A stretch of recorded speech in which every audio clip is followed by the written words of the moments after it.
is going to work. Is it going to work? Is it going to work? Is it going to work? Is it going to work? Hello, everybody. Hello, hello, hello. Welcome to the Real Juicy Detox, where love always wins. Love always wins. Hello, welcome. Drop in. Let me know if you're watching live or if you're watching on the replay. And if you're brand new to this amazing experience, I want to welcome you. I'm Burns. I am your detox specialist, your certified detox specialist. And we are live.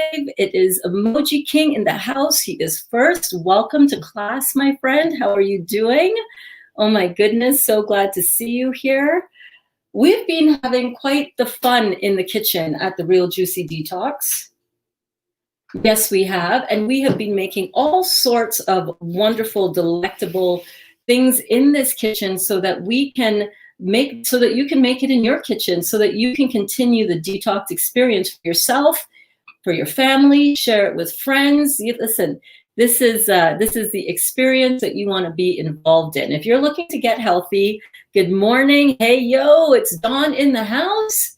Yes, if you're looking to get healthy, yay, class today. It's working. Kim and I live in the same sort of area. We're about an hour away from each other, and we had an incredible storm yesterday. And yesterday when I was streaming live, it wasn't working. And I tried 3 times, and oh my God, that's so straight for me. I tell you, it put me in a funky mood because I don't like not being live with my class. Oh my gosh, you guys are amazing. And it really is powerful when we can come together like this, right? And I know a lot of you were missing the live class yesterday, and I was bummed. I'm not gonna lie. I was bummed that I wasn't able to be here. I'm gonna just shift my camera angle just a wee bit. Hang on.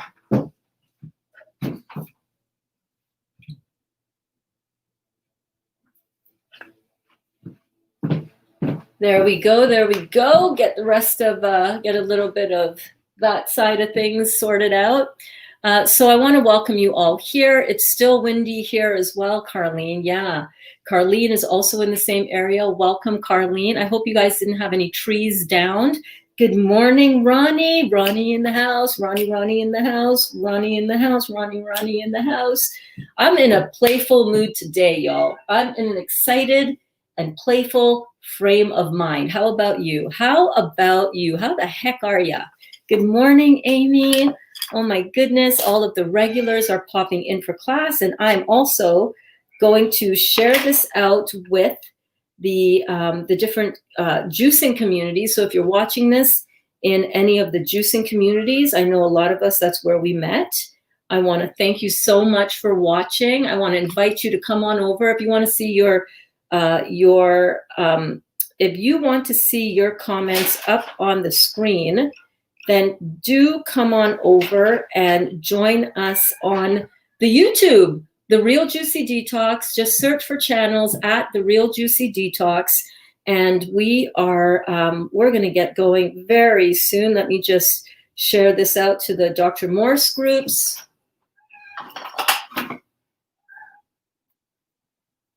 There we go. Oh, I'm at 100%, 100%. Just flipping around my iPad there. So yeah, if you're watching from one of the groups, thank you so much for tuning in. If you're a regular in the class, way to go. You guys are rocking your detox programs. I see it all going down. I see all the posts in our group, and I'm like, look at this class go. Look at us rock our stuff. Look at us rock our detoxes. Look at us rocking our lives. Look at us go. Yes, Amy, Emoji King, first place. He was in here. His comment was in here at 11:46. I don't even know how you can see to comment that early. Hey, Alana in the house. How's it going, babe? I hope you are doing well. Amy, I cheated. Yeah. How did you cheat? How did you do that? Good morning, Gwen. Windy in Boston. Yeah, this Colorado low that went through, kind of messing up our internet connection yesterday, but it seems to be working really well today. So Yay for us. I'm so happy. Oh, Ronnie says, thanks to you, I feel much better in every way. Oh my God, I love that. I love it. I love that you're doing everything for yourself as well. But I love that I can come here and, be a really positive force in your life today. That is amazing. I'm so honored. I'm so grateful that you're here, Ronnie. This is amazing. This is so good. So, so good. I think it's windy everywhere. Yeah, it certainly is on the eastern side of North America right now, for sure. Northeastern as well. Hello, everybody. Everybody. Emoji King in the house. Oh, Cindy is off to the dentist for more dental health work. Cindy, I hope that you have some relief with all of that. We are thinking about you. We're keeping Kelly, your best friend, in our hearts and prayers as she makes her way to the divine, as she transitions from this life experience back to source energy. All is well with her. Know that she is out of her pain and out of, all that she was encumbered with here, and all is well with her. Louise says, hi, guys. The weather was cat here yesterday, too. Crazy, maybe? Blustery and wet and wild. I sat by the fire watching your replays with my concentration antenna hat on. Yay! Loving this new healthy addiction. Yes, girl. Yes, you're all the way in Ireland. So, if ever, remember, I said it the other day. Do you remember? I said, if ever, for whatever reason, there is no live show, there's no live class, you can always go back and catch up on one of the many replays. Remember, I go live 3 times a day on this channel, you guys. 3 times a day. And I'll tell you what, if anybody wants a little secret that some of us are cluing into right now, it is that the morning shows, come here. Let me tell you a secret. The morning shows are fire. Fire. You guys, if you haven't watched the morning show, or if you haven't been on the morning show with us, go back in the replay and catch the morning show, because they are frigging fire. Fire. The stuff that gets downloaded, the people that are in that class, albeit small right now, that's okay. You know what? I like the intimate setting. It's like having a little party in my living room every single morning. Those morning classes are fire. And they're always live, and they're always live right here on YouTube, always live right here on Facebook, both platforms simultaneously. Go watch this morning's, because that was like, bam, that was so good. And Dottie wants to make an appearance. Hello, Miss Dot. So today, thank you so much for watching. Thank you so much for tuning in. We got a lot to do today. We got a lot to catch up on. I got energy flowing for 2 days, y'all. I got energy flowing for an infinite amount of days. But today, what I want to do is what I wanted to do yesterday with you. And it's, everything happens for a reason. Everything helps everything. Yesterday, instead of doing this class live, what I ended up doing was making the dough that we're going to be making again today. This will be officially my 3rd time making it. And it's just getting better and better and better and more perfected every time. Yes, it is. What I wanted to show you here was the dough that I made yesterday. And I made this in 3 different ways. So this one is like a roti. It's like a nice, it's like a nice wrap that you can wrap up all sorts of goodies in. You can have it as a tortilla. You can just peel it off. Check this out.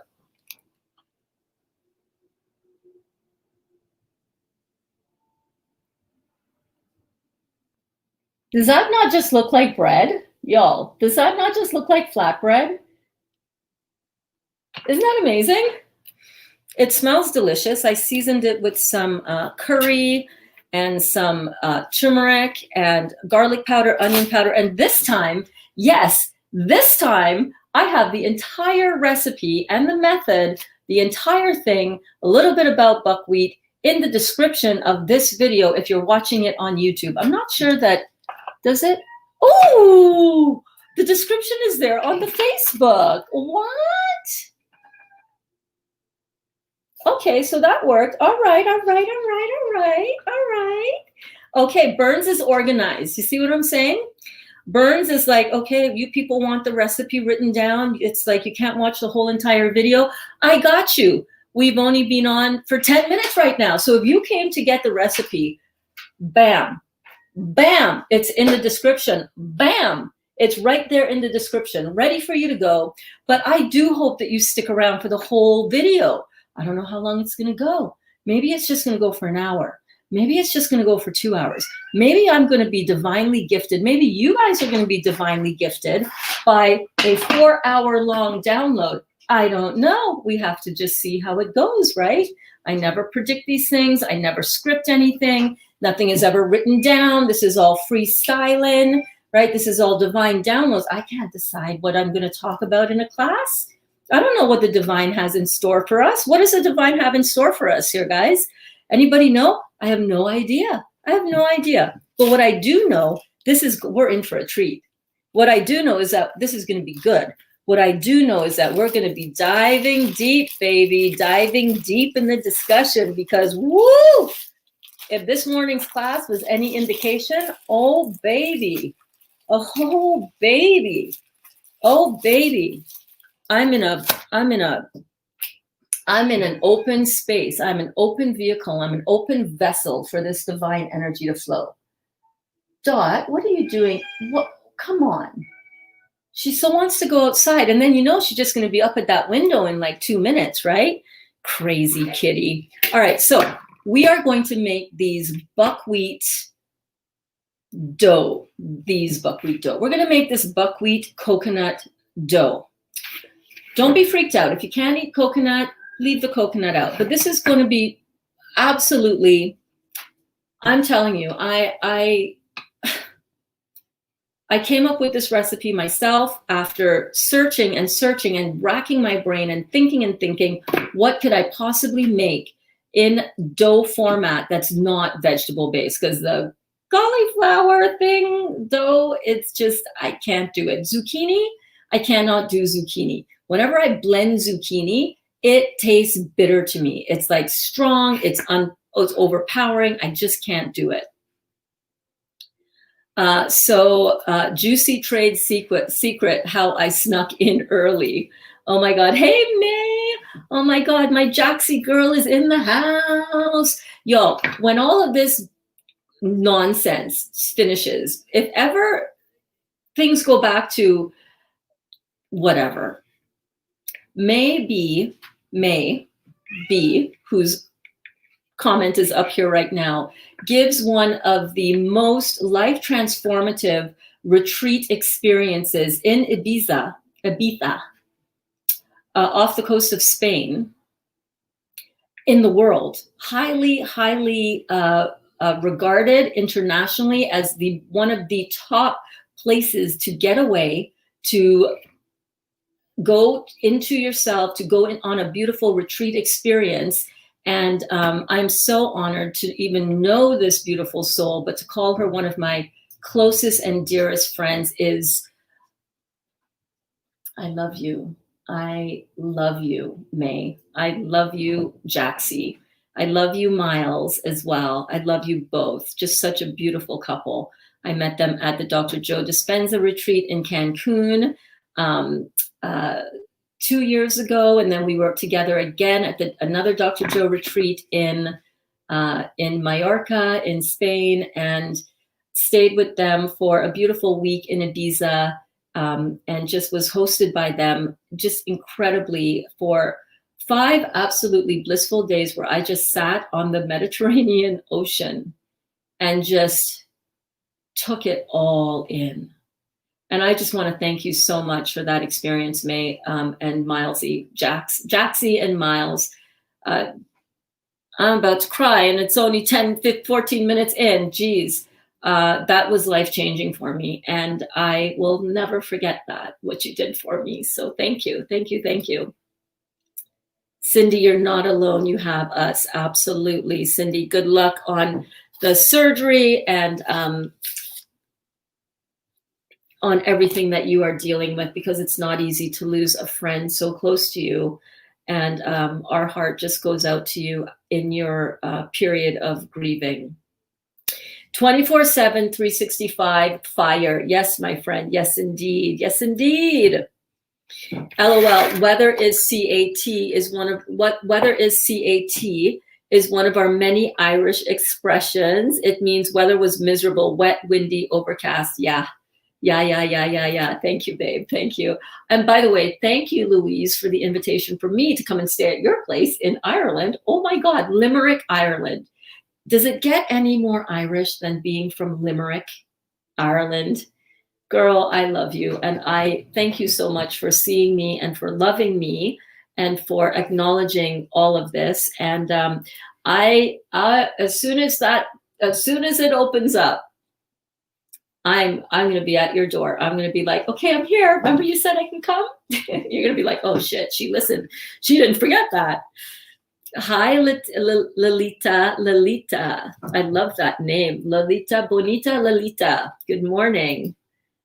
Alana says, yeah, first time I saw the description on Facebook, right? How cool is that? Because I don't usually set up the description beforehand, but I thought today, let me just do this. Let me just do this. Let's just do it. Stop making it a big deal, Burns, and just write the damn thing out, okay? It took me 5 minutes.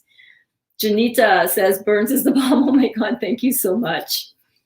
On Amazon, they have buckwheat cereal. It looks like the flakes. Is that what we are looking for or no? Send me the link, but I think so. I think that should be fine. Now, buckwheat in flake form is also called kamut, K-A-M-U-T, kamut flakes.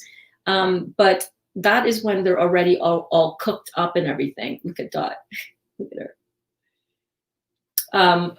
So as long as they look like oatmeal. So let's get started on that, shall we?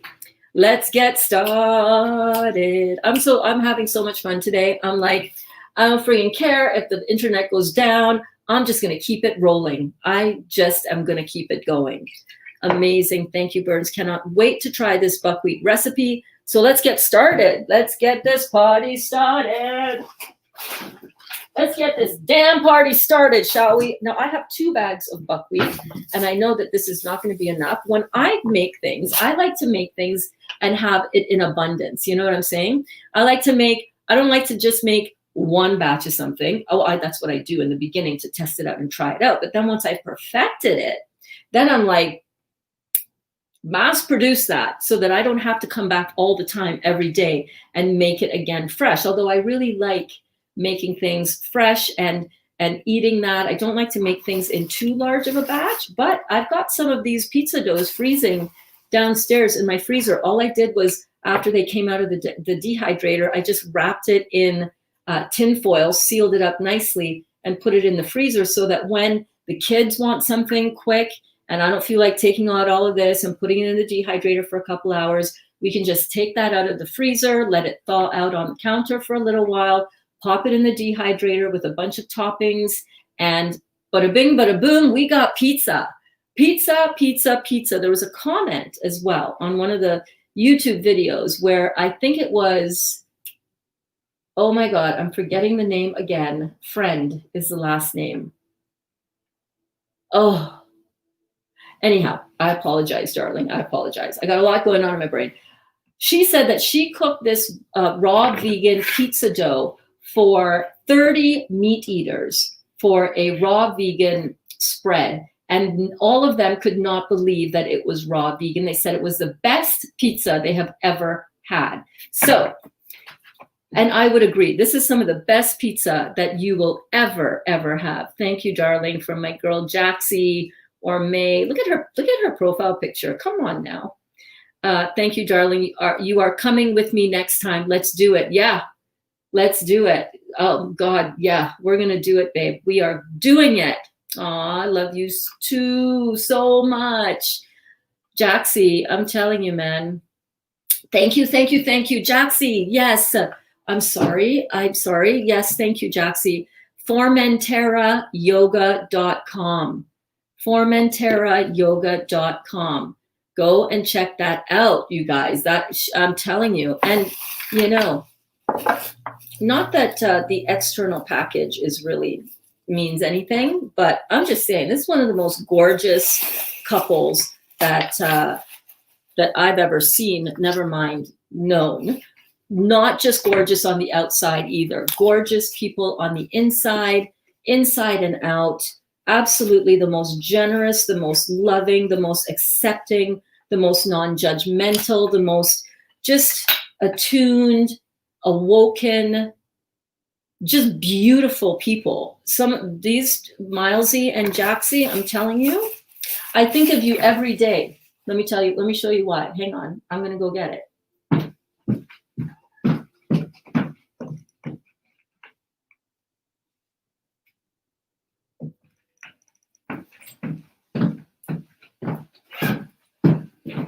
This hangs over my head on my bed. So on my bed, I don't have really a headboard or anything, but I've got like some purses and little plaques and little memorabilia. Jaxie, this is right above my head every single day, every single night, right above my head. This was Jaxie's beautiful purse. We were going to, I don't know, somewhere. And I was like, oh, I need a purse. I didn't bring a purse. Do you have one that you can lend me? And she lent me this little clutch, and I used this, I don't know, string that I found from somewhere. And she just said, just keep that purse. Just go ahead, just keep. And I'm like, really? And it's perfect for me because I love moccasins. I love the native thing. I have 3 such similar bags that I've just collected over the years. So this means the world to me, Jaxie. I want you to know that I think of you every single day, and I love you with all my heart. Honestly, I cannot say enough about you. I cannot say enough about you. Okay, so we're going to be making this pastry. Timestamp 22 minutes in. That's when we start. But you know what? That's all good because we're not just here to make pastry. You got the recipe. You don't even need to stick around for the rest of the video. But I know you wanna, because we're having fun, right? So we're gonna go with 2 cups of buckwheat flakes. And this is what the buckwheat flakes look like.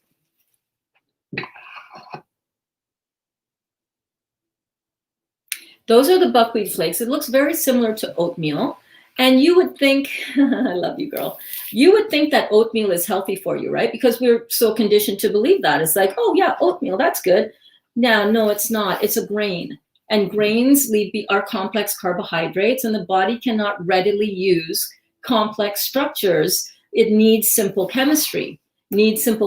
So what the body has to do when it gets all of these complex carbohydrates and complex proteins, aka meat protein that is all formed in a structure, is it needs to break that apart into simple sugars, if we're talking about carbohydrates, or simple amino acids, if we're talking about protein, those simple building blocks, so that the body can use it. The body cannot use complex chemistry. And part of the digestive residue, when we have complex chemistry, whether that's complex carbohydrates or complex protein, one of the residues that is left behind, or a lot of the residue that's left behind after that metabolic and digestive process, which, by the way, takes a lot of energy to break down in the first place, and you're breaking down, you're not getting a lot of amplitudes of energy back from said flour and said oatmeal, etc., right?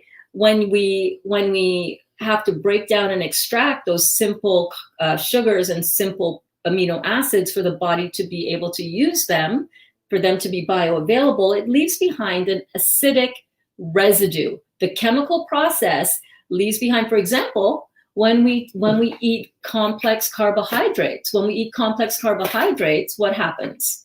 It leaves behind a residue of carbon dioxide, which is acidic to the body, which is why we exhale it, which is why we never want to advise anybody to inhale their own carbon dioxide. No, this is not going to be healthy for you, right? You're re-inhaling that which your body knows it does not want, that which your body is trying to excrete from your body.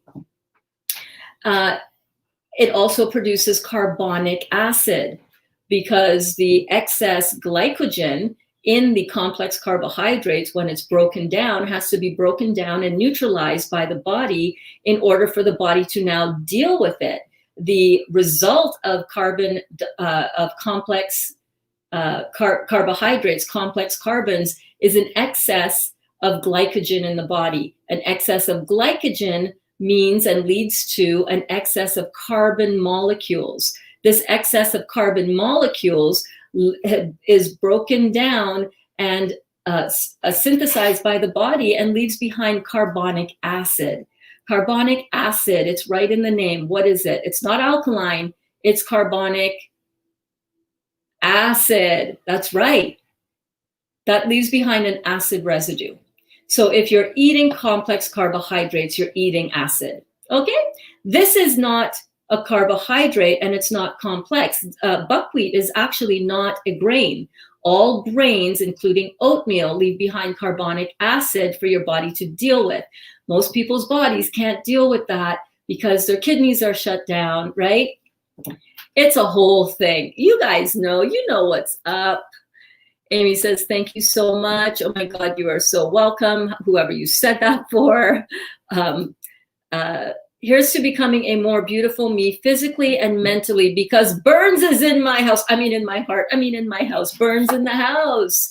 Yes. And you are doing everything that you now know you need to do to restore your body to health and vitality, Janita. You are doing this. Like, I might be an influence, but you got to take all the credit for what you're doing. I'm not there making your juice. I'm not there drinking your juice. That's all you. I might be, an entertaining influence. Hopefully I'm entertaining. I might be an influence, and I will definitely be forever grateful that I'm able to, in some way, have a positive influence on you and on others. But you guys all are taking all the credit out there, right? I hope you're owning this. I hope you're owning this, because at the end of the day, you're the ones that are doing it.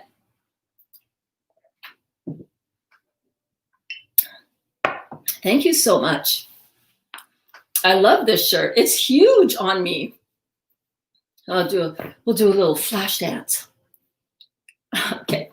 It's huge on me. And then I was like, what am I going to wear today? I went down to my laundry room, to my dressing room, and I was like, what's here? What shall I wear? What shall it be? Oh, love wins. That's a big shirt though. It's like, comes out to here. I'll show you my fashion trip. Look at it. It's like,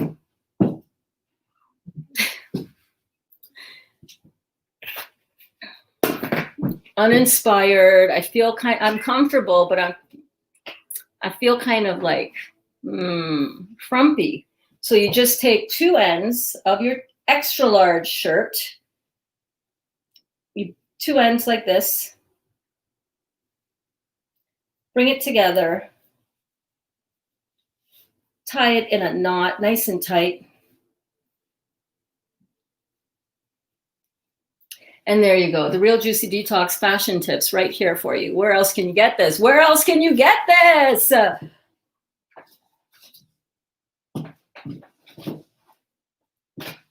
And now I feel beautifully curvaceous and luscious in my shirt. I love my shirt too. And you can't beat the message. I mean, love really does win. You know what I'm saying? Love wins every day, every day. Love always prevails. Hey, Elaine. Hey, Elaine. How are you, darling? I hope you're doing well. I hope you're doing well. Jennifer says, hi, Burns. I'm on the train. Internet keeps buffering. Might miss some. It's all good. It's all good. Let me see how the Facebook feed. Facebook feed looks okay on my end. That's kind of what I use as my barometer. So we're looking good so far. I realize my counter over on this side is not in any way staged whatsoever, but that is okay. Hey, Dottie. Hi, you want to say hello? You want to say hello to the people? Come here. Come here. I know you want to go outside, but girlfriend.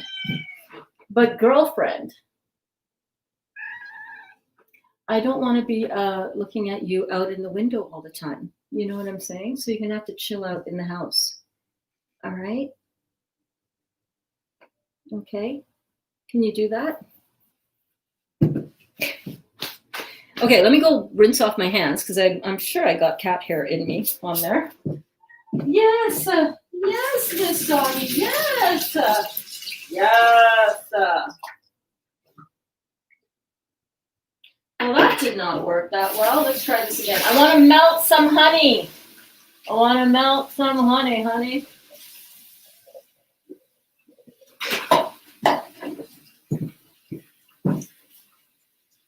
Yeah, I don't think that's going to melt. I don't think that's going to melt. I'm going to use some other honey. Hang on. Hang on.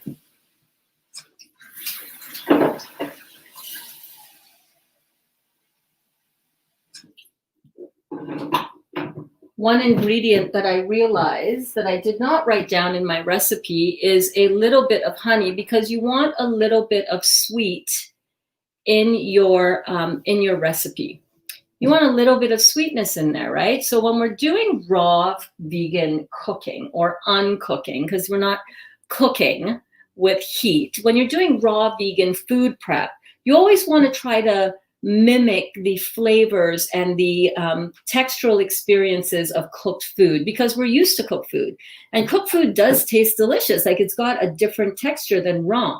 You can't just throw the same ingredients together and expect it to come out. You got to really think about it. So one of the reasons why I've been enjoying doing this is because I've been able to kind of problem solve and break down what the textures and the flavors are that we want to be replicating and experiencing in our raw food. So Gel is eating mixed berries and making some heal all tea. That is awesome, Gel. I'm so excited and so happy that you're on this journey with us, babe. Sahar says, hello, all you beautiful people. What you cooking? I'm cooking our buckwheat pastry again, that you can really use for pizza. You can use this for, what does it say here? Let me just go back to my thing so I don't have to think it out. You can use this pizza, as you know, Sahar, for pizza, calzone, samosa, roti, flatbreads, pies, tarts, any number of applications. This is a basic base that you can use to create all of these things. So we're gonna mix it up now. Actually, the actual recipe did not start at 20 minutes. It started at 32 minutes because we got class comments to check out and to get to. We got fashion tips to do. We got to learn how to, you know, we're hanging out.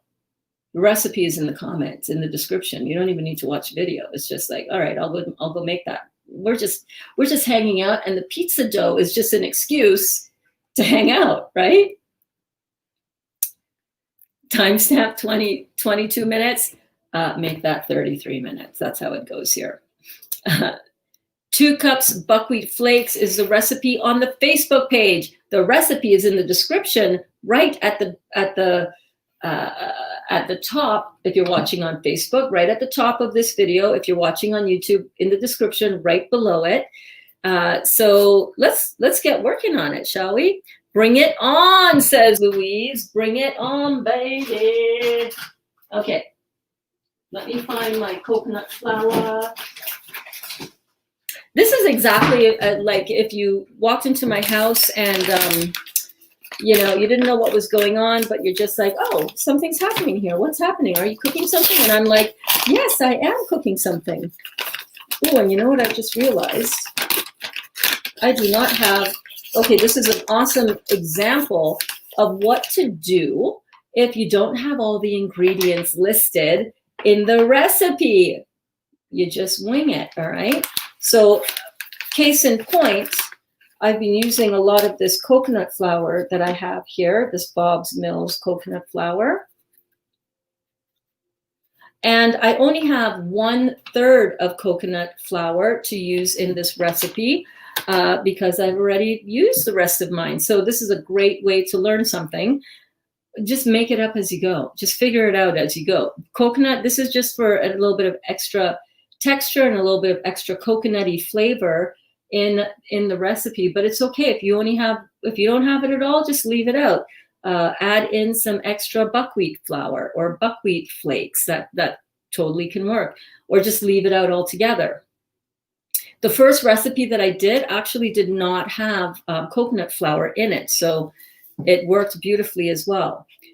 Bring it on. A beautiful home awaits you and the most fantastical places to visit and explore in Limerick, Ireland. Yes, indeed, we'll sing and dance the nights away in our crazy rural pubs where the wild gypsy energy surfaces. Oh my, that sounds very intriguing. I am down. I am down. Oh, wow. Thank you, Louise O'Flanagan. Are you familiar with Roscommon? My great-grandparents come from there. Oh my God, that's so cool. Jel says, my grandmother was from Armagh, Ireland. Oh my God, Jel, really? So cool. Hello, good morning, my beautiful man. Oh my goodness, this was like 10 minutes ago, Dali. You're probably off working already, or you might be still watching if you're on your lunch break. Hello, baby.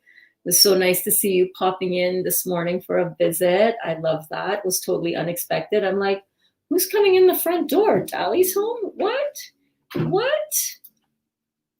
Oversized shirts are the style now, Burns. I know, but I can't do it. I feel I need to, I can't do it. I can't do it with the overly oversized shirts at all, but they are in, it's true. I think I would look silly with a knot tied in my shirt. You would. You're correct. You're absolutely right. Don't do it. Don't do it, Emoji King. Oh, come on, Dot. Dot is up on the counter, swatting things off of the counter. Hilarious. Is frozen fruit okay? Yes, absolutely. Frozen fruit is perfectly okay. Let me see your shoes. You want to see what shoes I'm wearing right now?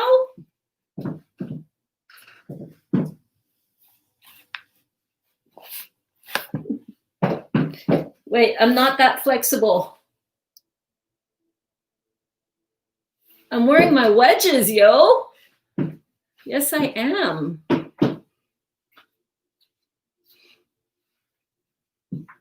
I'm wearing my Guess wedges right now, as a matter of fact. Listen, when I come to work, when I come to teach class, I come ready, y'all. Except for yesterday, I had on my jammies, which were really super cute, by the way. If you didn't see it, I'm leaving the partial video that didn't work up online because I don't care. That was what we did. We did class 3 times yesterday. Didn't work at all, but they did. I did it. Emoji King says, my cat does the same thing. In and out, in and out, in and out. Oh, yum. Buckwheat pastry. I'll be cooking along with you. I love you. Yes, Sahar is cooking along with me. She's cooking along. Who else is cooking along with us? Who else has these ingredients and you want to whip up a little pizza for your family tonight? Sahar says, yep, tied my shirt and looking all fancy to start cooking with you. This is how we do it. Yes, girlfriend, I'm so excited. That makes me more excited. Timestamp, now it's 38 minutes. Welcome to the Burns. Welcome to the Real Juicy Detox, where things get started late. Emoji King says, gel, frozen fruit equals nice ice cream. I have a little machine that makes it. That is so cool. That is so awesome. Are buckwheat groats the same as flakes? So no, buckwheat groats, and I actually have a box. Let me go get the box. Hold on.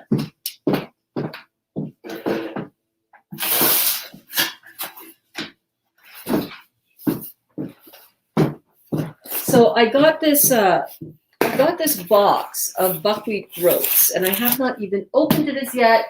And I just got it on Amazon. And it might be in my Amazon store right now. I don't know for sure. The link is in the description of this video. But this is these are the little pouches, bags of buckwheat groats. Oh.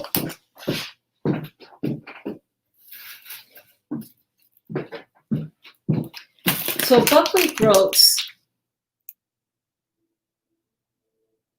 are those little seeds. Okay, so this you can soak overnight and then drain out, rinse it out, and then keep it in a colander where you're going to let it kind of start sprouting. I actually got a little sprouting machine that I might use to sprout these in because that looks pretty cool.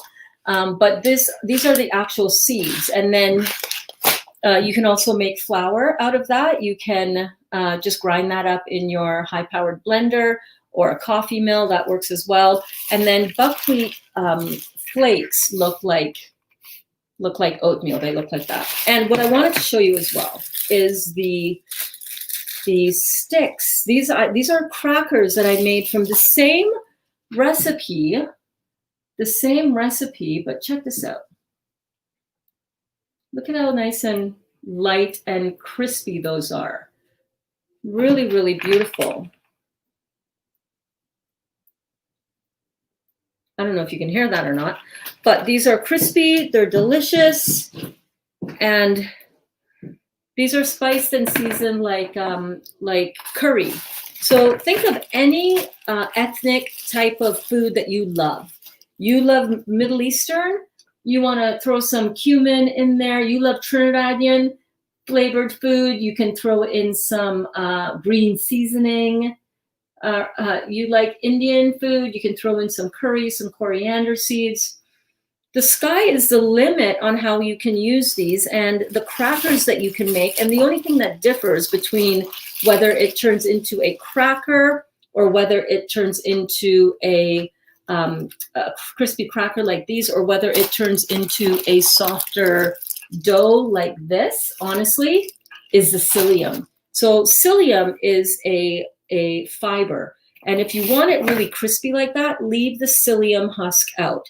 If you want it really crunchy, if you want it really soft, like a pliable dough, like you know how when you pick up a pizza crust, it's got a nice little flex and fold to it, then add in the psyllium husk. So far, what we've got, let's see if we can make this the timestamp, 42 minutes in. There you go, I was only 20 minutes late. So we've got 2 cups of buckwheat flakes. We've got 1/3 of coconut flour, just adding that in. And, you know, I was working on writing out the recipe before we got started. So that's why I don't have any of my ingredients on the counter, which is why I'm going down here to get it. So psyllium husk. So psyllium husk is great. Kara said I'd forgotten the groats, not flakes. Is it still 2 cups? Yeah, so 2 cups of buckwheat. The recipe is right in the Kara Jo. If you look up, if you're watching this on Facebook, so look up and you'll see it right in the description. I think the only thing that I forgot to add into that was honey, because we're going to put a little honey in here as well, because that's one of the components, one of the sensations, one of the flavory things that kind of round out all of the other flavors in it. So we're going to use now 1/3 cup of psyllium husk. That goes right on in. And this is the simplest recipe to do. Okay, nobody call me. Nobody call me. Everybody, nobody call me. Okay. I forgot to turn off my notifications. Okay. So let's just go through this. Let me see how many. Okay, so I am right about here in the comments. So we'll just focus on whipping this up together now. So we've got 2 cups of buckwheat. I only had 1/3 of coconut flour left, which means I'm not going to put the 2/3 in. So maybe I'm going to put in a little bit more buckwheat. And buckwheat has different water absorption properties than coconut flour. So I'm going to, coconut flour kind of really absorbs a lot of the water out of something. It makes the dough stiffer faster. So I'm just going to put in another 1/3. So I was supposed to have 2/3 of psyllium husk. Only had 1/3. So I'm going to do one of those thirds as more buckwheat flakes. And that goes over there. Okay. Now we're going to add some seasonings to this. So we're going to add, I've got some very basic Himalayan pink sea salt. And if you want to leave the salt out because you're really watching your salt intake, then leave it out. But I am going to put it in because I do find that this rounds out the flavors very, very nicely. So I'm just going to put that Himalayan pink sea salt in. And I'm still out of onion powder, and I have not had a chance to run out to pick any more up, unfortunately, which is totally fine. By the way, my little spice jars are these little cute little mason jars that I got from Dollarama. You know, when it comes to certain little things for the kitchen, Dollarama, ooh wee, Dollarama is where it is at, y'all. Do you guys have a Dollarama or a bulk that kind of Dollar Tree or dollar store near you? I love my Dollarama. Let me know in the comments if you love your Dollarama. Say love Dollarama or love the dollar store if you do. So I've got some garlic powder here, and I'm just going to sprinkle in, what did I say there? 2 teaspoons of garlic powder? Yeah, we can do 2. Because this is going to make a fair bit of dough, you're going to see. And you want all of your dough to be nicely seasoned, right? Yes, you do. So we've got the garlic in there. We want 1/4 teaspoon of black pepper. And I have not refilled my black pepper container as yet, which is totally fine. Totally fine. I actually have to fix the entire spice rack down here because none of my magnets stuck. I need to stick my magnets. See how I have a magnet on the top of that jar? You see that? Right there. First of all, fatal error. Don't put a magnet over the old sticker that was there before. I was lazy and I thought it wouldn't make a difference, but it does because this sticker ends up peeling off. Right? Like that. So I've got to go and find time to do this. I've got to peel off all of this crap. I actually might just, it sounds bad, but I might just go and rebuy the magnets again. Anyhow, I'm going to peel these off. There we go, like so. And then I'm going to take some silicone construction adhesive and put a little or a big dollop of that adhesive on the back of this magnet. And then, no, I didn't want to do that. These are earth magnets. I can't, and I'm going to stick it on properly to the top here so that when I affix it, ooh, that actually really stuck hard. Maybe I should just make 2 magnets worth. I have a metal on the inside of my cupboard door here, a metal sheet that Dali made for me. And that's where they all go, stuck to that sheet inside of my cupboard, except they're all falling off now. And I need to fix them. All good. Okay, next here, what else is on here? Okay, so that's all of the dry components that we need. So I'm just going to mix that around just like so. Super easy, super easy, super easy, right? And then I'm going to add in some water. I'm going to add in 1 liter or 4 cups of distilled water. Now I know that that seems like a lot and it might be a little bit too much, but it was fine yesterday when I did the 2/3 of a cup of coconut flour in here. I needed more water than the original recipe that I did. But we're going with that because we can always add more buckwheat flakes to it to make it come together. Let's see. I need my coconut oil and I need my olive oil and I need my honey. So let's look for that. Where are those things? Okay. The honey did not melt. Honey did not melt. Here's the coconut oil. So I'm using this beautiful, beautiful, fragrant coconut oil. You can get some coconut oils that are refined that do not smell like coconuts. If you do not want if you want the benefits of the coconut oil, but you don't want the flavor of the coconut oil. I love the flavor of the coconut oil, and that's one of the reasons why I use coconut oil. So how much did I have on here? Oh, right. I'm putting coconut oil in, but really I wanted to put in olive oil. It's okay. It's all good. You can use either one. You see, you can use either one.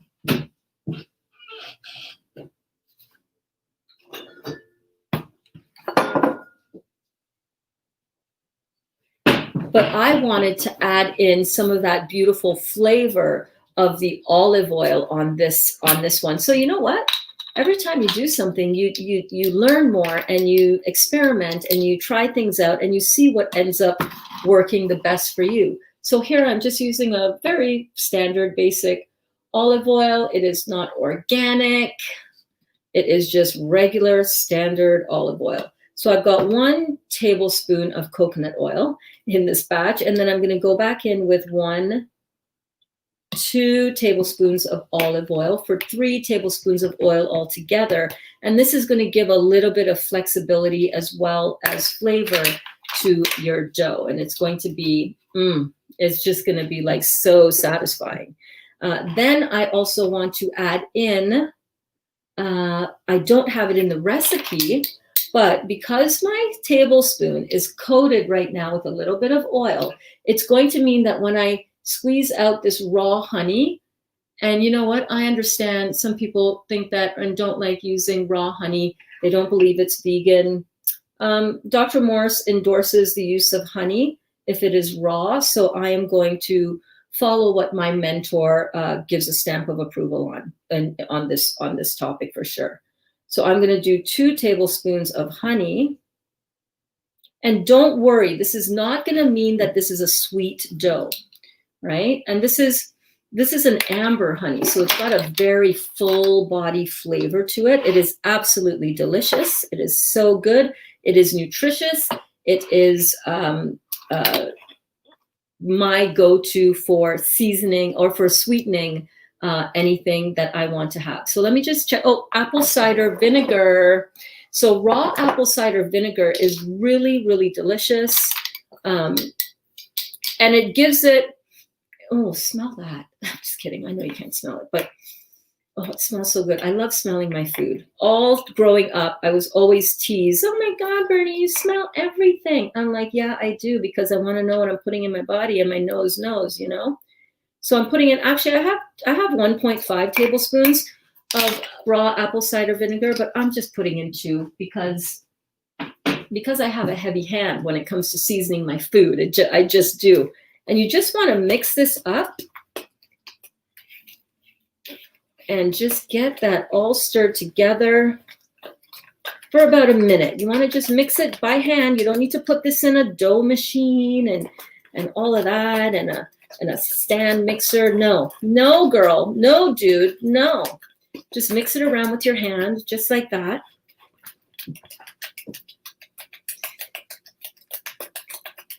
And you're just looking for it to be this beautiful, thick kind of, like pancake batter almost. You don't need to mix it with you do not need to mix it with a hand mixer. None of that. This is just like literally the easiest thing. One of the reasons why I use the apple cider vinegar is because, you know, when you make bread and it has that beautiful yeasty bread-like aroma, you get that, but without using the actual yeast, because we don't want yeast in our body. Why are we putting more yeast in our body? We already have, most of us, an overgrowth of candida, and we do not want that. We don't want that. So I'm just going to mix that. Oh, and it smells beautiful. Smell it. Smell my dough, baby. Smells the dough. Smells the dough. You just want to get it nicely incorporated. You want to send your food a lot of love, and you want to be like, oh, you're going to be so good. I'm so grateful that I found you, Buckwheat. Oh my God, you have helped me change the game for my family and my friends and all of the juicy detoxers, the juicy juicers, because this has changed the game. How's yours coming out, Sahar? How you doing, baby? How you doing, baby? Emoji King says, freeze the fruit, put them in the machine, and it comes out like soft serve ice cream, you know, swirly.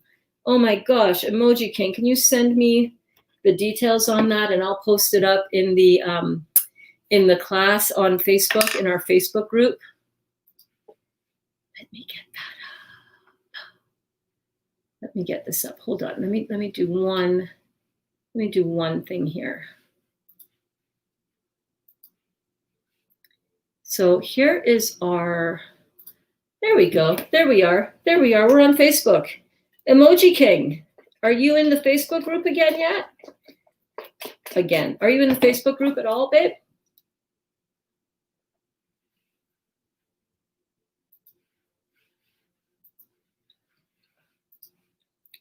Hey there, Robin. So thankful I found you. I'm so thankful you're here, babe. God does work in mysterious ways. I have also been watching Dr. Morse on YouTube. Got the Detox Miracle Source book. Yeah, let me show you what that looks like. I'm going to show the rest of you what the book looks like that Robin is referring to. This one right here. Beautiful textbook. Comprehensive. Amazing download from the universe and from Dr. Morse's 50 years of experience and work in helping hundreds of thousands of people, including me and you, change our lives. So inspiring and enlightening. Yes, indeed. After watching your YouTube video explain his herbs and teas, I ordered many. Yes. Thank you for all you do for us on this journey. You are so very welcome, Robin. I am so, so happy that you are here and that you are doing this. So proud of you. It's not in my Amazon. Okay, so I will add those buckwheat, or you can just search them, buckwheat groats on Amazon, but they're great. Making the food, finally. Oh my God, right? Love pound shops in England, says Ronnie. Oh my God, I cannot wait to get over to the UK and to Europe. That's going to be amazing. Kelly says, I need to start shopping at the dollar store. My husband told me today, I'm telling you, stop spending money. My dehydrator came yesterday. I was opening it at 3 a.m. and woke him up with the noise. I had you in my headphones. Oh, well, that is fabulous. Stop spending money. Babe, I'm not spending money. I'm investing in our family's health. And I will never stop investing in our family's health. All right? I love you.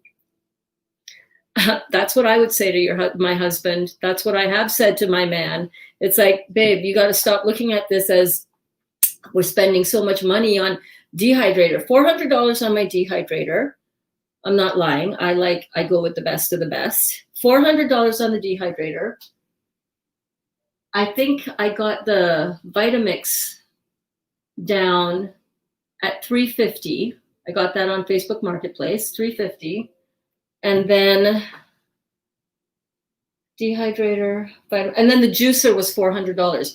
Those are my 3 appliances that I use. And those are me investing in my family's health and my health. And anybody that wants to get in my way about that, I don't care who it is. Good luck. Good luck trying. I'm investing in our family's health. All right. So, and yes, I'm also a saver. Like I also like to get a good bargain. Dollarama for the win every damn day. Hi, Anna. So glad that you are back. Hello. Welcome. The essence of coconut oil is comforting to me. Yes, it is such a beautiful, powerful aroma. I use it in my hair. I use it on my skin from time to time. I did not put any on today because I didn't do my eyebrows either because I was a little bit late to coming to class. I didn't want to be late coming to class, so I didn't do that. What am I making? I am making buckwheat pastry. Yes, it's so good. Oh, I wish you could smell it too. Oh, so good. I'm going to give it a little taste. Let's taste it.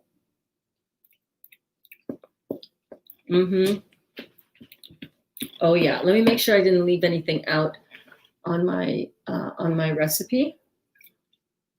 I got everything in it. Okay, now what we're going to do is we're going to add some more buckwheat flour, buckwheat flakes to this. Hang on one second.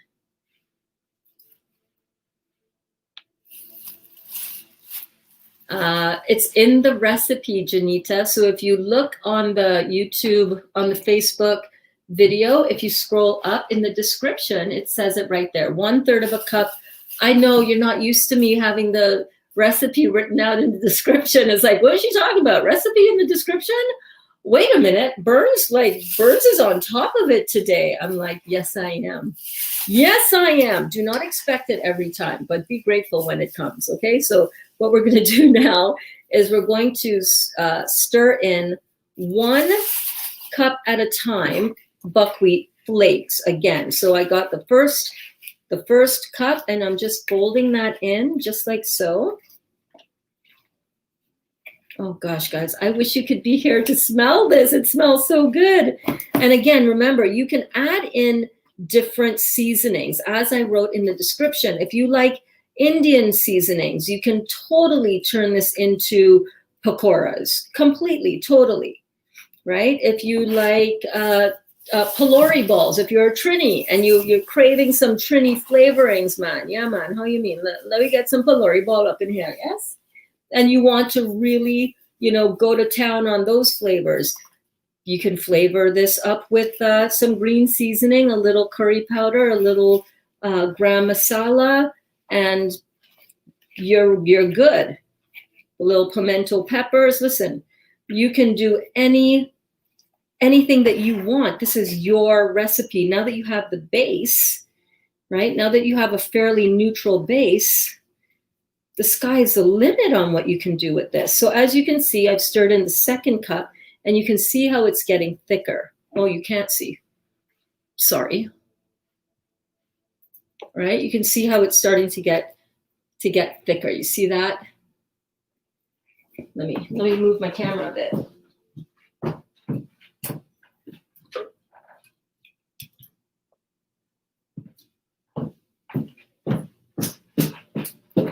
There we go.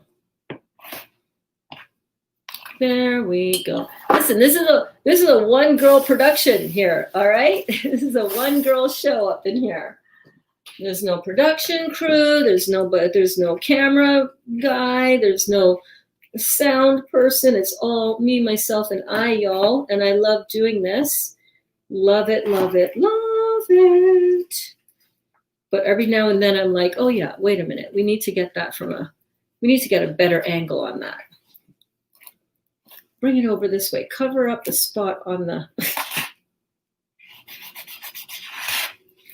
Kidding. Nobody's looking at that. Nobody cares. So this is kind of the texture we're going for. You see that? It's getting really thick. But again, because I didn't have enough of the coconut flour, this would have been thickened up already if I had another 1/3 of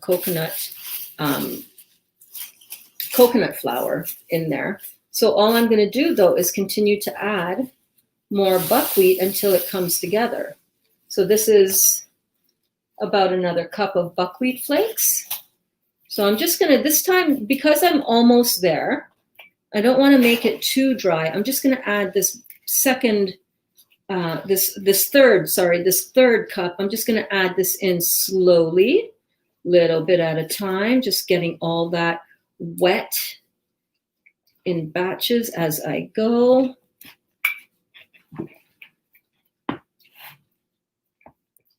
I'm just going to add a little bit more until it starts to come together as a fairly cohesive dough that has some dryness to it. Like you should be able to press it without your whole finger getting wet. And it starts to pull away from the bowl a little bit. And you know what, to be honest, if you have a stand mixer, yeah, you can totally do this in a stand mixer. But I think it's really important to understand that you don't have to have any fancy equipment to do this, aside from your dehydrator, which is where you want to put this to dehydrate. So, you could, I'm getting flour everywhere. You could definitely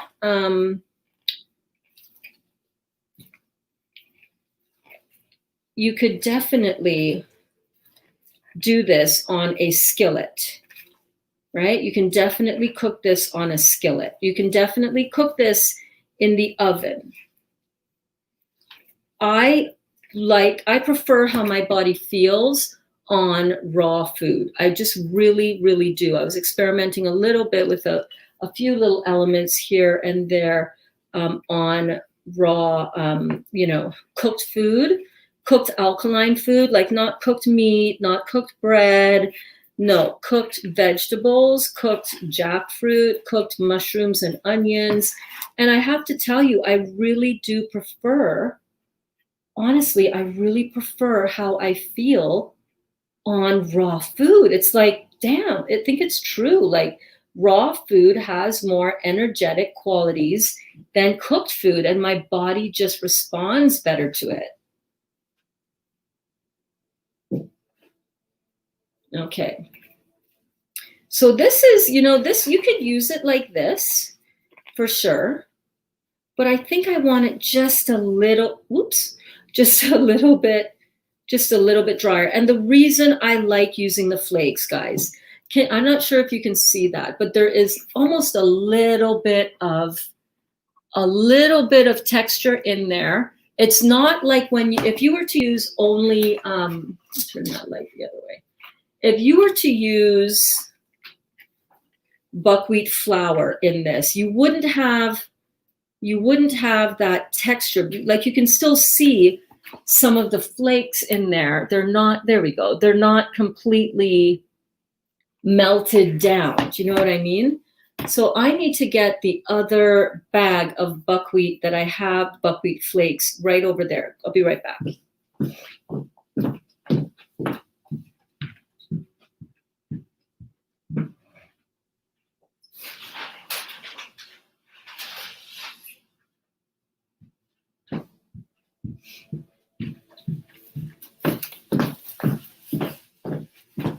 So just to give you an idea of pricing, of cost, this bag of buckwheat flakes at Bulk Barn, I always get those two, Bulk Barn, Dollarama, this cost about $20 Canadian. I don't know how many pounds that is. I think it was like 109 a kilogram. I don't know, 100 kilograms. I don't know. But this is my second bag that I'm going through, starting off using this week, because it seems like I'm using a lot. Now, I think I'm only going to need about 1/3 of extra buckwheat. And the whole point of this is not being, oh my God, I need to write down exactly how much did she use. The point is to understand the texture that you're going for, because at any point in time, you might not have all the ingredients, like how I didn't have all of the coconut flour. And if I had another 1/3 of a cup of coconut flour, I would not have needed to add in this extra buckwheat at the end. But because I know the texture that I'm going for, and now because you guys know the texture you're looking for, you can adjust your recipe accordingly. And I got to tell you, these buckwheat flakes that you're seeing here, again, I'm going to show it to you real close. Do you see how you can see those flakes of buckwheat? That's a really good thing. First of all, the buckwheat is a lot softer. The buckwheat flakes, I need another, I think I want to go in for another 1/3. I want to go in for a little bit more.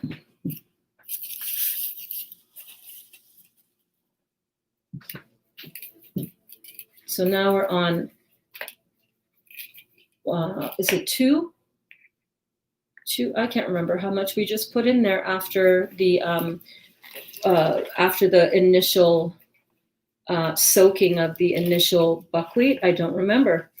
I know that this is 2/3 on this new bag. How much is it? How much have I put in here additionally? I don't know. You guys will figure it out. Okay, there we go. I'm liking this. So now that buckwheat, you see how it's coming up away from the bowl? You see how it's forming more of a a dry, it's not quite dry. And to be honest with you, I'm going to add another third in because I just want to take it. I want to push it to that. I want to push this to that dough-like. I can maneuver this with my hand, but it's not stiff. It's not hard to play with. You know what I mean? But I want to be able to, I want it to be a little bit drier. And I will go in and adjust the recipe with the correct. Was that 3 cups so far total? I will see in the comments when I come back because I know you guys are paying attention, and I know people. I know the ones of you who are watching this and you're literally writing it down as I do it because you know how on the fly I could be, and you know how much you want to catch what I do. This is how I explore food, you guys. It's not about one standard recipe. To be honest with you, I could have put this on the sheet and not add in the last 2 cups of buckwheat, and it would still have dehydrated. But I'm going for a dough-like consistency because this is what I want to use. And I also want to, this is a double batch, you see? You see how it's just growing? But you see how this is coming apart, coming away from the side of the bowl very nicely. And it's becoming a stiff dough, but not hard. You know, there's still some flex to it. You see that, right? You see that. But it's holding its shape. That is definitely the kind of consistency that we're looking at. That's what we're going for right there. It's almost like the consistency that you would have when making a tamale or pastels that we use in Trinidad. You want the dough to be fairly firm, right? So that if you were to wet your hands a little bit and take a piece of this and start rolling it, that it would sort of stay together. Let's do that. So for example, if I wanted to portion these out and use like a tortilla press, just wet your hands a little bit. You make yourself a little ball like so. You flatten that out between, 2 pieces of saran wrap. But to me, that still feels a little bit wet. So I'm going to go in with more.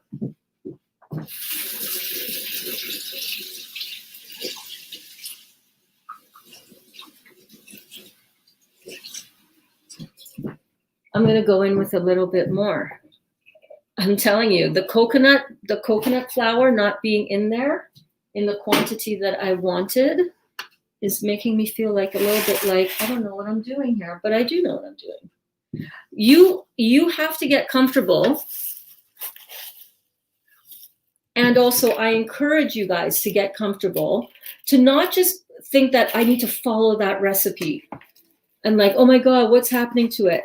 I want you to really get understanding what is the texture that you're going for. What is the feel of what you're looking for? Because I cannot tell you how many times I have done recipes and I'm like, okay, look at how that turned out. And the dough was very wet. And it was like, all right. It took me a long time to understand this. And this is exactly right here, right now, what you see going on right here. This is exactly what I want. This kind of very stiff, but still very soft dough. Just like that. And I'm just carefully, oh my God, Dot is so cute over there on the, in the living room where I do my rebounding. She's so cute, having a little power snooze. And Kitty is on my bed having the same. Okay, so that is exactly what we're going for. And I got to tell you guys,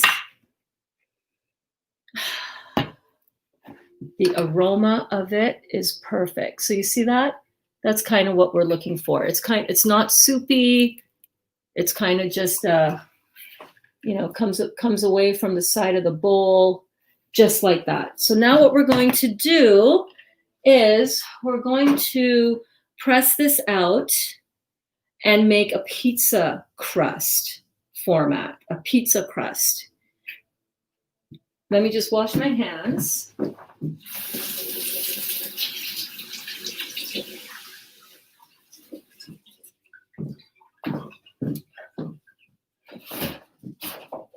Oh.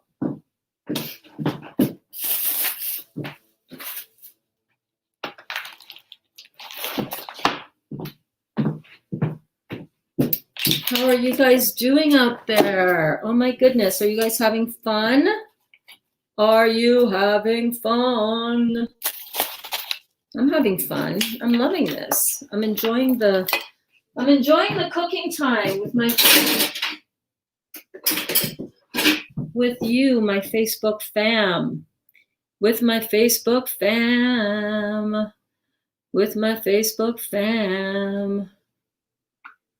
Emoji King Sahar says, we love nice cream. That's usually my kids' breakfast before school most of the time. Oh, your kids are so lucky.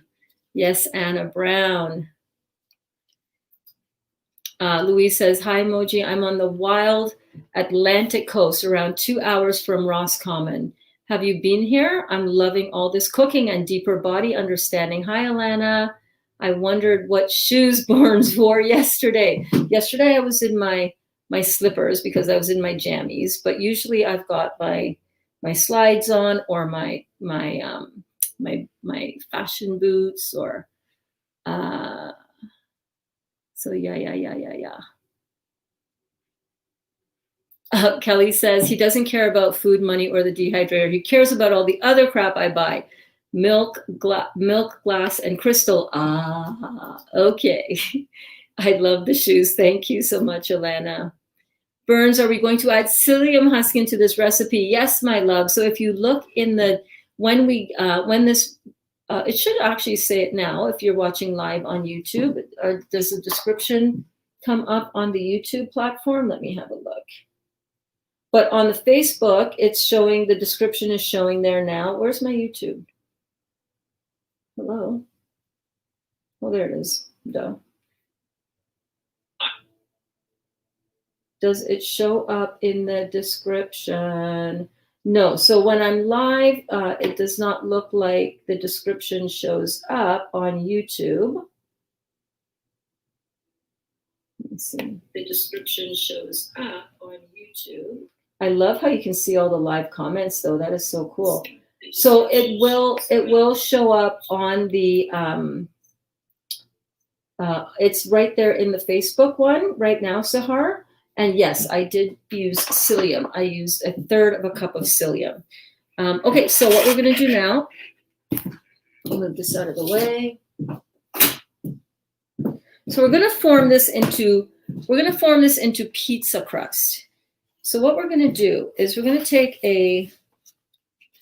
this is the plastic mesh screen that came with my dehydrator. I have a Samsung 10 tray silent dehydrator. I'm going to put that down first.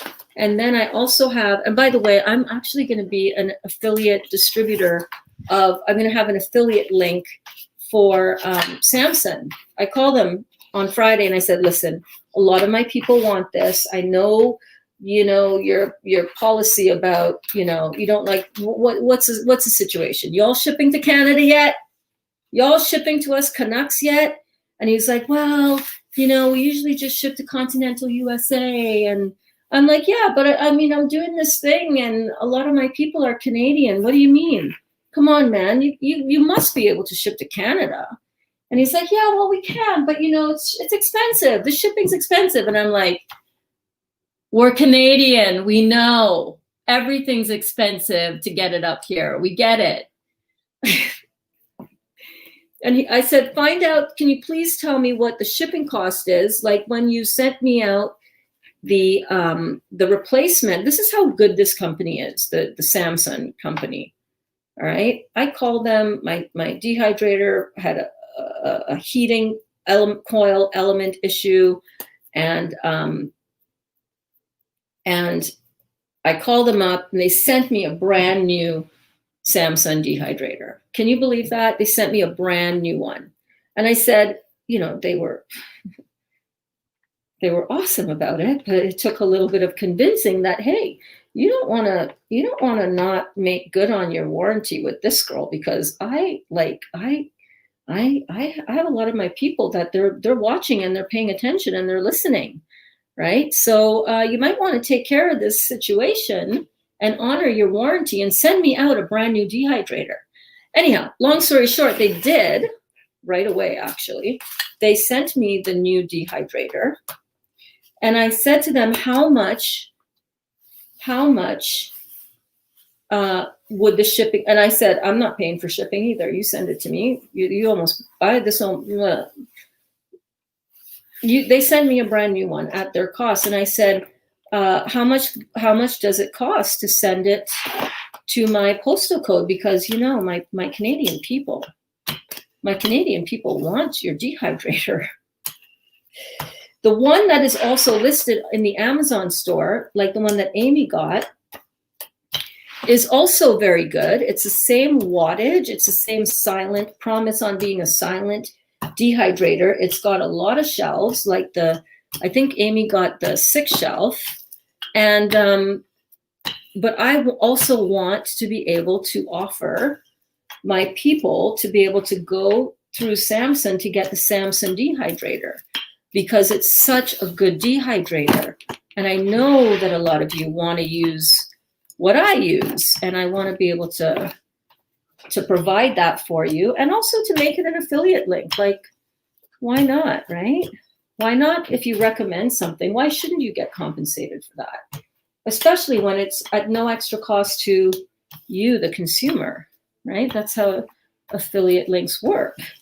That's how I get to continue to do this work every single day as my full-time job, and it not costing you anything extra to participate in it, right? That's why I do what I do, guys, because God knows, if only people that could afford to have this as a paid course, if they're the only people that have access to this, what about the rest of us over here that, can't afford to pay you $3,000 or whatever to do your whatever? You know what I'm saying? I know there's a lot of people out here that need this information, that are open to using the information, and that are open to changing their lives. And I want to be able to provide this to you 100% for free. Having the awareness, however, that I turned down a teaching job online, a paying teaching job online, a $20,000 for a 7-week course teaching job every 7 weeks as a certified Ontario teacher. I turned that down so that I could be here and doing this with you guys 3 times a day. And I want to do it. This is my purpose. My purpose, I need to focus 100% on my purpose and not be freaking out and worried about, oh my God, yeah, but where am I going to get an income from? The universe always provides. Now I have here we go. I have a offset spatula, and I'm just going to go over here and just close up these holes that I'm seeing.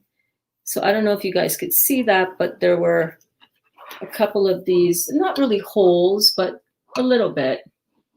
And I'm just going through over top and just smoothing it down so that it's really, smooth. But you can see how this looks like a pizza dough type texture, right? You can see that, right? So cool. So we're just going to smooth that down just like so.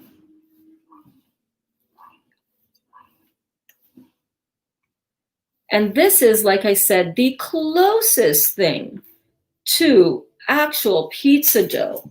It's not cauliflower pretending to be pizza dough, because that shit don't fly on me. That just does not fly. Tried it. I was committed to it. I even did it live here with you guys. And I got to tell you, no. No. It did not work.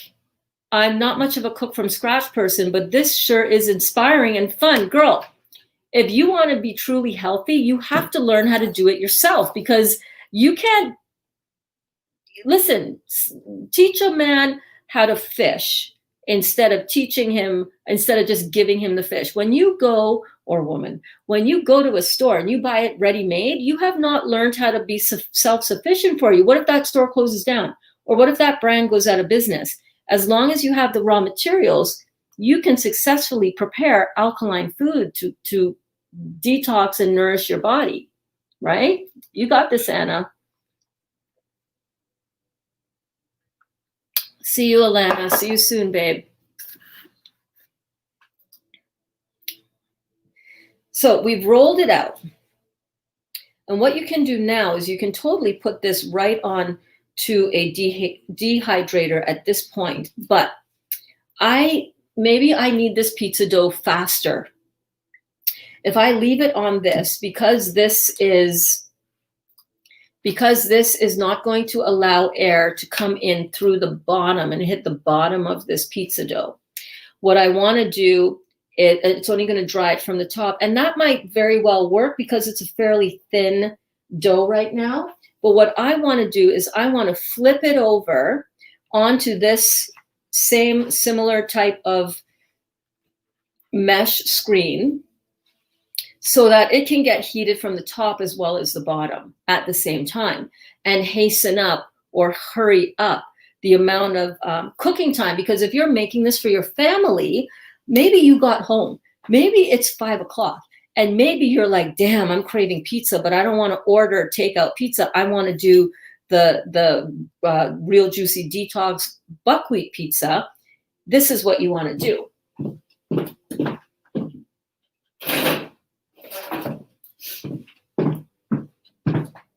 So what we're going to do is we're going to get another one of these mesh screens, and we're going to get the actual wire tray that my dehydrator came with. I'm going to put it like this, and I'm going to invert it over top. So it's going to be the wire mesh goes first, and then, sorry, the plastic mesh goes first, and then the wire tray goes next, and I'm going to carefully flip it over.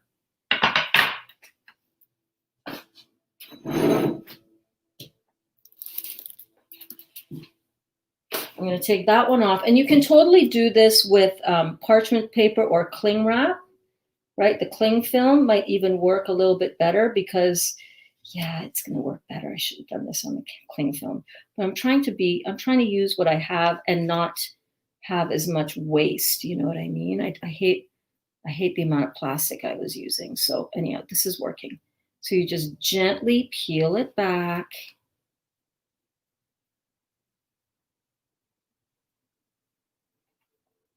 And these sheets, I got these on Amazon, and they might be, the link might be there. I might need to update that part of the Amazon store, but you just want to kind of peel it back. And it's okay if it's not perfect. Don't freak out about it.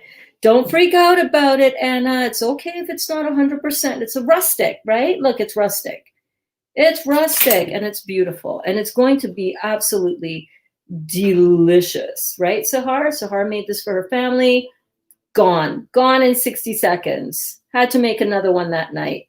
Was able to make another one because once you get really good at this and you're really focused and you're not talking into a microphone and entertaining people at the same time, you're going to be like in your zone. You're going to be like, bang, really easy, really beautifully, really seamlessly. And then what I like to do is I like to curl up the edges so that it's like a pizza crust. And also because there's an actual reason why. Sometimes the edges here may dry out and become too crispy. And maybe you don't want that. Maybe you want all of your pizza to be delicious and slightly chewy, and you don't want the edges all dried out. This is what I do to avoid that. And it looks like a really cute, like rustic pizza, right? Just gonna roll up the edges like this.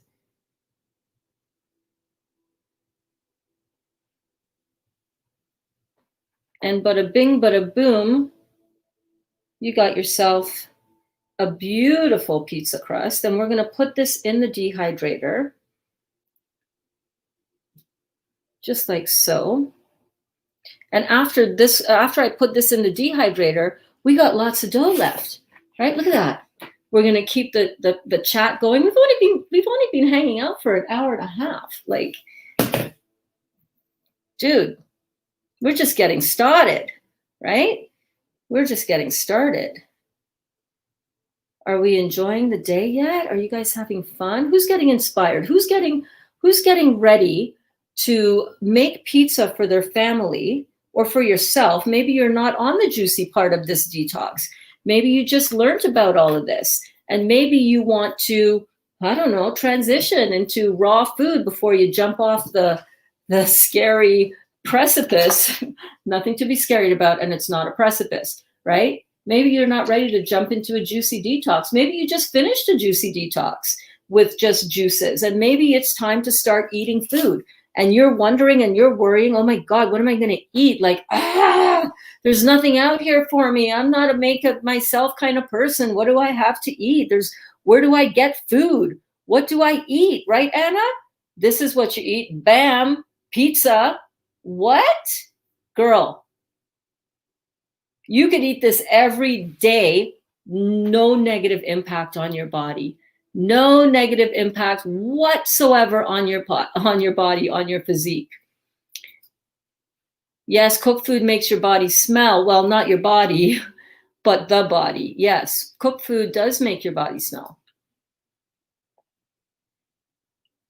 Alana Sahar is wishing you a good day, as do we all.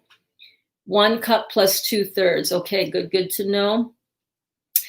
Kelly says, I think my flakes can't come today. I need to get them from the bulk store, Whole Foods or Sprouts instead of Amazon. Okay, all right, whatever it takes. Janita says, love your instructions at the top of the page. Thank you. You're so welcome. Sahar says, yes, I can see it now. Excellent. Our government wants us dependent 100% in 2021, but we ain't having it. No, we're not. Wow, thank you so much for carrying on teaching our detox group. Yay, you're welcome. Thank you so much for not leaving us. You're stuck with me, babe. I'm not going anywhere. I'm not going anywhere at all.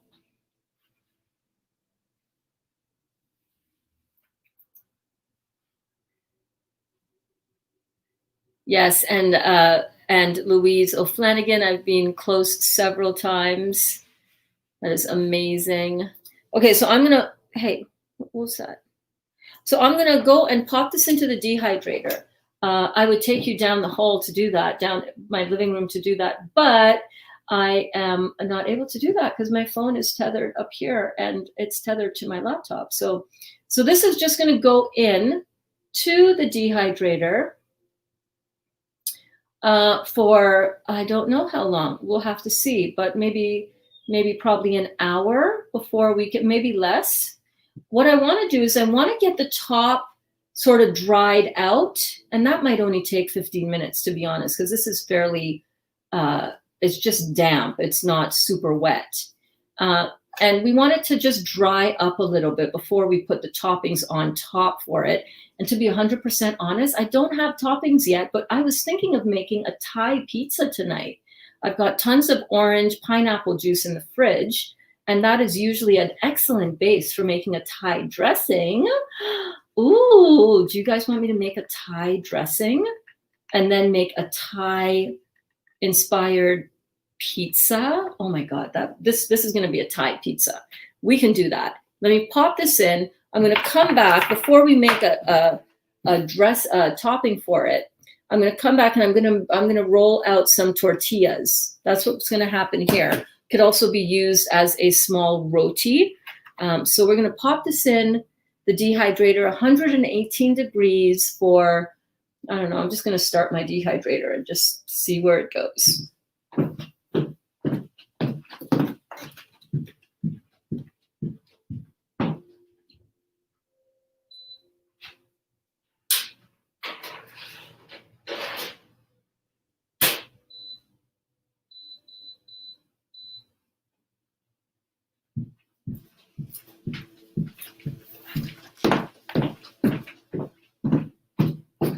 Okay, let's make some tortillas.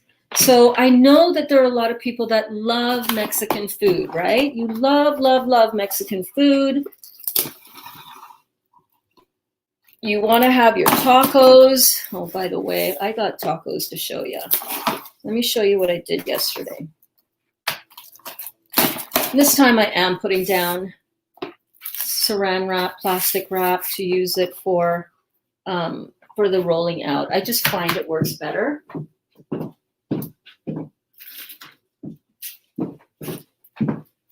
Here's what I made yesterday as well, in addition to the flatbread or the roti type of from a very similar recipe.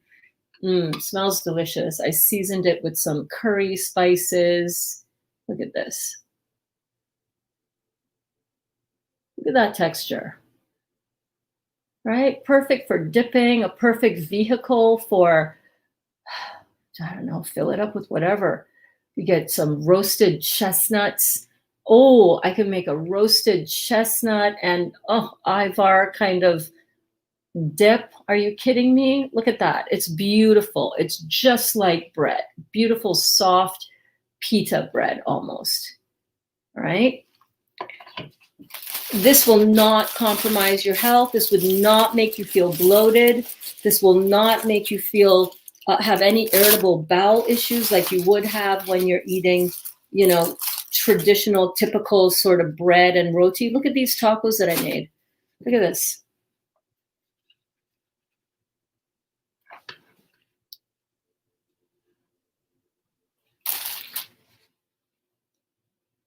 Fill that up with all of your beautiful taco fillings. Again, you can make a taco filling with roasted chestnuts.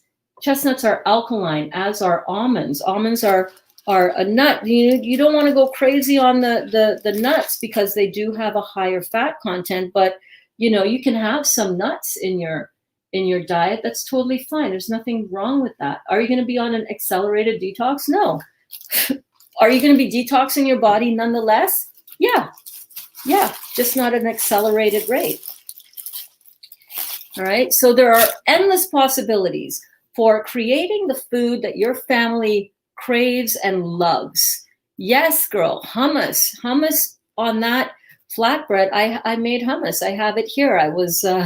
We were enjoying hummus with the bread yesterday. You just spent $4,500 replacing kitchen cooking appliances. Yeah. Oh, and my fridge. My fridge was $800, and it's an all fridge refrigerator, top to bottom fridge.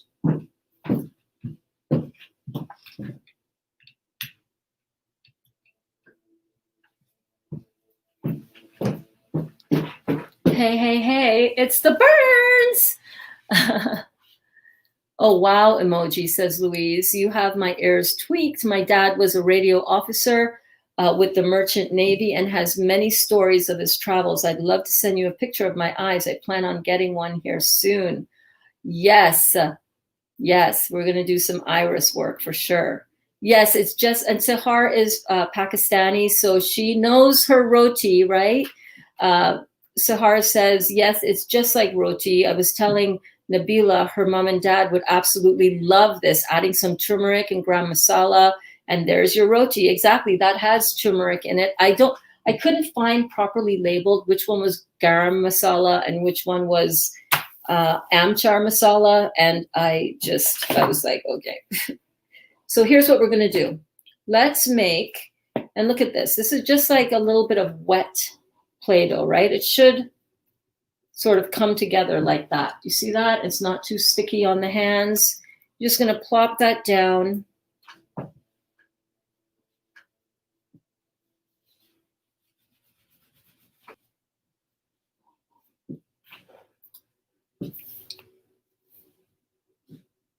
Yes, I did have a quick look. Although I'm not certified in iridology as yet, and as soon as Dr. Morris has that lymphatic iridology course going on, I will be one of the first people to enroll in that so that I can bring all of you, I can teach you, I can walk you through it. I can walk you through how to read your eyes. I cannot wait to do that. because that is where we can really see and really understand what's going on in the body. So I cannot wait to do that. So here's what we're going to do. Now, again, I like to do things in multiples. I'm just going to say it, right? When I do something, I like to go all in. So I'm going to do 4 of these tortillas, or rotis if you want. I'm going to take out a little bit out of that. I don't want to make them too big. Maybe a little bit more out of that.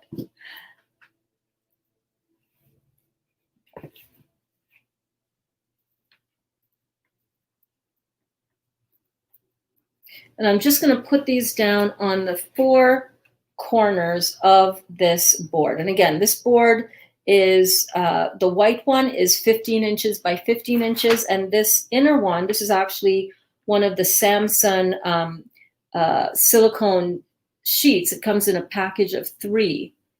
And again, I will have an affiliate link for the Samosa brand, hopefully this week. I'm going to rinse my hands off.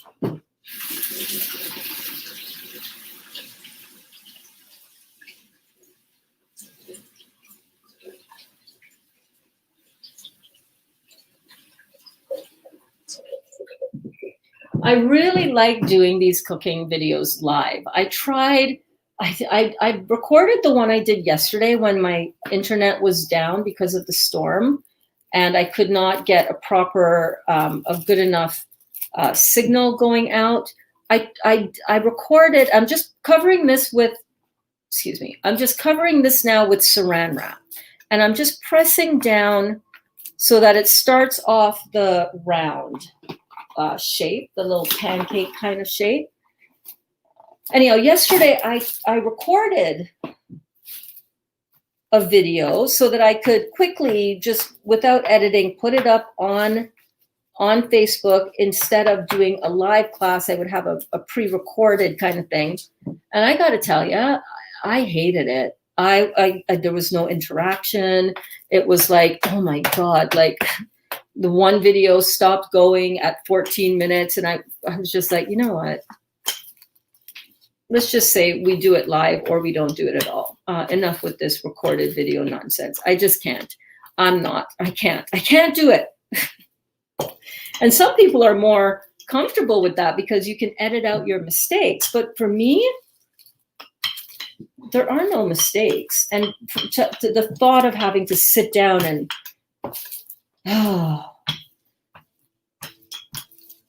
make it right, and how do you make this engaging after the fact? I'm like, yeah, no.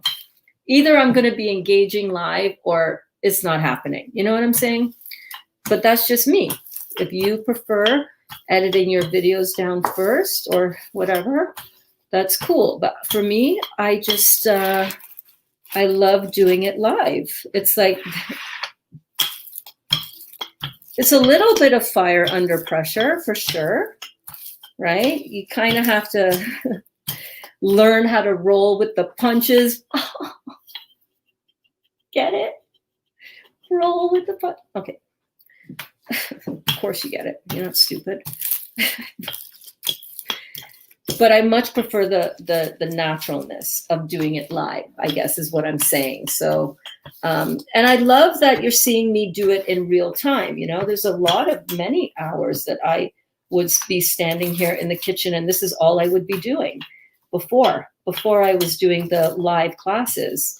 And that's all that I would do. I would just be in the kitchen doing this, figuring it out, kind of be like, how can I do that better?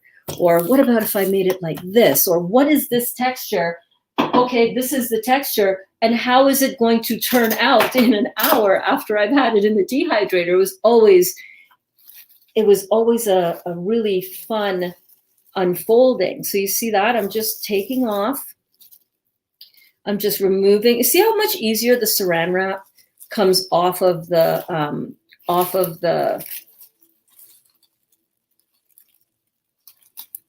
dough. It just gently lifts off. You don't need to add any oil or anything like that. And I'm just saving these. I'm just draping them over here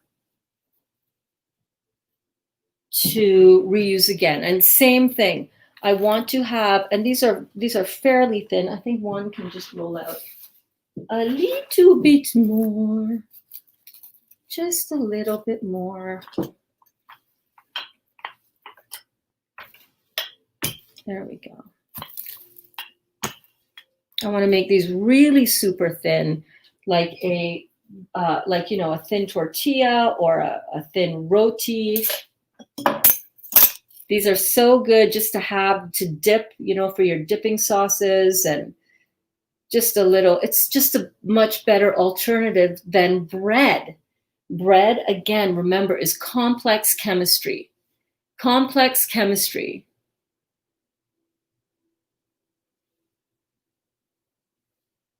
Oh,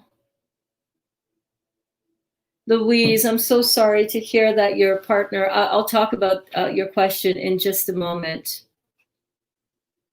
We'll talk about that in just a minute. Hang on one second. So I'm just going to lift these off like so.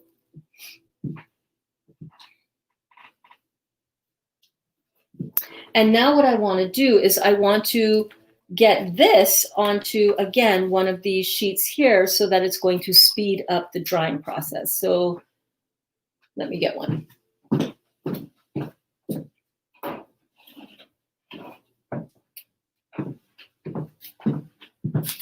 Okay, so I've got one of these sheets with the mesh. This is the plastic tray sheets that come with the Samosa dehydrator. And if you ordered one of the square type of dehydrators, it will also come with similar sheets. I know a lot of people love their Excalibur dehydrators, and a lot of the old school OG raw vegan, a lot of the OG raw vegan people swear by the Excalibur, but apparently they're very loud. I think, Sahar, you had one, right? When I was doing research into which is the best dehydrator to get, I saw some reviews on the Excalibur dehydrator, and a lot of people said that they were very loud compared to the Samsung. I think Marcus and Kara of The Healthy Life, Marcus did a Samsung versus Excalibur review, and that's why I chose the Samsung for me, and was really shocked when I was able to find it on Facebook Marketplace for 400 Canadian, which is, guess what? Exactly the price after shipping Canadian from Samsung, the distributors in the States. So although I will say again, the Corsair and the other Canadian ones that are on the on my Amazon store are comparable on all counts: 1,000 watts, 10 tray, the claim of being silent, stainless steel, glass, tempered glass door, etc.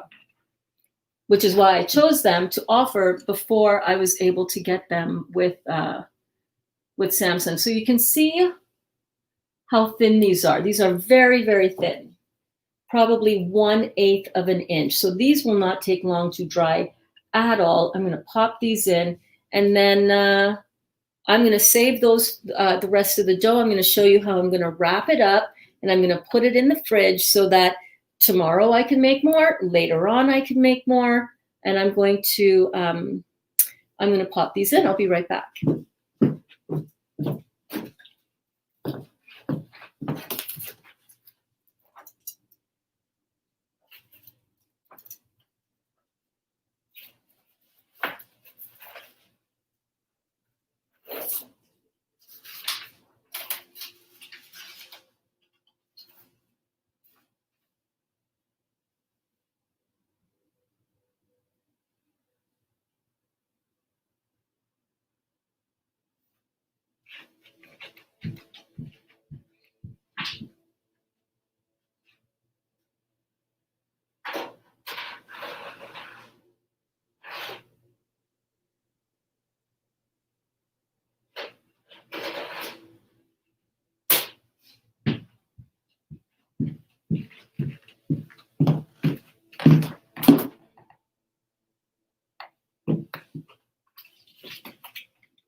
Just pulling out some veggies that we can chop up and make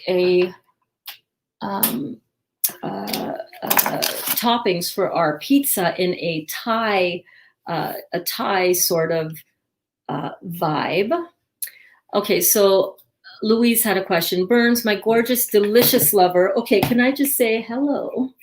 You do have a gorgeous, delicious lover. I just love how you even, wow, that's some good lover you got going on now. My gorgeous, delicious lover, Rees, sometimes snores. Any specific advice on this? He is here beside me. Hi. Oh, don't cringe, babe. Listen, I've talked about all kinds of stuff that have gone on with me, have gone on with my beautiful, delicious lover. It kind of makes me blush a little bit when I say it. My delicious, gorgeous lover, Dali. I've talked about his journey and healing with hemorrhoids. Everybody's got a lot of stuff going on, baby. I don't ever want, and I hope I pronounced your name correctly. I hope you don't ever, don't ever feel bad about anything that you're experiencing. We don't have to suffer in silence, and we don't have to feel ashamed of what is happening in our body. You never know how somebody looks on the outside. You never know what's going on the inside. And I can tell you, everybody here loves you, and everybody here is supporting you, and there is no judgment, and there is nothing to feel cringy about at all. Okay, so let's start there. Let's start it with acceptance. Let's start with love. Let's start with understanding and compassion for ourselves, and appreciation that this is just your body letting you know what needs fixing and healing within your body. So never feel ashamed. Gosh, that's the last thing that I would want anybody to ever feel when working on getting themselves healthy. Listen, there is no shame about anything that you're experiencing. No shame whatsoever. I'm just wrapping this dough up as I chat about this. I'm just wrapping it in some saran wrap to keep it nice and fresh, and I can just pop that in the fridge and just use that within a few days, I would say. Or you can put it in the freezer. You can freeze it at this point, or you can and then take it out and just defrost it and then just roll it out. Or you can set aside a little bit more time if you have some time available, and you can roll them all out, dehydrate them all, and then go in and store them in the freezer. And then you're ready to use it for topping beautiful pizza. Kids can also take it out. Teach the kids how to take it out after you have teach your kids, teach your family. So Rees, I don't know how to pronounce your name. I'm sorry. Louise, send me a voice message of that. Any specific advice on this? He is here beside me cringing. I love him dearly, so it's not a problem, I do know. I totally understand that. Snoring has to do with, I believe it has to do with connective tissue and the thyroid gland. I will have to look that up. Let me look it up. Hold on one second. But what we know is anytime you have any congestion in here, anytime I actually experienced severe snoring every time I've had to go under for surgery because they put the breathing tube down. Have you had any surgery lately, honey, or ever? When they put that breathing tube down your throat, it messes up the air passage in here and at the back of your throat. And your sinus cavity is all connected down to your throat going down. So anytime you have any issues with that, anytime you have any lymphatic congestion and stagnation that is, affecting how the air passage at the top of your throat, keeps you breathing and keeps you awake and, swallowing and all of that. Whenever you have any lymphatic stagnation going on in this area, maybe you have tinnitus, ringing in the ears as well. That could also accompany this. You're going to find that you have other symptoms that have to do with, your sinuses, or maybe you have headaches. Maybe you have, there's so many things. If I were to see your health questionnaire, let me pull it up. I don't have your health questionnaire. I have a health questionnaire that I send to my all of my clients who I'm working with. I don't want that one. I want a blank one. Let me look at a blank one. There we go. So you might have this health questionnaire, by the way, is amazing. And I will post it up in our group, okay? It is the Dr. Morse Health Questionnaire.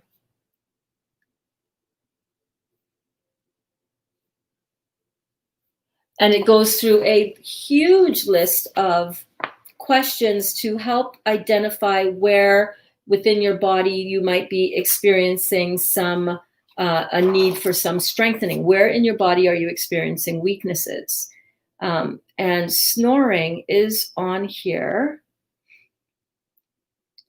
Let me just try to find where. 1 second, because I want to double check. I want to say it is, like I said, thyroid or parathyroid. But I could be wrong. So let me double check. If ever you don't know, go find out. Go double check.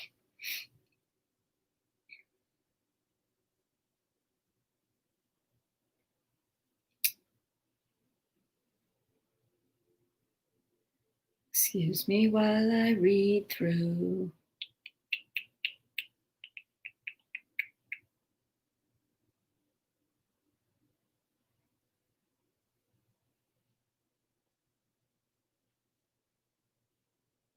Lymphatic system. Do you snore? So again, lymphatic system, lymphatically congested in the head in particular. So I was correct. It's on there. You might also have sleep apnea, that kind of thing where you're when you're needing oxygen or when you stop breathing. So these are all congestion, lymphatic congestion in the head. I'm glad I double checked for that. I'm confident in that response. I'm confident in that response. Let me know. Does that help you? So what you want to do in order to, you want to go after the cause all the time. So often we think, oh, I have this condition. How do I make it go away? Well, there's only so many times you can cut your body open and remove organs, right? There's only so much of that you can do. There's only so much of medication that you can take before you realize that, hold on a second, none of this medication is helping this condition go away. You never want to medicate a symptom away. You want to go after the cause of the symptom. You understand? So the cause of the symptom is lymphatic stagnation. Oh, you might also have had your tonsils removed. Again, the tonsils are your lymph nodes or your septic tank that drains everything in your head. And, again, I ask my children for forgiveness every day in my heart because I push for them to have their tonsils removed. And because of that, they have this weird clicking jaw situation that my older daughter, when she eats, you can hear it. And I know it doesn't bother me, but I know it bothers her. And it's not healthy. Kaya, my 18-year-old, it hurts her. So I did that to my kids. I got stuff I got to work out,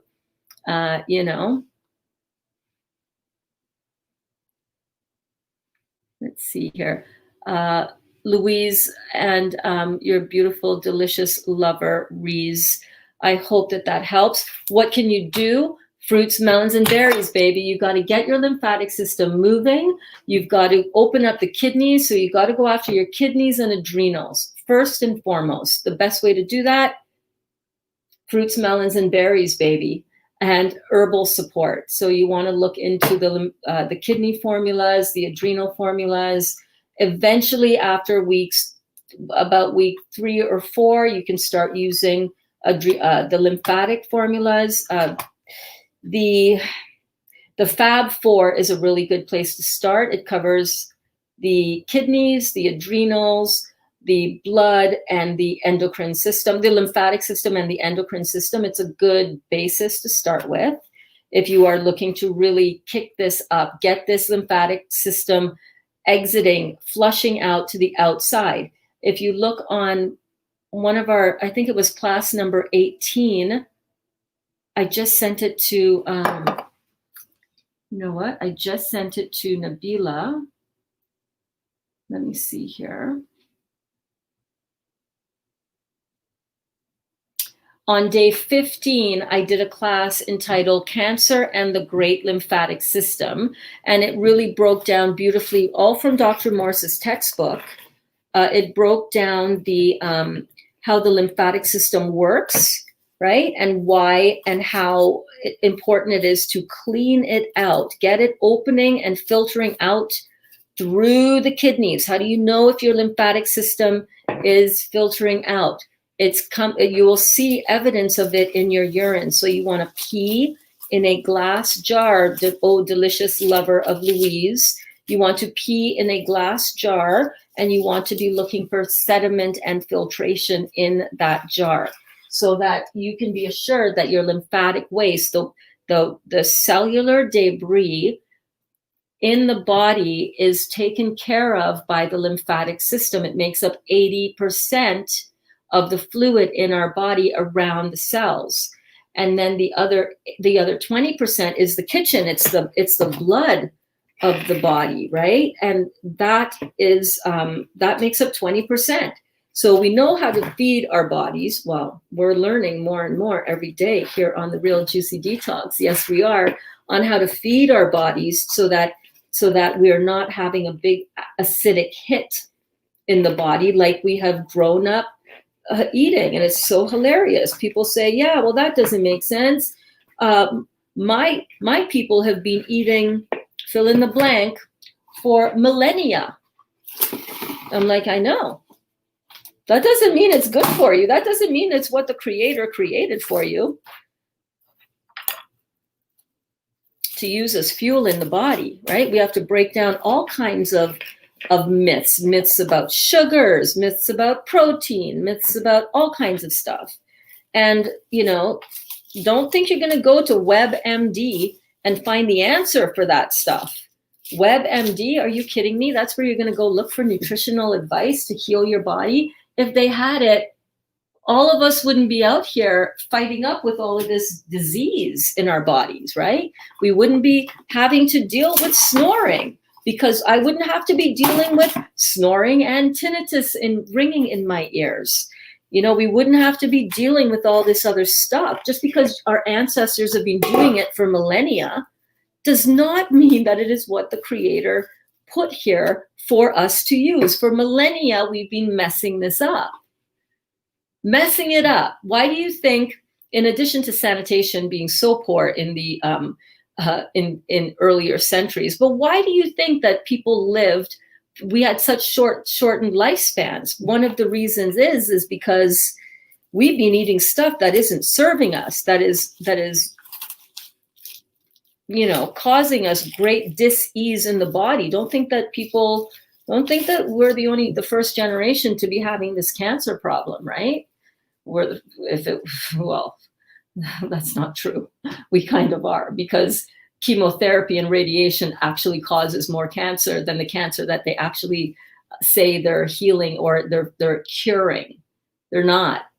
The cancer, the chemotherapy and the radiation that they're putting into us with all these CT scans, what do you think is given? Why do you think people end up, don't even get me started. So this beautiful recipe that we have been making, our buckwheat pastry, we've made 1, 2, 3, 4, 5 doughs that you can make a decent size, family size, a goodly sized pizza,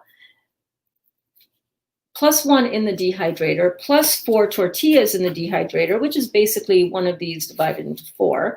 And you can see that we got a pretty good batch of dough. I strongly recommend taking the time, and which I will be doing after class and after my homework that I have to do to get some protocols ready for my family client, which I'm almost done. Actually, it's not that hard at all. After I do that, then I'm going to roll out the rest of the dough. And let me see, let's see the other, oh, by the way, Louise Emoji King says, huge respect to your dad, because Louise was saying, wait, where was it?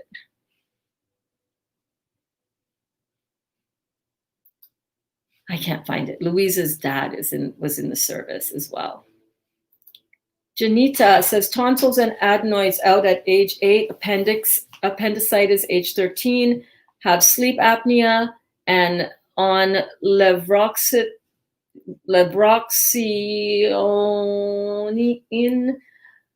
whatever, I can't pronounce it, shouldn't be in your body, now also for 6 years. And that is going to take some time to get off of, but you can do it as well. I know I had my girls' tonsils and adenoids removed. I can't believe I did that now when I think about it. That's crazy shit.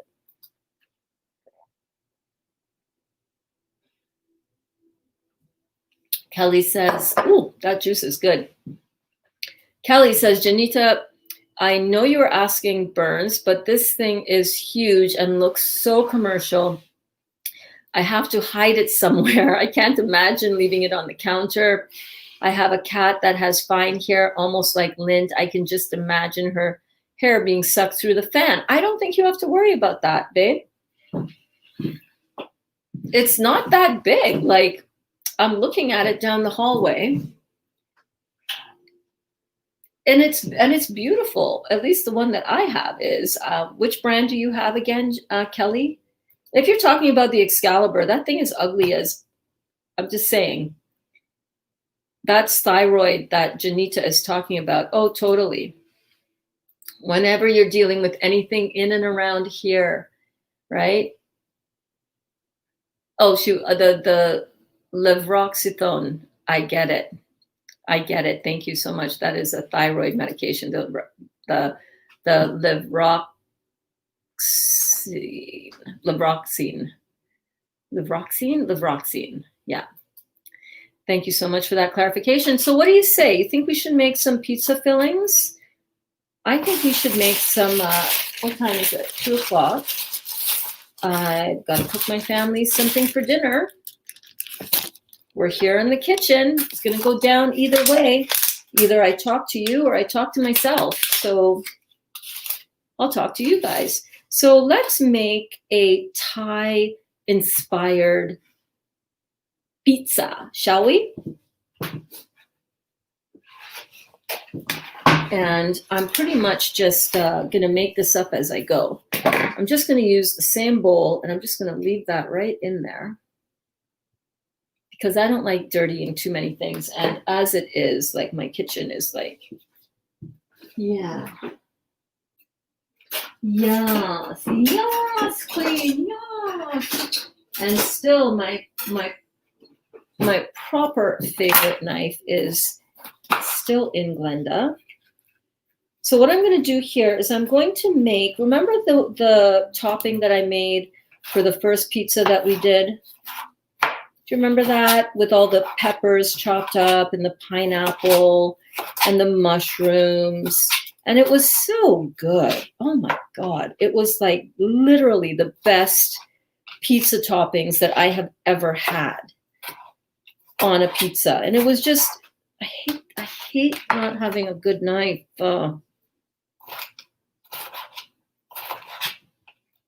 I have my favorite knife. It's sharp as all get out, but this one is pretty good too. I think Dally must have sharpened this last night when he was doing his watermelon. Hey, kitty, are you hungry? Are you hungry? Yeah, there she is. Yeah, I'm hungry. Feed me, lady. Feed me, mama. I need a compost bowl. You don't have any food? Okay, I'll feed you, honey. Hold on. I will feed you. I will feed you. Where can I put this bowl? I'll put my compost bowl over. I'm gonna knock some shit over. That's what's gonna happen. Yes, it is.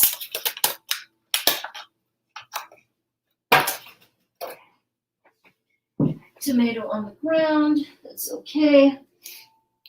You want some food? Excuse me, I gotta feed the kitty. We've got the cats on their species-specific diet as well.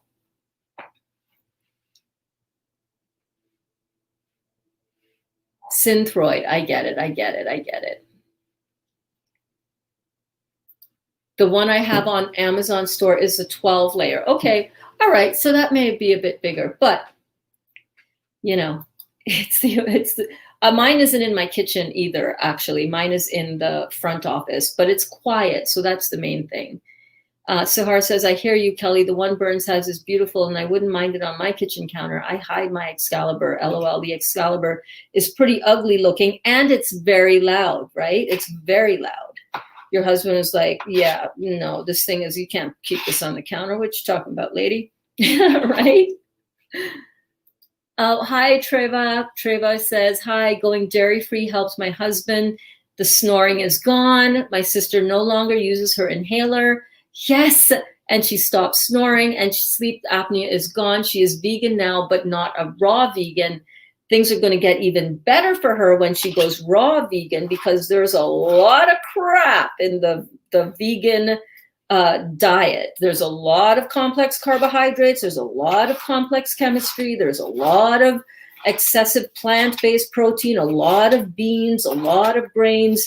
It's a bit of a trap. It's like, well, I thought I was being healthy. I'm vegan.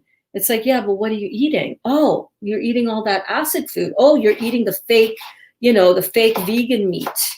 What do you think that is? What do you think you're putting in your mouth when you're eating a plant-based burger? I didn't know. I wasn't aware. I was freaking asleep at the wheel. I was eating up, oh my God, you should taste the raw vegan burger at the raw vegan sausage at Tim Hortons. Oh my God, when they busted that out, I was like, dude, this tastes exactly like sausage, but look, it's plant-based. And little did I know, it was all textured vegetable. I should have known. I'm not stupid. I've been around the block. I used to eat all of that TDP. I used to make it, never mind eat it. I used to freaking make it from scratch, y'all. All of that stuff, seitan, it's called. That's a good name for it. It is Satan. It is the devil. Okay, kitty, I'm getting you food.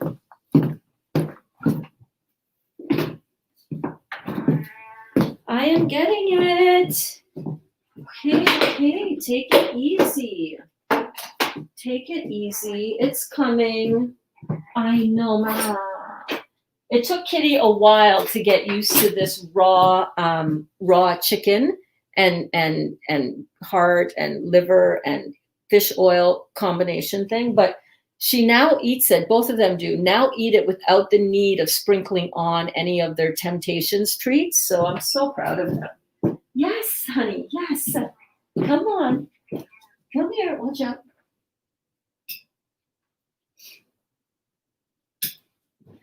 Dottie, come on. Come and eat. Come here. Dot, it's over here for you, honey. Come here, Dot.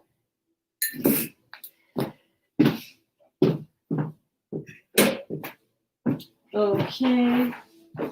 There you go, Dottie. Kitty, you can have yours. She's not bugging you.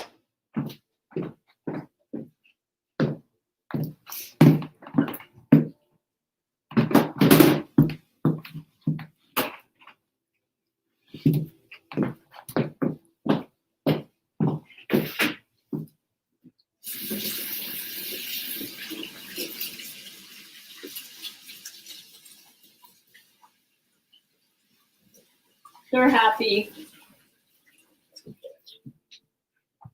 They're all happy right now. I want to show you a little preview of what we're going to be making tomorrow in class, okay? Are you ready for it? So definitely, again, lymphatic stagnation in here is all dairy related. We eat dairy and what happens? It's like it just brings up an instant mucus reaction. That mucus reaction gets stagnated and it gets clogged up in here. this morning I was talking about, I was sending a message out to our beautiful consciousness girl. God, remind me what's the rest of her profile name? Shit.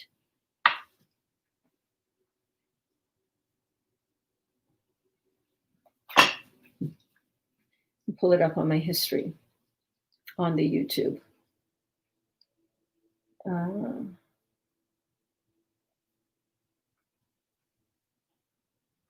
Yeah, shifting consciousness. Helen.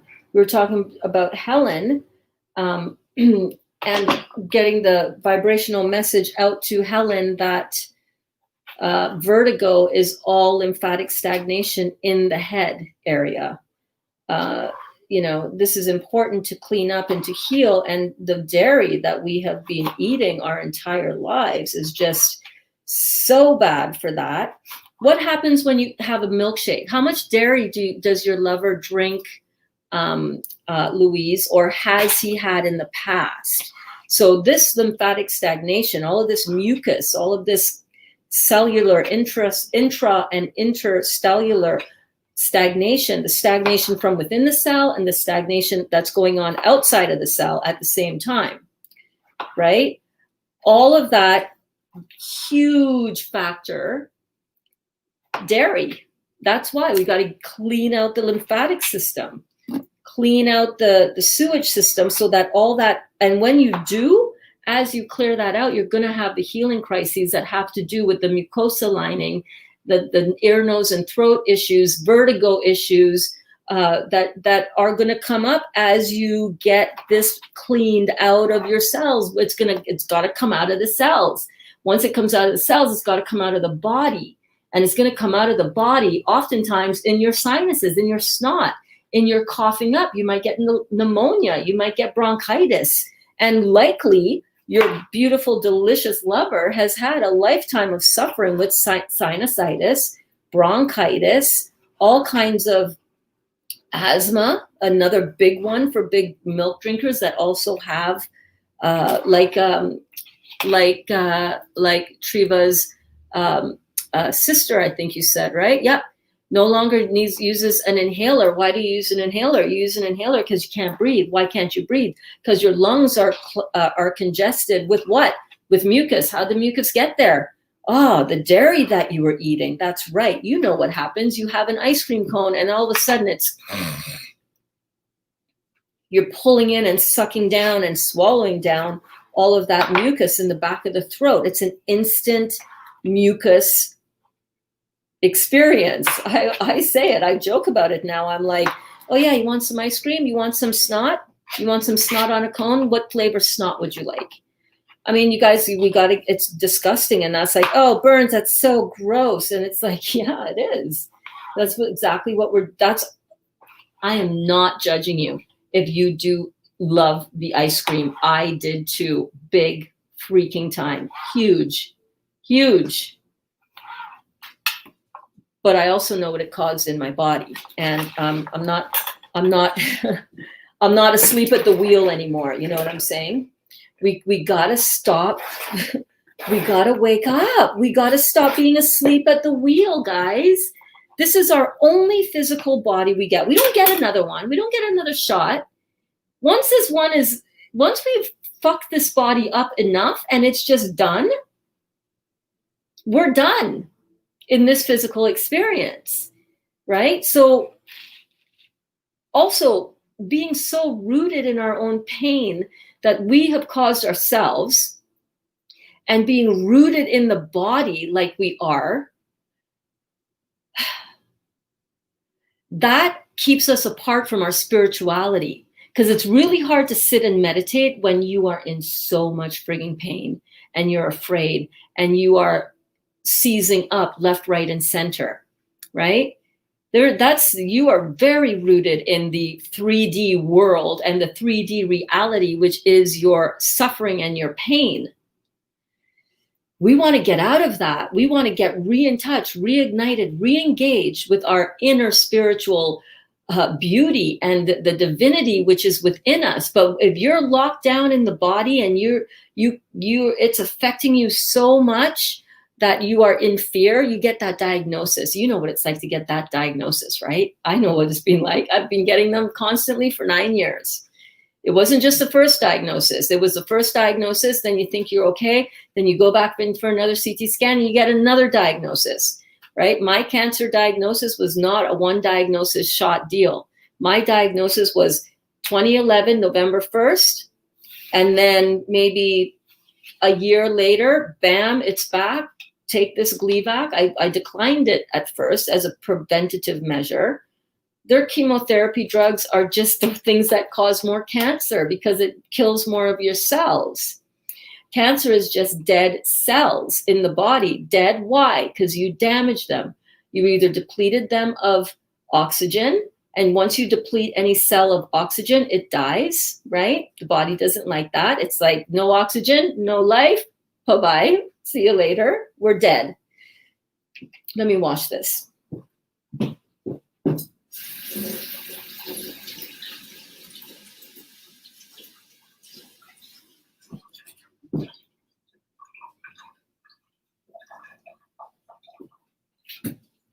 By the way, a little interlude. I have a snack for you. Here you go. Here, take one. No, take two. You want three? Okay, go. Take it. I made these protein, raw vegan, protein, alkaline, good for you, sprouted almond cacao, dates, and apricot, coconut balls for you. This is what we're making in class tomorrow. Would you like to make some? Would you like to have one?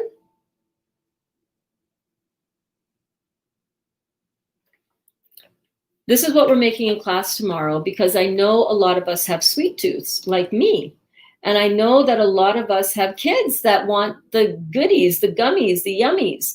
I know a lot of you are going to Thanksgiving gatherings because nobody's taking away your freedom to get together with your family. Fuck that shit.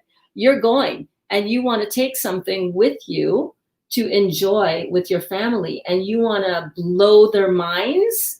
Then you want to make these beautiful chocolate, cacao, raw, vegan, beautiful deliciousness, right? Carlene says that looks good. Alana says yes. Carlene says sign me up. Sahar says yummy, yes. Absolutely the truth. This isn't just healing our physical being. This is detoxing your mind, body, soul, and spirit. Yes. And while we do that with these guys. I'm feeling like I could have a little something right now. So I'm going to have a taste of this.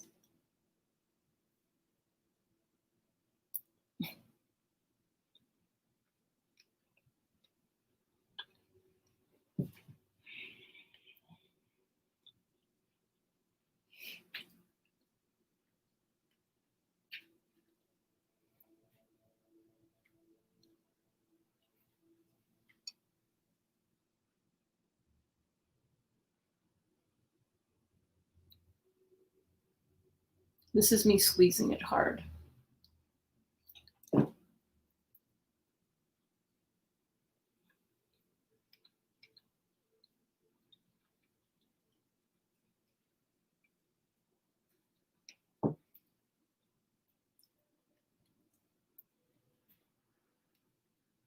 Oh my God.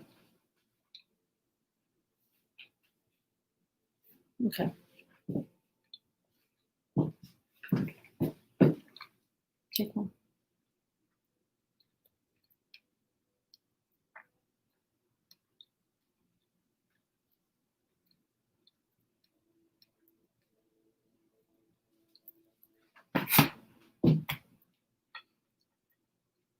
Who here usually craves sweets? Let me see you. Tell me.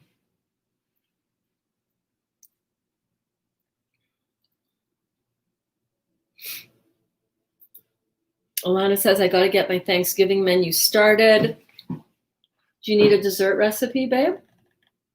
You want a raw vegan dessert recipe that will absolutely blow your family's minds? Judah says, I just went to the kitchen to whip up something sweet with dried fruit and coconut, and there you go talking about it. Yeah, baby. I'll tell you what's in it. I haven't written it out as yet, Kelly. I made this morning. This was something that I've been wanting to make for a while. And this I'm going to share with you guys in tomorrow's class at noon. But I just want to let you know that this is one of the most delicious things I've ever made. One I rolled in coconut. The other I rolled in raw cacao. I'm going to have to taste it. And what's so incredible, I made this morning at like 11 o'clock. I finished rolling them all at 11 o'clock. I think I started at like 10:30. And they were not much softer. They were a little bit softer when they went in the fridge. And they were amazing right when I put them in the fridge. But now that it's like married together and kind of become one,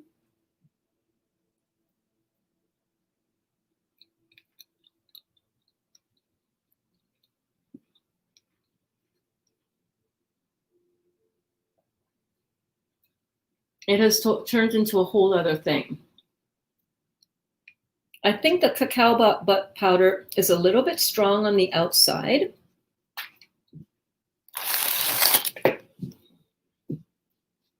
And I think that is something that Brooke was saying when the girls could not believe how good they were.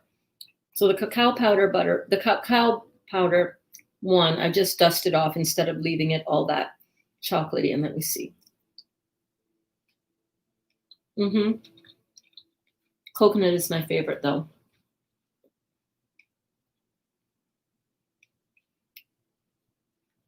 If you want to make this tomorrow with me in class, you need medjool dates. A cup and a half of medjool dates.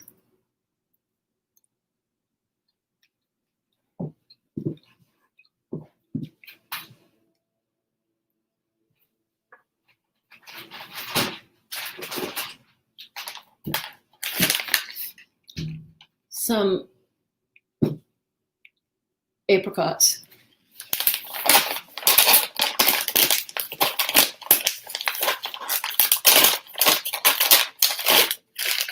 One of these 500 ml packs of dried apricots.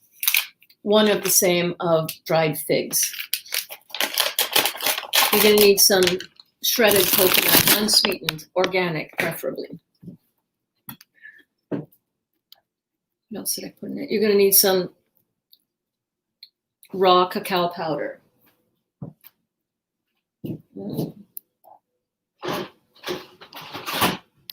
Where is that bag?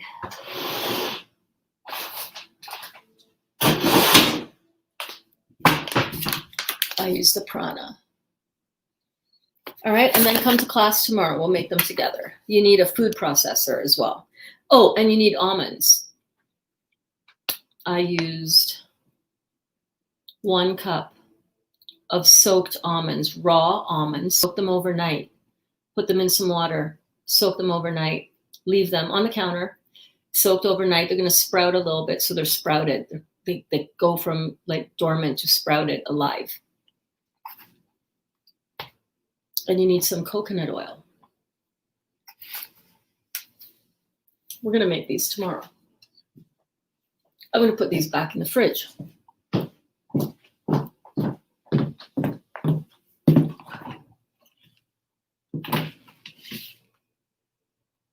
Let's see, what else do I want in here? I want some garlic. I want another pepper.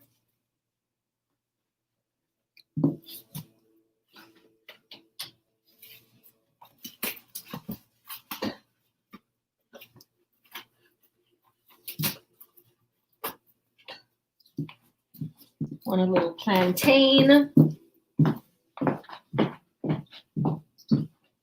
Whew, that was good. That was a perfect little mid-class snack. Yes, indeed. Yes, indeed. All right, good. So I see people are like, yeah. But come tomorrow to class and I'll give you we'll do the recipe.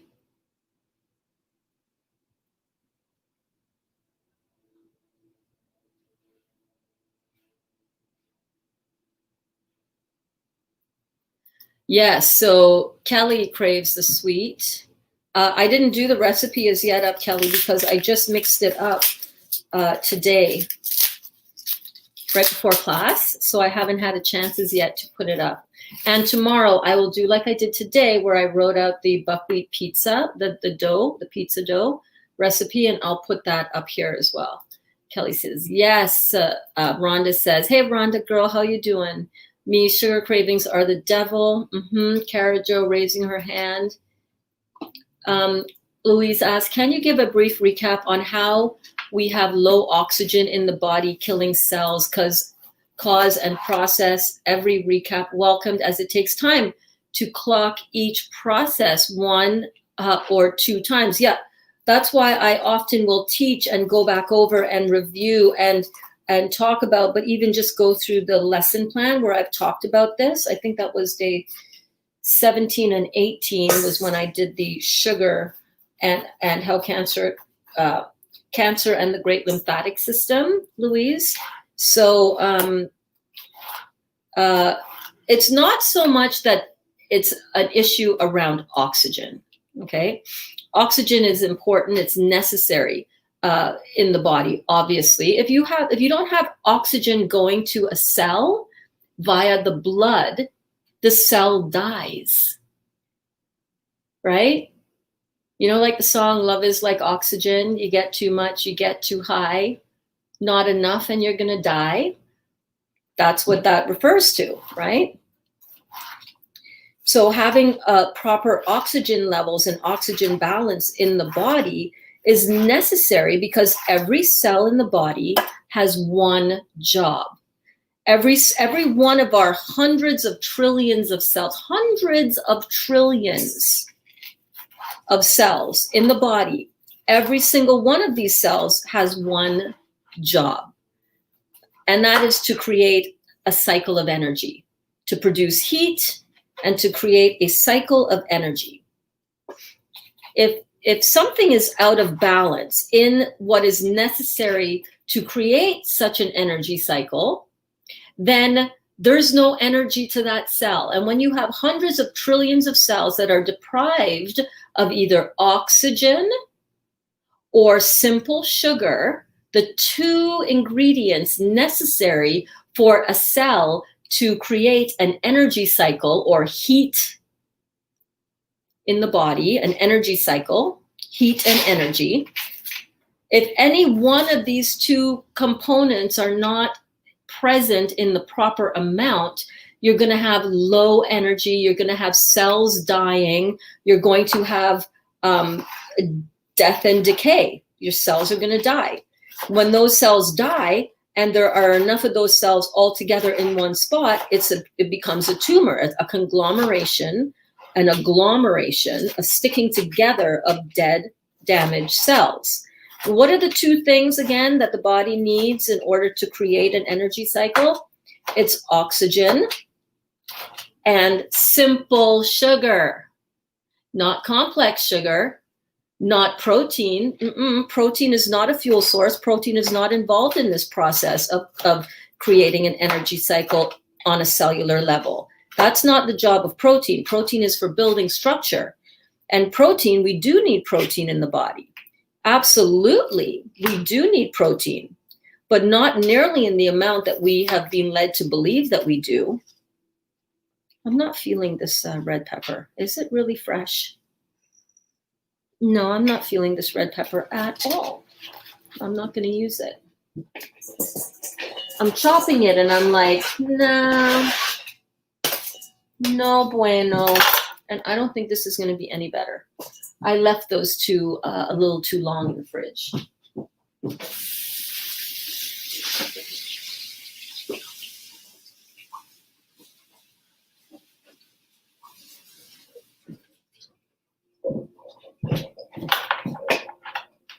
Okay, so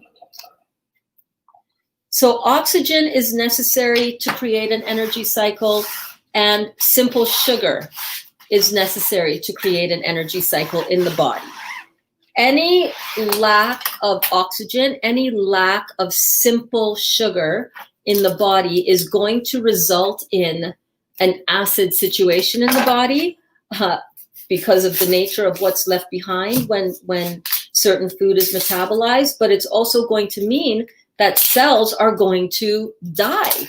If a cell isn't doing its job, the nature and the body is very efficient.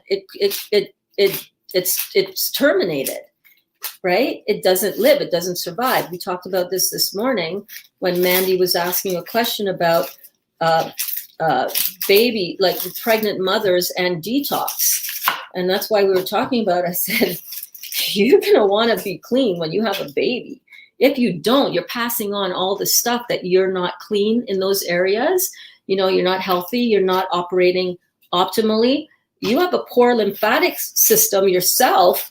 Guess what your baby gets from you first and foremost, besides your genetic, code and your genetic material? It inherits your lymphatic system. Yeah.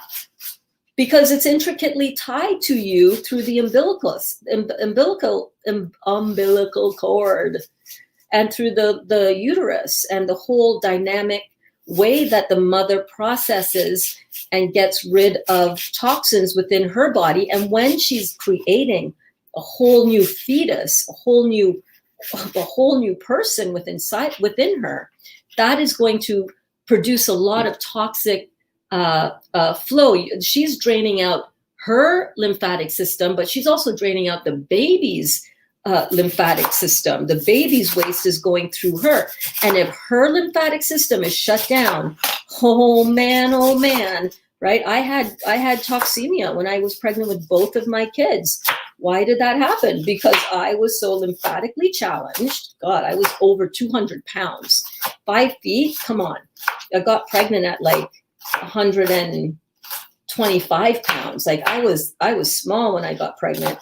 I blew right on up. I was so overweight. I stopped looking at 200 pounds. And I'm only 5 feet. I'm 5 feet. I'm 5 feet, maybe half an inch. I'm just chopping onions here. Oh my God. I'm just chopping onions here. So Louise, your question on understanding all of this is so good, We have to really understand it, because if we don't understand it and we just do something because we're told, oh, you should just juice. And if you don't really learn about it, which is why I decided to enroll in Dr. Morse's International School of Detoxification in his certification program, to become a certified detox specialist, which I am. Oh God, these onions are making me cry. Don't cry for me, juicy juicers. Yeah, I will stop pretending I can sing. I will stop torturing you with my attempt to sing. Good Lord, that is some harsh, hardcore onions. And I'm putting them all in because I freaking love onions. I actually saw something that somebody posted the other day in one of the groups, demonizing onions and garlic.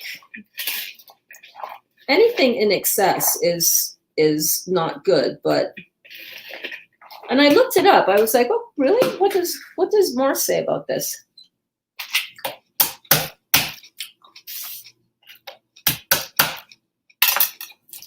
He did not have a big problem with it at all. And I think they're not good in the hygienic movement. Is that correct? But again, it's like, really? No.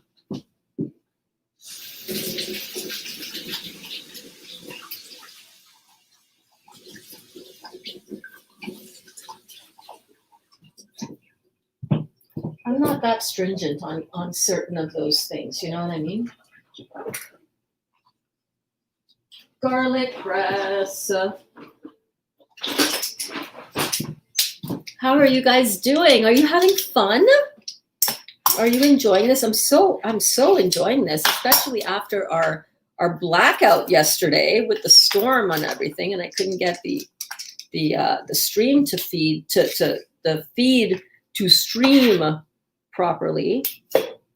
So remember, I'm making up a Thai kind of salsa almost topping to go on top of the pizza that I've got going on in the dehydrator.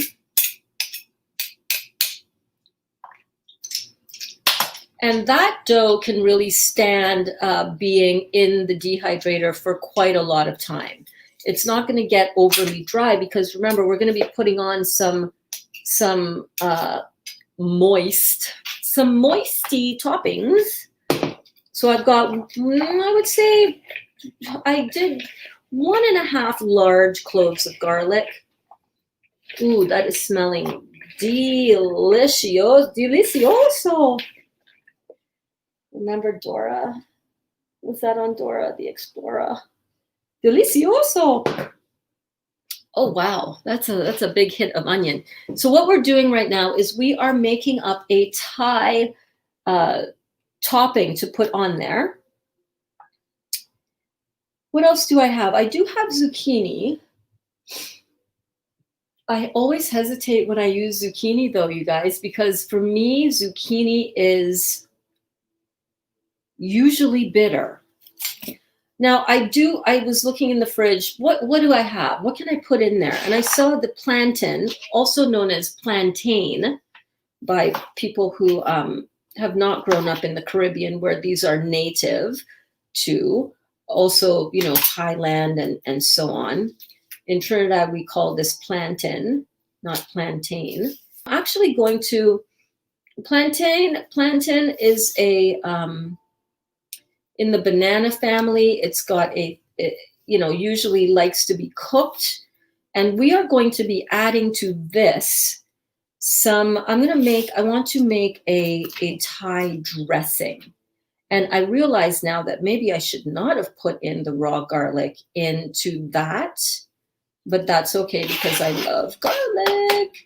But I'm going to be making up a Thai dressing and in the blender in a minute with you guys.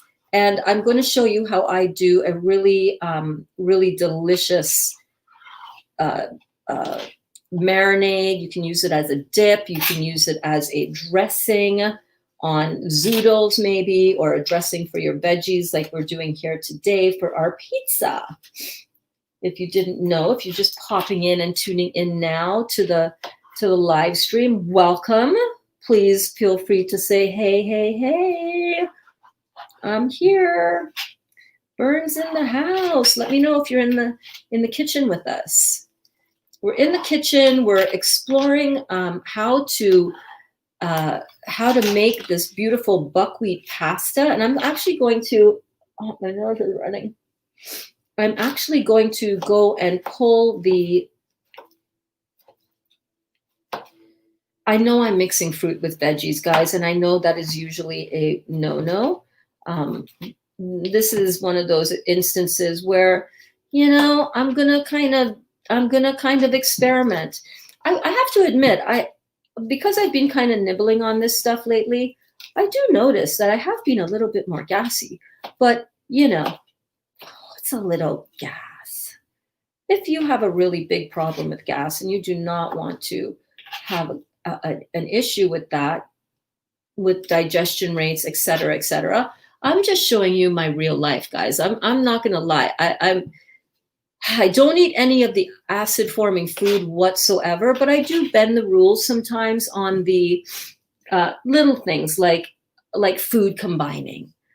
To me, honestly, I'm always going to be transparent with you guys. I'm never going to put something in my mouth and pretend that I'm never going to be like, I'm never eating meat and I'm going to not eat any grains because I understand what that's doing to my body and sugar, and then go out or turn off the camera and then eat that crap. I'm not going to do that.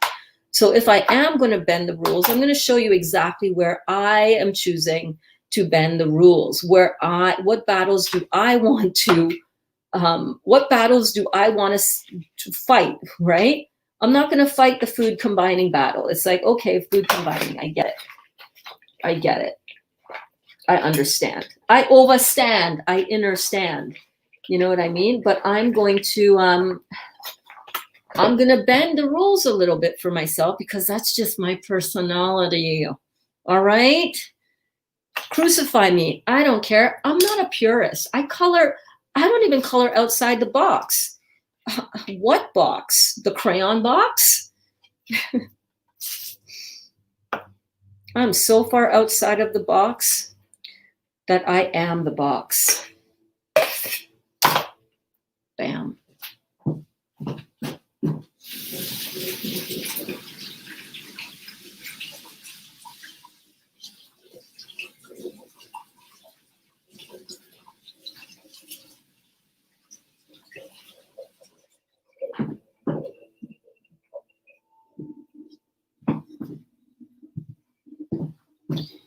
Right? So for me, this is how I rationalize it for myself.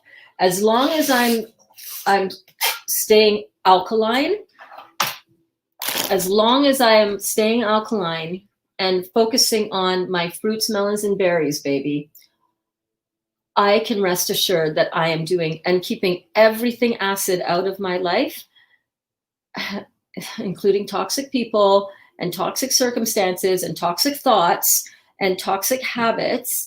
As long as I'm focusing on all that good stuff, I'm always going to be in a healing state. I'm never going to have to be worrying about any of the other stuff.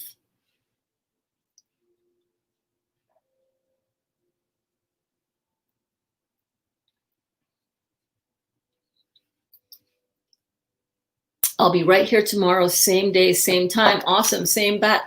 Do any of you oldies ever watch Batman and Robin when you were growing up? I was never really big into superhero kind of stuff, but I always watched Batman and Robin because, every so often Catgirl would be on and I would be like, right? Always loved the influence of the female power character in these cartoons, always. And I always used to watch it, and I used to love how they would have, the cartoon bam show up on the screen when bam when somebody would get punched, or during the action scenes. It was so cute. And oh, this is looking good. What else can I put in? Oh, shredded carrots. That's definitely a Thai thing. Anyhow, their episodes would always end with, see you next time, same bat time, same bat channel. That's where I get that from. It's always been a thing for me. The kids are going to love these. Yeah, they are going to love those chocolate, like the stuff that Aaliyah made when I came over, the date chews. They were good, but this is like on a whole nother level. I haven't been having refined sugar, but when I have, I realize I'm not missing anything. Yeah, you're not. It feels crappy in your body. It's just not worth it. I'm not at all interested in messing up how I feel because I think that's what I have to eat in order to satisfy my sweet tooth, right? We think that, oh, I need something. I need that. Ooh, it's pumpkin season, Starbucks, pumpkin, whatever, fill in the blank. We don't need that crap. We can make stuff for ourselves that far surpasses, I'm telling you, anything that you can buy in a high-end vegan restaurant, raw vegan restaurant. This stuff, and if you find it out in the world, it's $3 for one of those balls. One, not the whole recipe. One. And I made it with stuff that I just pulled out of my cupboard that I just happened to have here. You know what I'm saying? I soaked my nuts. Where are my nuts? I soaked my nuts last night. It was 1.5 nuts, cups of nuts that I soaked, and I got 2.5 cups of soaked nuts. That's all I used. Medjool dates. I'm always packing some medjool dates down in the cupboard here, and I had experimented with another type of dates. These ones, these are like an Egyptian date, also very juicy, very sticky. This is what I'm going to use for tomorrow's recipe, right? So you don't have medjool dates? All right, use another type of dates. I know it says medjool dates, but that's just because I reused the package. I'm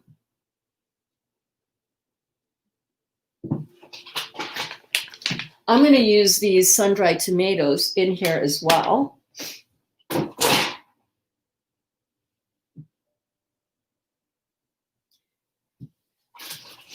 I got some pumpkin seeds as well. That might add a nice kind of crunch for on top afterwards, after I dress the pizza.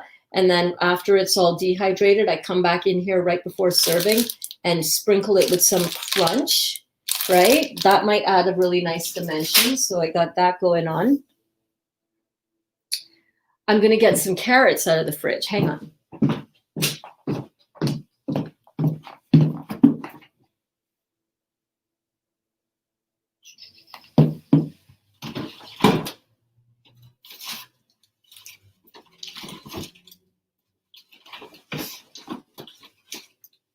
Oh, I found some tomatoes. Ooh, cucumber. Yes. Yes. Cucumber.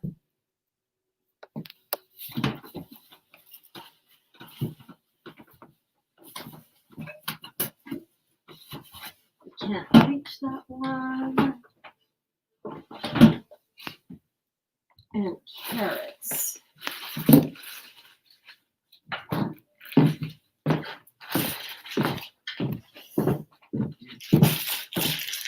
My carrots are not shredded, and they're these baby carrots.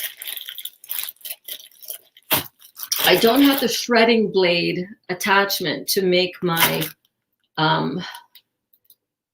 food processor shred, but I do have a hand turner, a hand shredder that I just put it down inside of there, but I can't find the plunger part for that.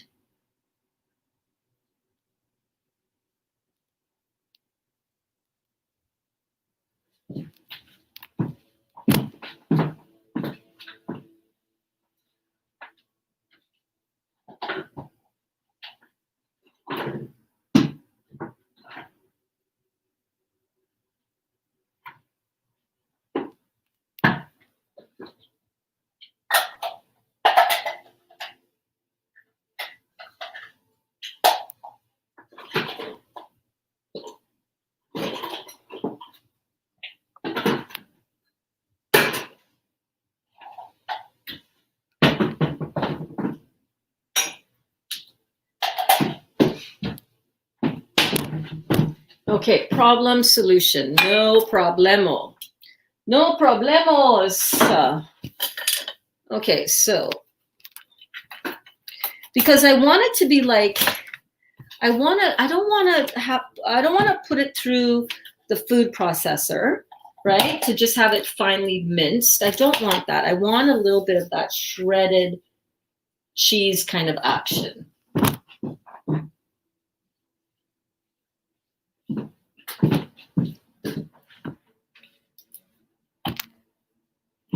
So I'm going to grate some carrots. Yes, that's going to work just fine. So I found cucumber, which would be perfect in here. Give that little crispness. But I think, again, maybe I want to just shave some cucumber on top. So there's that added kind of, because a lot of Thai food has a lot of freshly shaved vegetables on top. There's that fresh, crisp, cool bite really important in the texture of Thai food. So I think I want to save this as well. But I do want to shred these here carrots, because this is also not, and I found, I forgot that I had down in the drawer some fresh tomatoes as well. So what I'm going to first do is I'm going to see if I can grate these carrots, and instead of the plunger, but I do not know where it is, I'm going to use this cup, the base of this cup, to press down. Oh yeah. Oh yeah, baby. Oh yeah, we got this. So this is not going to be marinated for long. Oh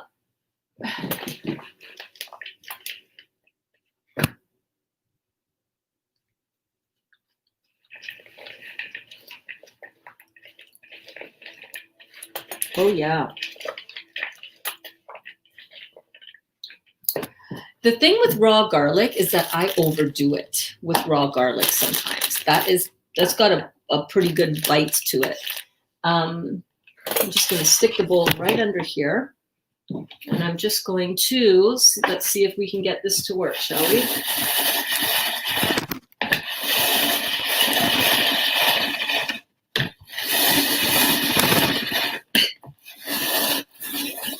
It's in an awkward place. Hang on.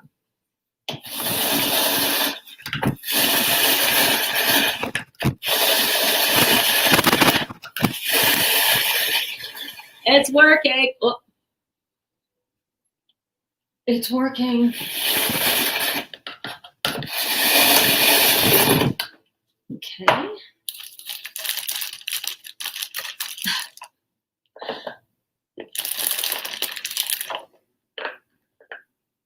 Let's get a little bit.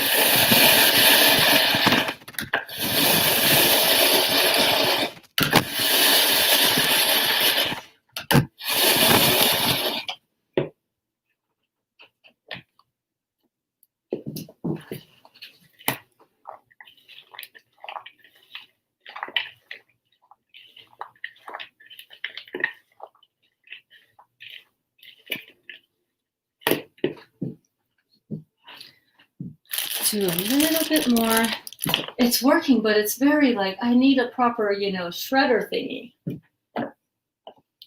If I had the attachment that went down in it, I think it would be a lot easier, but.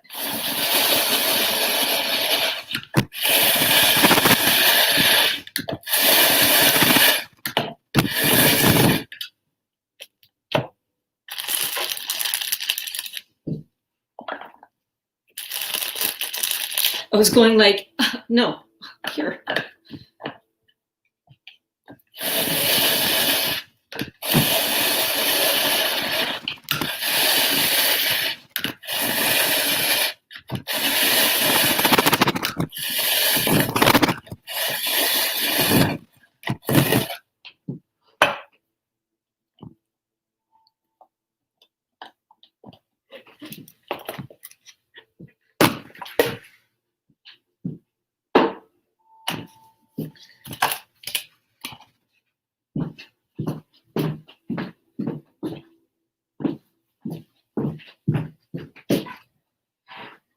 Okay, so that was good. That was about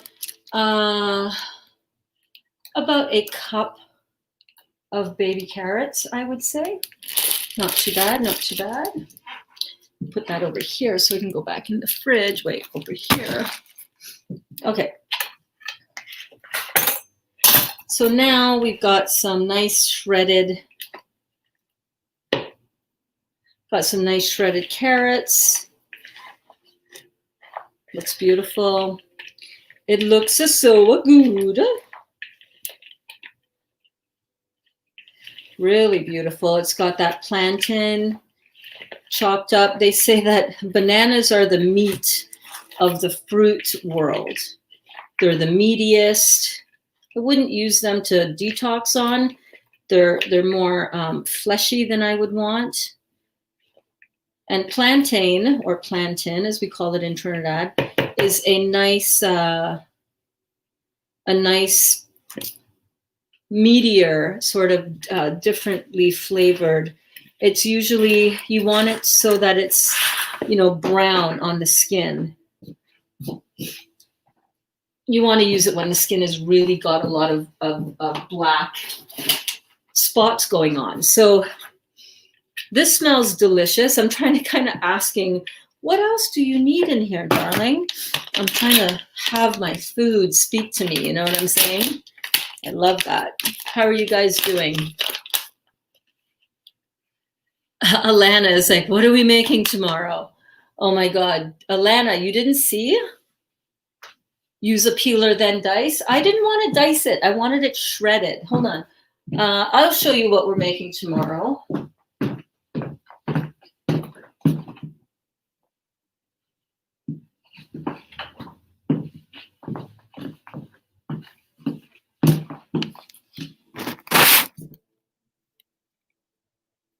We are making these beautiful, look at these. I'm pressing down on it. Can you see that? These beautiful almond protein bars, balls. We're making balls tomorrow, Alana. Do you like balls? I like these balls. I like big balls and I cannot lie. I like big balls. I like these kind of beautiful chocolate.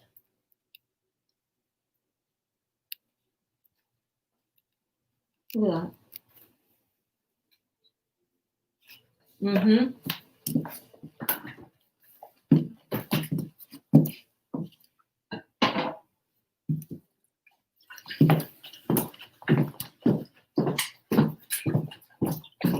I'm getting my pineapple juice ready, or whatever citrus this is.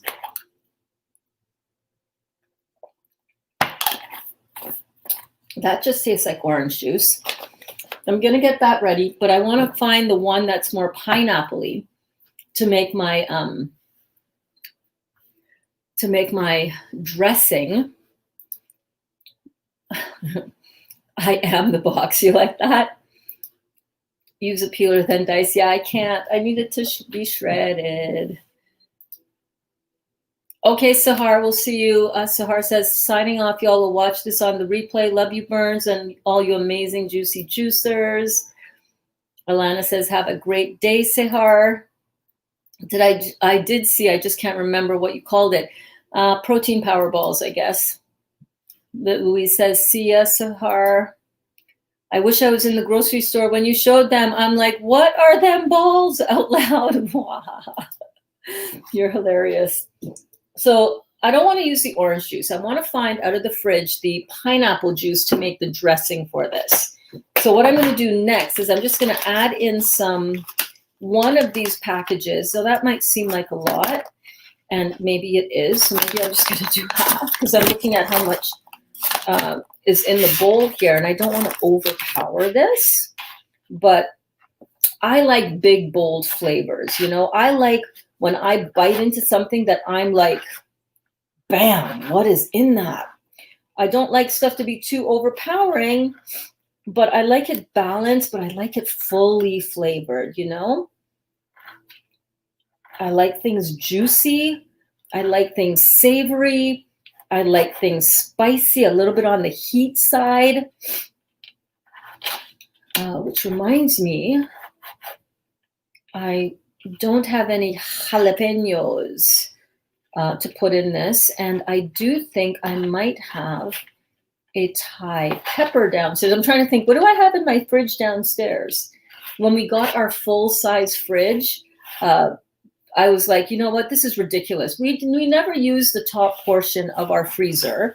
Why don't we have, do they make fridges? And then, of course, I remembered, yeah, whenever I see house tours of, you know, sometimes we watch a few channels on YouTube, which are just house tours of, you know, these beautiful homes and just, yeah, they open the fridge and it's like the whole side of the fridge is like all fridge. And I'm like, I need one of those. So I got one. This smells delicious, you guys. Absolutely amazing. I have a couple more tomatoes, but I think I'm going to chop these right into it. Sure. That's going to give a nice juicy component to it as well, right?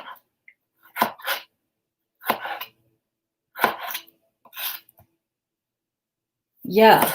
So I don't remember what I was talking about. I absolutely drawing a blank. Don't know. Just chopping up these tomatoes, just dicing them up like so. Nothing complicated. Oh, I was just trying to think, what do I have in my fridge downstairs? I think there is more red pepper here in this fridge, but it's in the drawer, and it means that I'll move my camera and, can't open the fridge all the way to get at it. Whatever. Too lazy to move the camera, whatever you want to call it. Whatever you want to call it. I'm so excited. I'm so glad that you guys are here hanging out with me, learning about the great lymphatic system, asking your questions. You have any other questions regarding your detox? It's a great time to ask. Let me know, let me know, let me know. I'll pop it up on the screen. Ask me a question. Ask me any question that you want to ask me. And if I don't know, or if I cannot find the download from the universe in this moment, I promise that I will help find the answer for it for you. The truth is out there, people. The truth is out here. We just have to know where to look for it.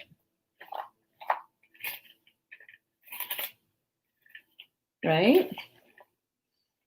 Oh yeah, this is coming together nicely. When I took the first taste a little while ago, I tasted, mushrooms. I got mushrooms. I was tasting the garlic so strong.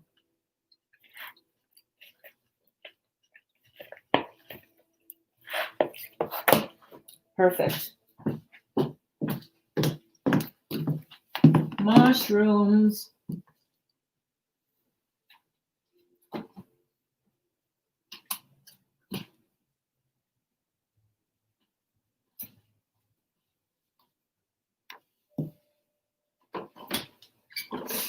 Whoops.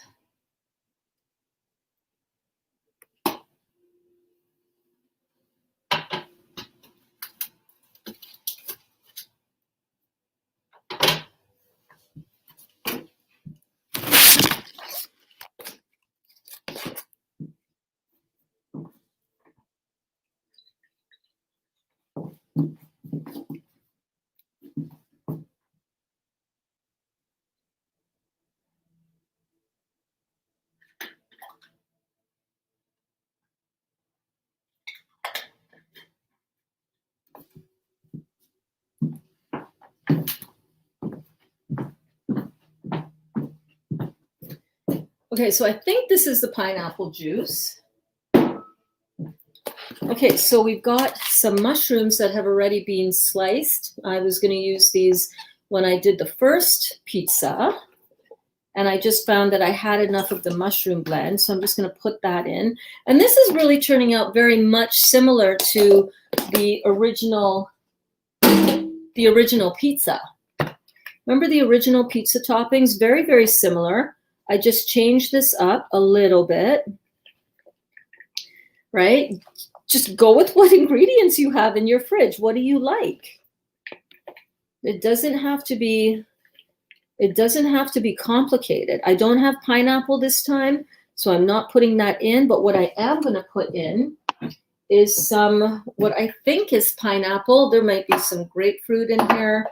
I cut up all the fruits yesterday, and Dali just juiced it, so I don't know what combination of fruits that is, but I had a little sip, and it's like, oh, that tastes good. Let's go with that. So we're just going to stir this around.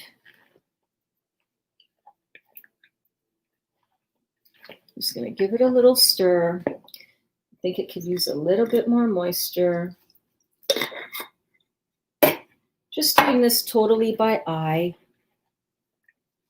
So we've got garlic in here, and one of the other flavor components for a true Thai, any kind of good dressing, is that you want some sour. You want a little sweet as well. But you definitely want a little sour. And what do I use for the sour? Well, I could use a vinegar, right? I could use a rice wine vinegar, or No, I wouldn't use a rice wine vinegar. That's more of an oriental flavor.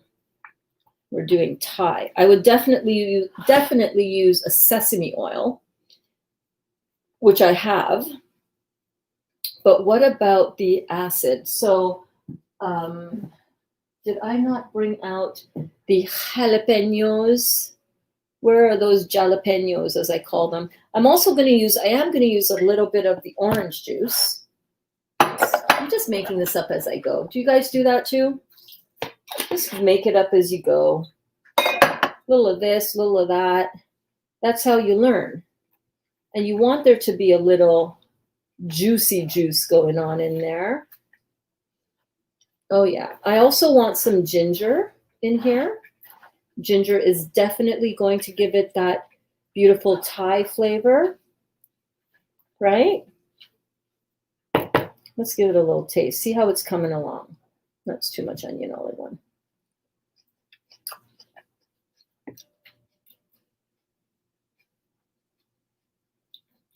Not bad, not bad. Let's get some ginger in there. Let's get a tiny drizzle of sesame oil. Acid. We need the acid. I can use the apple cider vinegar, the raw apple cider vinegar. But you know what? And we need a little sweet. So we've got some of the raw honey again. We used this earlier today when we were making the dough. Just going to do a little drizzle of the raw honey.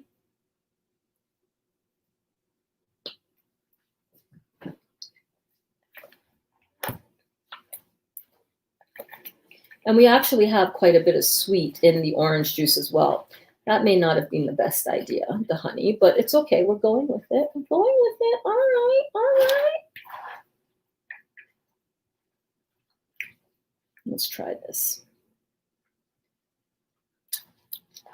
Oh, that's really good. So let's get some jalapenos. And the juice from the pickled jalapenos is what I'm going for the acid. I'm going to get the sesame oil. I'm going to get some ginger. What else can I use? Where is one of my recipes from when I was doing my recipe cards? Where's my Thai? Where's my Thai recipe?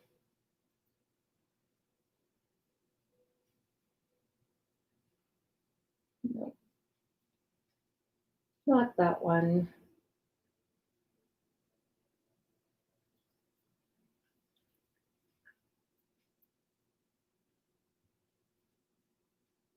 I should be reading out these titles as I'm swiping through them, shouldn't I?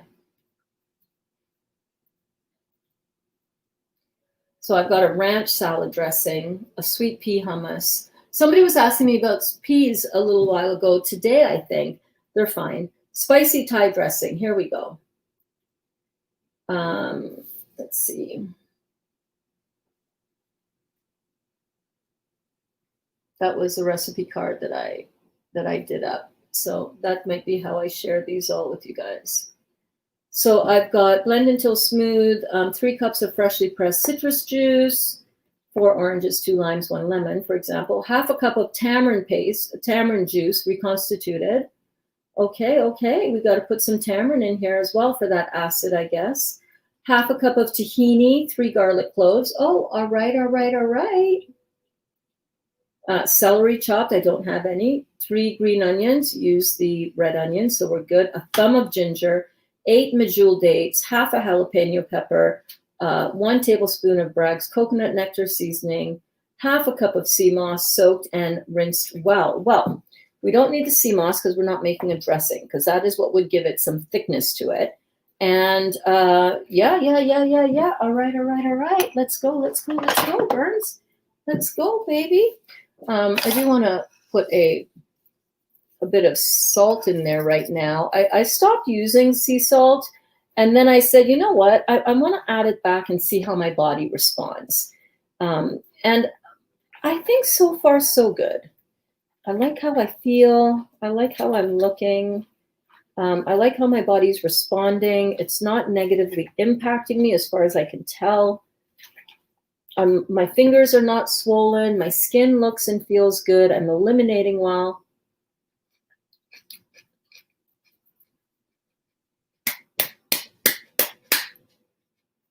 That plantain in here is such a nice addition. It kind of gives it a meaty kind of chew, you know what I'm saying, without it being sweet.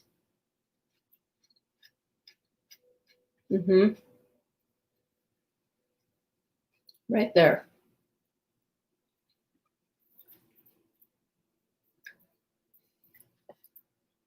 I'm going to put some organic roasted chestnuts in here. Yes. Oh my God, it's getting real now. Okay. I'm going to leave this juice out to drink.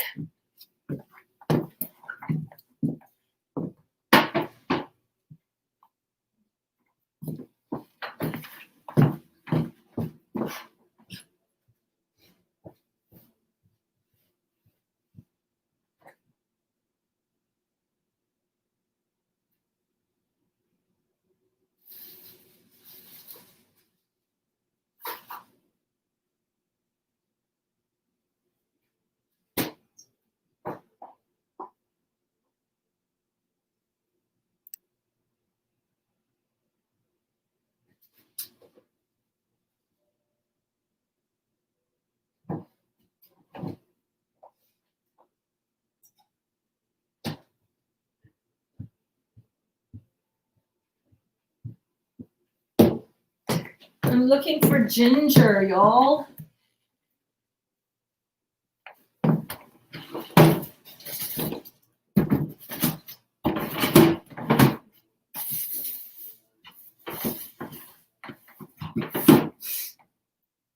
Oh, crap. Where's my ginger? Where's my tamarind? Sesame, tamarind, yes. Jalapeno, yes. Yes.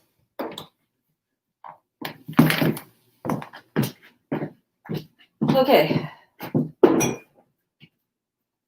For some reason, I cannot find the ginger.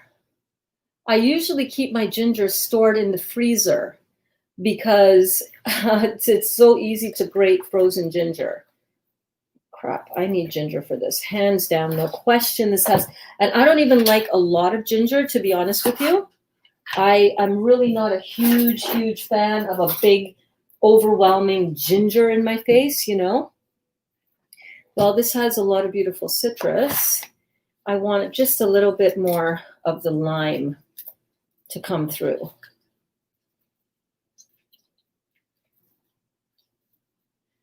Yes, and this lemon juice. Oh, I was going to go grab another plantain from the fridge as well because I really like that. Oh, chestnuts. Hang on a second. Look at that. See that? See how nice and beautiful and marinating that is already?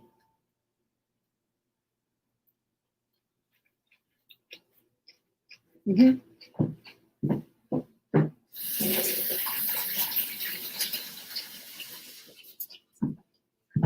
gonna go check the freezer downstairs one more time because that's weird that I don't have any ginger. And I never buy it dry because I always have it in the freezer, you know?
I found it. was in the fridge, and it's not in the freshest. Oh, it's not bad. Yeah, this will work just fine. This will work just fine. Okay, so I'm just going to peel it. Can you see that? I'm just peeling it like so. So whenever you're cooking with any sort of cultural reference, you don't have to use, I'm not using lemongrass. I'm not using soy sauce. I'm just not using it because I really think that if we really want to be fair to our bodies and get our bodies to heal, got some tamarind sauce, I really think it's better to give it the best shot at doing that, So I've got some tamarind sauce, and this is just tamarind puree. Tamarind is a tree fruit local to the Philippines, all across the equator. All across the equator, and I'm from Trinidad. We are just 10 degrees north of the equator, the beautiful tropical isle, the southerlymost tropical isle in the tropical Caribbean. Yes, indeed. Yes, indeed. So I'm not putting, actually, let me put I'll put about a tablespoon of the tamarind paste. Oh yeah, baby, this is gonna be so good.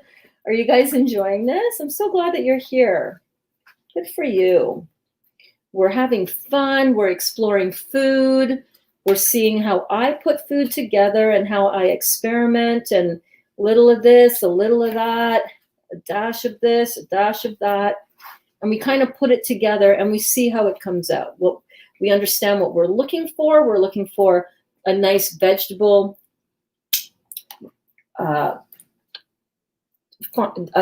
chopped, not finely minced at all, vegetable base. And this has about a cup of shredded carrot. It's got a package of sliced mushrooms, some tomatoes, some red pepper, red onion, garlic.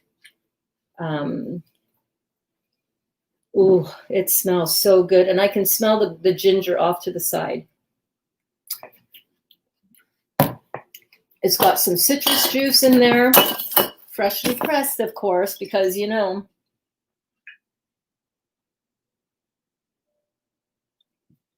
going to put a little bit of tahini in there. Settle down. This tahini, I usually store it in the fridge, but we use it often, and, I find it keeps quite fine. We use it too often for it to have a chance to go rancid, but I probably shouldn't store that in the fridge. Okay, let's grate up some of this ginger. Where's my microplane? Where is my microplane? There it is. Okay, so with the ginger, I actually have a daughter who's a ginger. Can you believe that? She came out of my uterus, and she's a redhead. My aunt was the only redhead in her family as well. My dad's sister, Auntie Patsy. Okay, so tamarind paste can go back in the fridge, and I'm going to put that back here. I'm going to put these things away. I'm going to put these sun-dried tomatoes. You know what? I'll put these down here too, because that's where they live. I like to do a little bit of extreme cleaning, I like to put things away when I'm done with it. Put things on that side of the island so that I can just quickly take them to the fridge and just kind of keep it, some semblance of normal. I don't mind if the sink gets filled. But Otherwise, it's a whole half an hour just to clean the kitchen after we do this, and that's just crazy. All right. How are we doing out here? Are we doing good? How's everybody doing? What's the good word on the comments? I've been so focused on getting this done. Antonio, what the actual hell? Dude, what you talking about, brother? Are you loving it though? What the actual hell? This is so fucking amazing, right? Right? 316, it's 329. Good chance that Antonio is still on here going, I am so intrigued. I don't know what I'm looking at. I have no idea. What the hell? How did this even get on my device? Lime, ginger, coriander. I don't have any coriander, interestingly.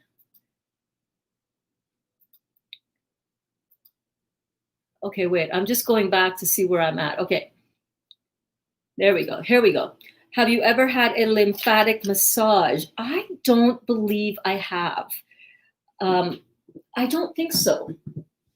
But I don't know. I've had cupping done, where they put the cups on you and they move all that stuff around. And oh, that was an experience and a half, I tell you. Crazy. Oh, yeah, baby. Oh, that tahini in here. You wouldn't think that they would be using sesame seeds as tahini in their cooking, but then it totally makes sense because they use a lot of sesame oil as well. Thai. We're making a Thai dressing I'm putting some sesame oil, and I always store this in my fridge. So I don't know, about 1.5 tablespoons. Oh, yes. Oh, with the sesame oil and the tahini. Oh, the aroma, just like, oh my God. You guys, this is like fire.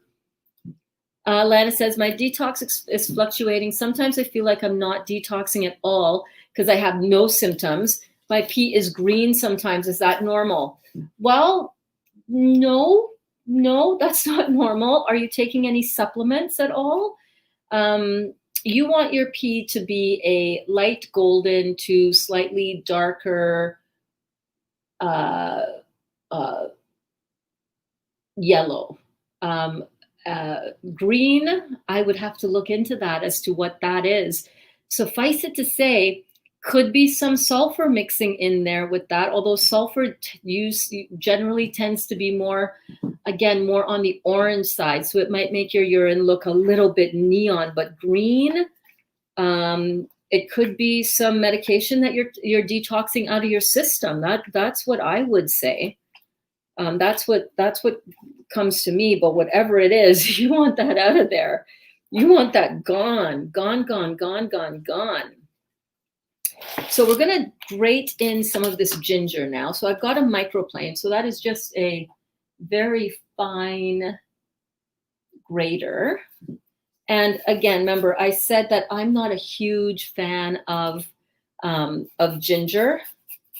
I like the sense that, oh, this has ginger in it, as opposed to that's got ginger in it. You know what I mean? So I just did the slightest amount, and I'm going to mix it in and see how it goes. Because remember, when we're cooking with raw ingredients, it can be somewhat more overpowering in flavor compared to when you cook that. So maybe when you cook ginger, for example, or onions or garlic, it mellows out. It brings out the caramelization of the sugars in it. Whereas when you're cooking raw, sometimes it could be like, that's a lot. Like when I put in the dulse powder the other day into whatever that was, that dip that I was making. Oh, that was too much for it.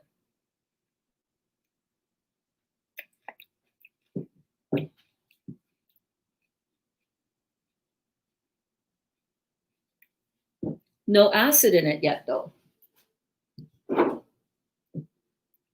Although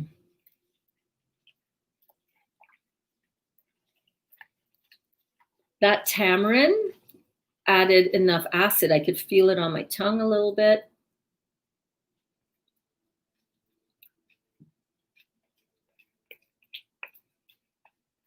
This is not a professional cooking show, by the way. I'm aware of that, Antonio. Maybe that's something that kind of came to you, right? What the hell is this woman doing? Did she just lick the spoon and put the spatula and put it right back in the bowl? Yeah, I did. I'm sorry. I do that when I cook for my family a little bit here and there. You know, I'm not cooking for other people. I'm not cooking to sell this. I'm cooking for my family. And yeah, sometimes I put the spoon back in. Sue me. I think I can use a little bit. I do want a spoon though, so that I can taste some of this marinade. And I need to chop up a little bit of this chili pepper, red hot chili pepper.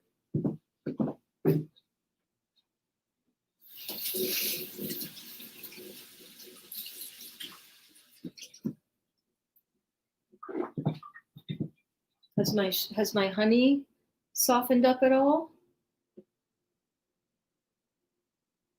Probably not. I do feel like I want it a little bit sweeter though. Let me see the marinade.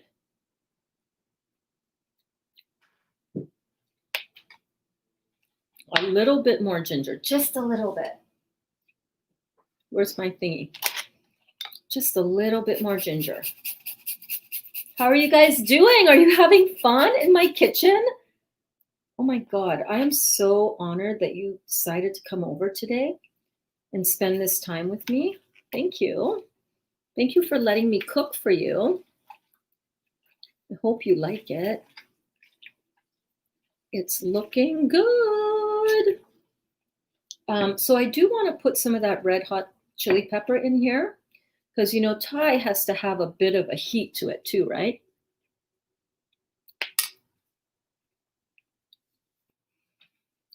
Oh, yeah. Oh, yeah. A little bit more salt, just a little bit.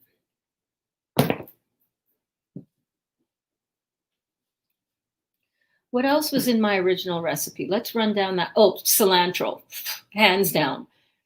But I can't put that in because Dolly will not touch it. So I'm going to have to leave that out. So what did I have in here? Citrus juice, 3 cups. I didn't use as many as that. I had, I didn't put really that much. I'm going to put a little bit more tahini in here because this is a lot. And this is a little bit of fat that we're adding, but that is okay. The original recipe for this dressing called for half a cup of tahini.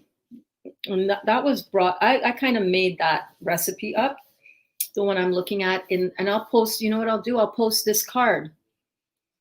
I'll post this picture in our private group on Facebook if you guys want to come on over and check that out. That is the Real Juicy Detox right here. Let me just stir that in a little bit. So this is amazing. Look at that. Oh,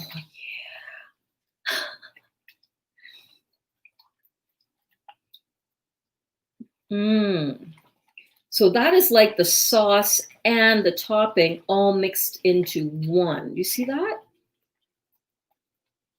Oh my God, I just remembered I have very thin tortillas in the dehydrator that are probably crackers by now.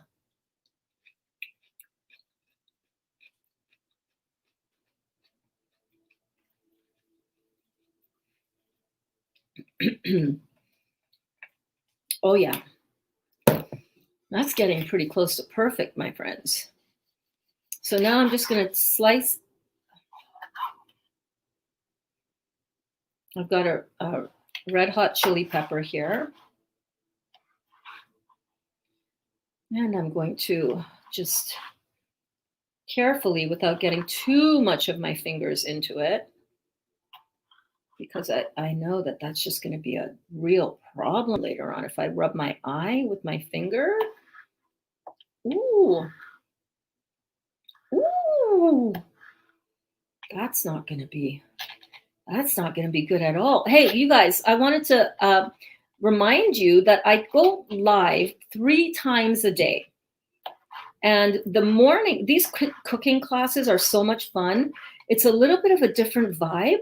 I don't know what it is. In the morning, I get these powerful downloads. So I go live at noon Eastern Standard Time, anywhere from 2 to 4 hours long. And I have to keep in mind that I have only 4 hours, up to 4 hours for recorded content on here, but I'm not really saving the recordings anyhow. It's like, yeah, if something happens to it, so what? What am I going to do? Re-upload everything somewhere else? No, that's not going to happen. So anyhow, up to 4 hours long on our noon classes, which is what you're watching right now. Just depends on what we're doing. Sometimes I teach class. Sometimes I'm in Glenda, the vintage camper outside. Sometimes I'm in my juicy detox kitchen, like right here, right now. So if you're tuning in and you've never seen me before and you're like, what the hell is going on right now? This is what's going on right now. We are hanging out in my kitchen.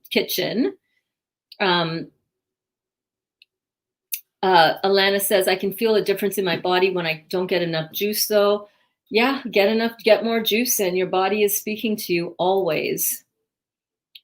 I have taken classes from Pierre Blossac from Paris, France for continuing education for my massage license.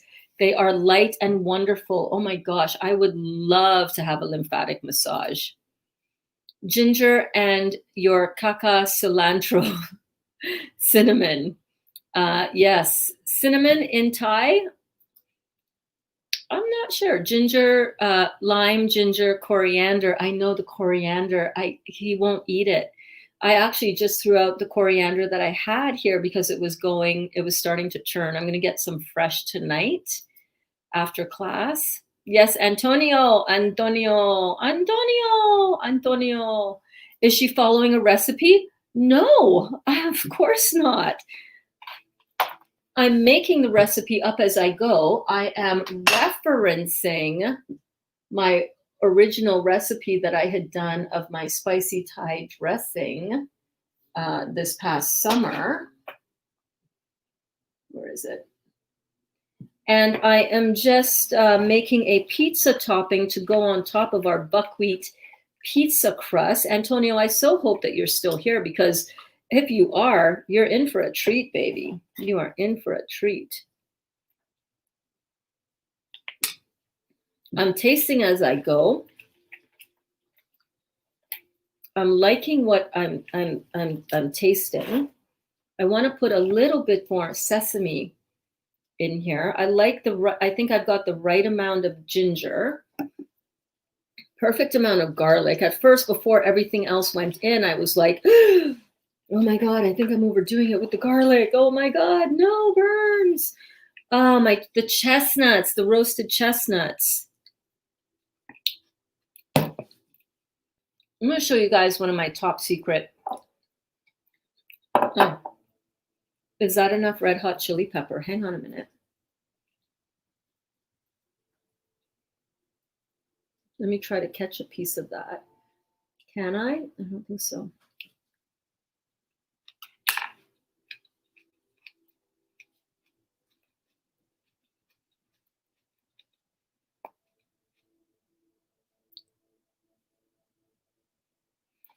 No, I think it needs more pepper.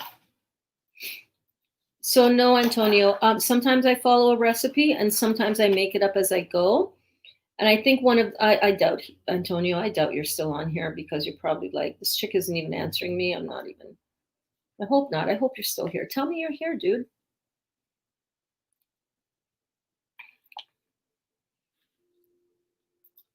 And then Judah said, Antonio, recipes are just the guides only. You can always add extra flavor per your liking. And that's exactly what I'm trying to showcase for you guys and show you. That cooking, especially raw vegan cooking, where we're learning to cook new again, right? We're learning that cooking that does not require heat or use heat above 120 degrees is more healthy for our body. Well, what I'm doing is I'm just showing you guys how I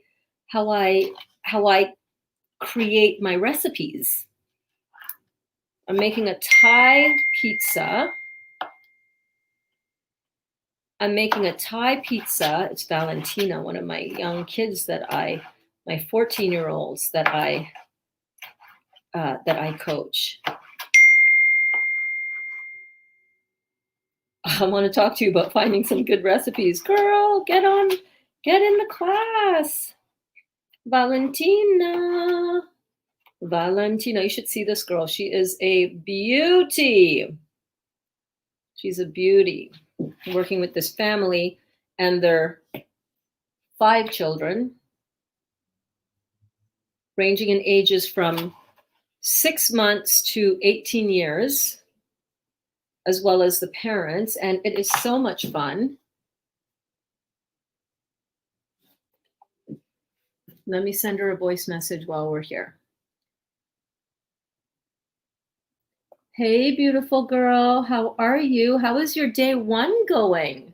Listen, I am teaching class like literally right now, and I'm making a Thai pizza out of amazing buckwheat. So easy to do. Come and jump on and say hello in the class. I'm on YouTube. Love you.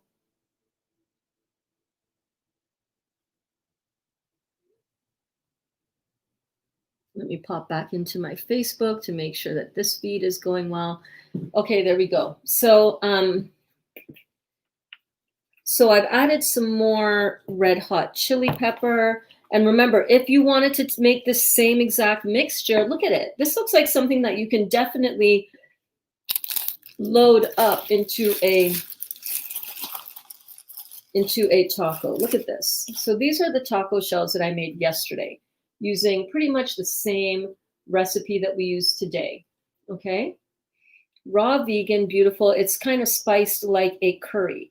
You can put some shredded lettuce down in there first, and then you can just top this just right on in there. Do you see that? That is just like yumminess. But this we're gonna spread this on a pizza today. But I wanted to put in the roasted chestnuts. I'm always tasting as I go. I'm always using my best judgment. I'm never locked down into one thing. I'm using a little bit of this pickle juice from the pickled jalapenos. Just a little bit, just a tiny bit. It could use a little bit more acid. All right. So yes, Antonio, no, I'm not using a recipe right now, although I'm going off of a recipe, and this may very well be written down into a recipe, but this is how I develop my recipes.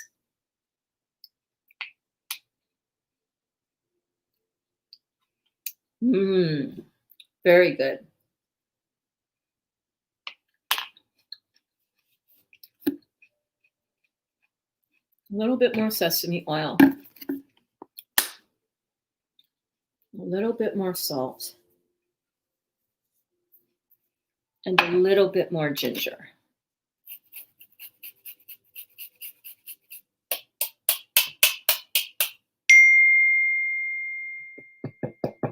She said, okay, y'all, I want you guys to give a big welcome to this young lady when she pops into the class, okay?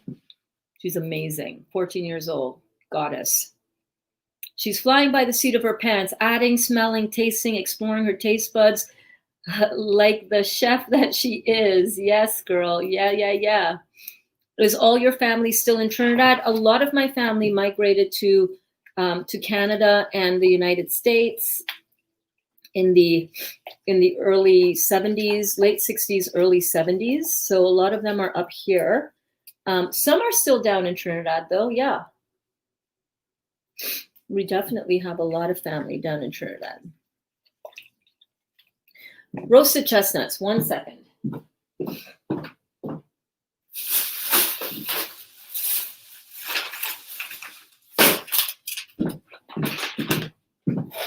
Okay, so this is one of the cooked elements that I don't mind adding to my nutrition because chestnuts are actually alkaline. They're one of the few nuts. Chestnuts and almonds are alkaline. So I don't mind incorporating these into my diet, even though they might be cooked.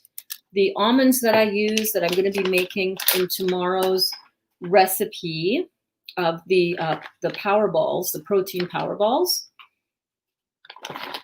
I don't even want to call it the almond cacao balls. I'll come up with a name.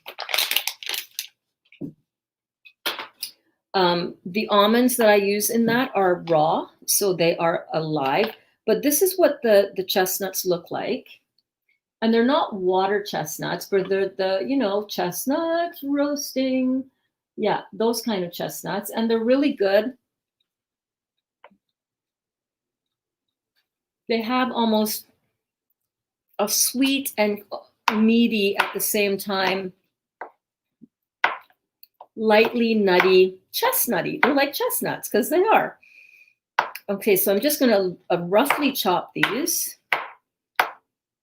This is going to add a delicious bite and a delicious extra meatiness, so that you don't feel like you're just that it's like almost like a meat substitute, if as it were.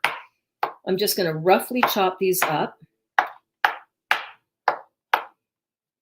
and I'm going to use 2 of these 100-gram packs. I get these at Dollarama, believe it or not, and they're organic. And the only ingredient in them, right above my finger here,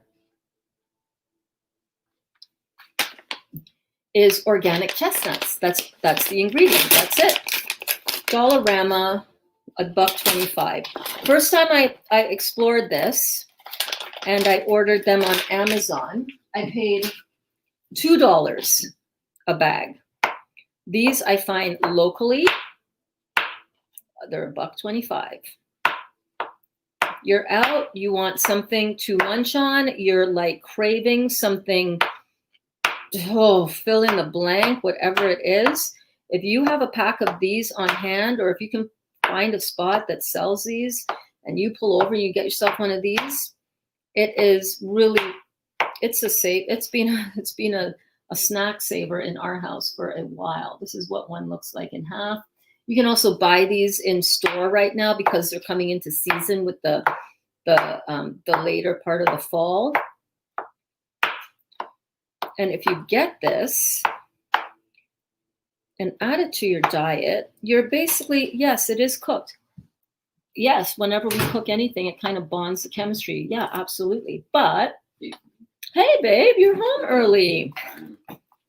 Yay. We're still living. My delicious lover is here. Oh, it's over there. Yeah. Hello. How was your day? Good. Yeah. You want to taste this? Wait, let me add in some of the roasted chestnuts. This is great. Talk about timing, eh, guys? Alana was just saying, yeah, somebody was asking, what in the hell is going on here? Is she following a recipe? And Alana was, no, she's tasting and smelling and adding, and like a good chef would do. And now we have somebody to give this a taste for us to see how he likes it. So this is I'm just going to let you experience it. Here you go. Here's my spoon. This is a topping for the pizza that I just made today. It's in the dehydrator. Mm-hmm. Oh, yeah. That's yummy. You get some peanut butter in it, or no? There's some tahini in there. Mm-hmm. You do like a little bit of peanut butter in your stuff. I'm going to add a little bit of peanut butter. I don't particularly. No, I think you need it. You don't think I need it? No, it does have a flavor. It has that tahini. It's okay. If I need a lot, I don't know. For myself, but no, that's great. Tastes good. Mm-hmm. Mm-hmm.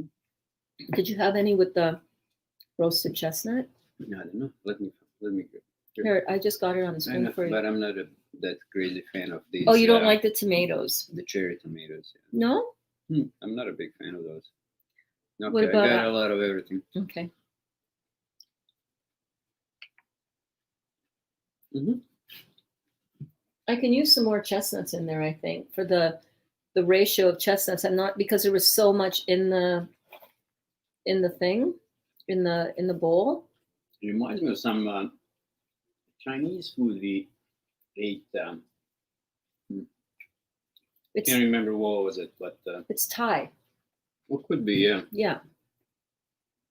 It's got that ginger, the ginger, garlic, lime. He likes it. He really likes it. I love that.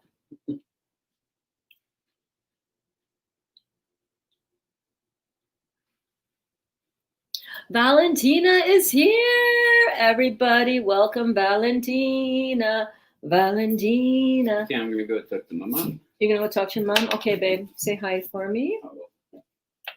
Okay, so the man likes it. Hey, can you pass me a couple more of those roasted chestnuts in that Dollarama bag down there? Yeah, thank you. Valentina is the most amazing 14-year-old young woman / goddess that I have met in, gosh, a long time. One of the most amazing teenagers. She's starting her juicy journey with us today. It's her first official day. She spent the weekend. Oh, you tell us, Valentina, what did you do this weekend in preparation for your juicy detox and getting things started? Mhm. Valentina just messaged me to say, do you have any recipes that I can do? What are some good recipes that are going to fit into this detox, this alkaline way of transforming our bodies, but that still allows us to enjoy beautiful food? Do you have any recipes? And I was like, do we have any recipes? Oh, hell yeah. What you doing back there? What you doing back there? Nothing. You want to have a little bite? Do you want me to make you a little? You know what? This would be perfect with my. You can just take it in a my bowl zoodles. with your zoodles. Oh yeah. Want me to make you some zoodles? I can do that up for you. Yeah. I'm also putting this on a pizza, which I think would be really nice. Oh, babe, I need you to taste test something that I'm going to be making with the class tomorrow. Don't go anywhere. I did. Hurry up. I did. Quick, and then So if you're looking for recipes, look at these. Look at my balls. Look at my balls. Look. Look at my balls. There's this. Knock over. There's this meme that.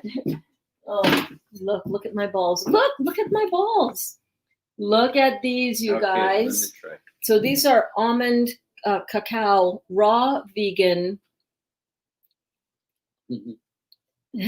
This is the same as my mom makes. Really? Mm-hmm. You know, she made those same, exactly the same. Yummy.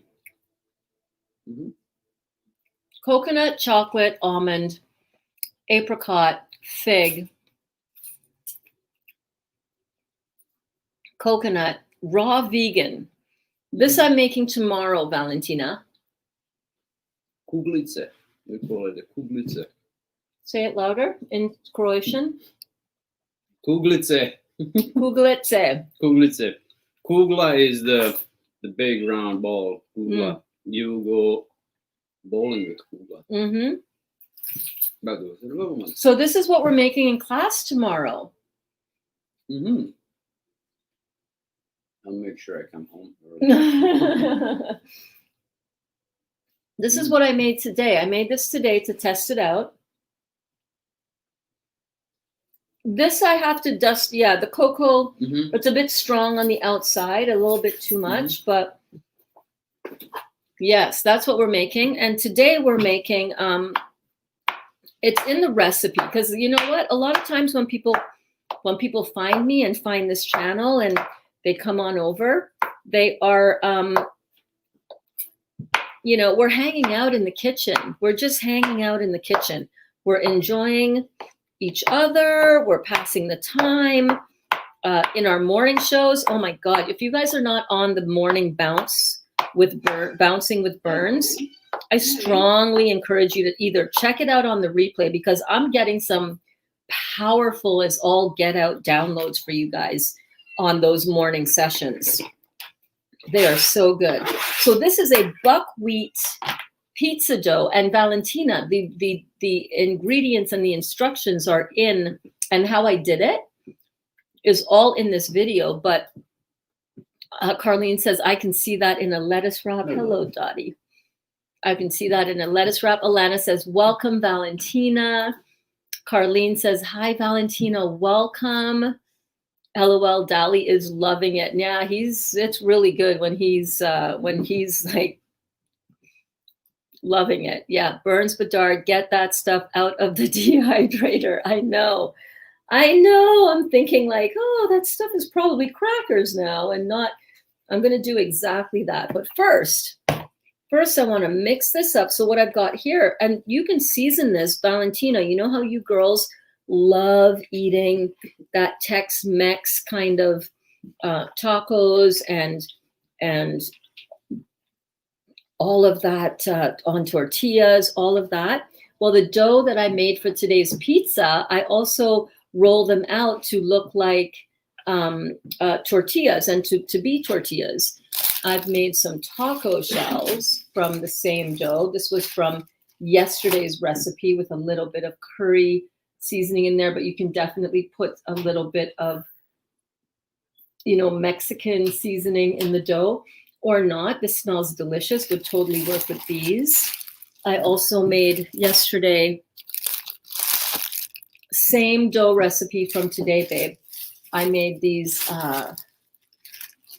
here tortillas like this, almost like a roti, right? Same beautiful tearing action, same beautiful breadiness. Wait, I'm going to show you up close. Hang on.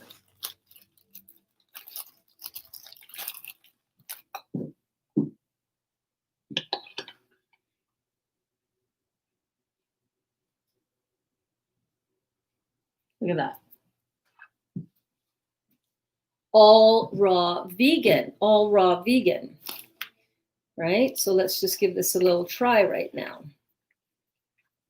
I think this is going to be perfect. Look at that. So even this mixture, you can season it up with some chili powder, some paprika. And just in case this shuts off right at the 4 o'clock mark, know that is just because I changed my subscription on my StreamYard. I don't know if it's going to shut off at the 4 o'clock mark or if it's just going to stop recording it on my iCloud with that service. But here you go. Look at that. Perfect little bite.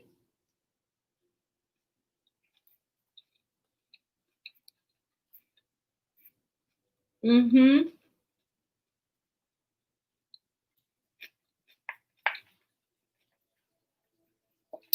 Really, really good. Really, really, really, really good. I'm going to just double check the seasoning on this one more time.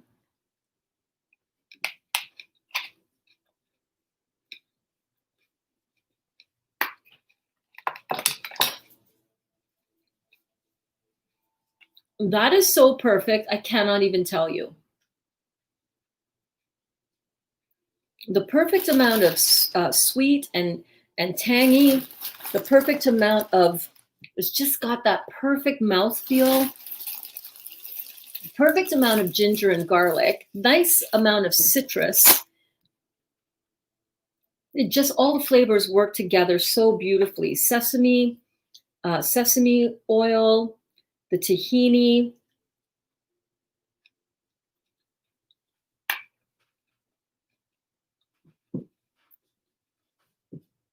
Oh my God. And then you have the soft nuttiness of the chestnuts that's got that velvety texture. Guys, this is so good.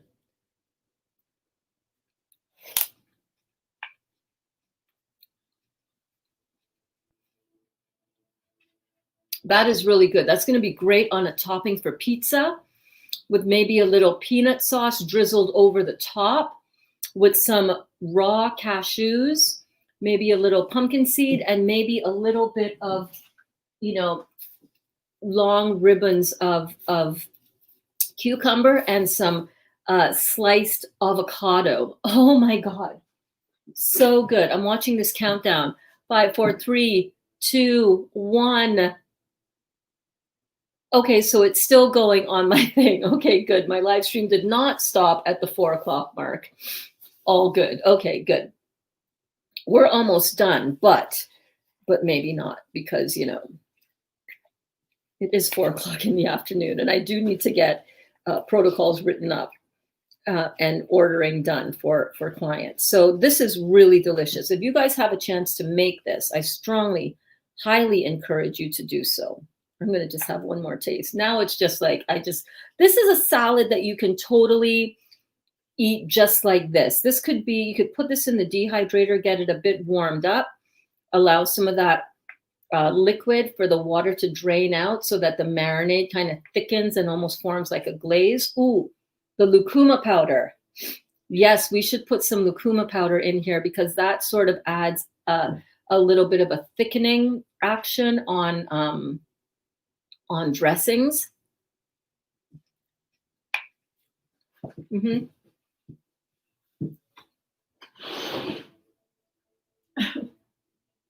I'm still here.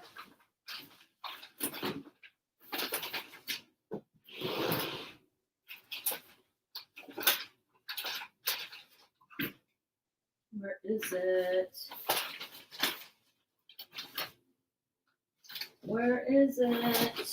Here it is.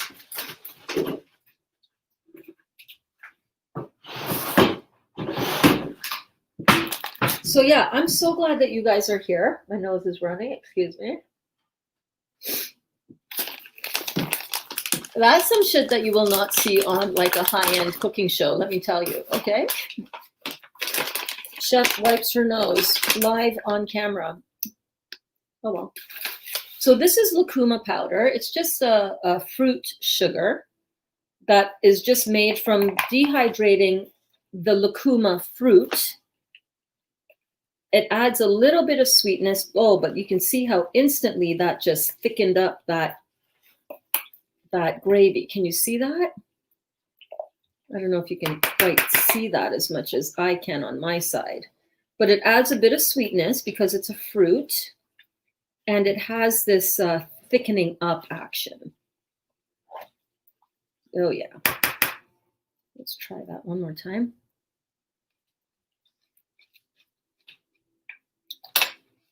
I am not in the least bit unhappy with that. So what we're going to do now is we're going to drink some juice, because I haven't drank juice in a while, and I'm starting to feel dehydrated. So let's do that first.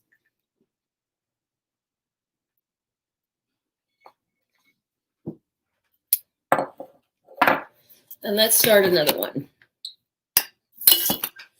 Cheers. Cheers. I'm going to go grab the pizza and the other tortilla stuff out of the dehydrator. Now, remember, if you do not have a dehydrator, you can still make these as tortillas, and it will be a perfect way, Valentina, for you and your family to have all of those delicious types of food that you love, but that you don't want to eat because, there's a lot of garbage in the ingredients. So you want to be able to make stuff like this. This is a Thai sort of dressing recipe that we just created all in here all together.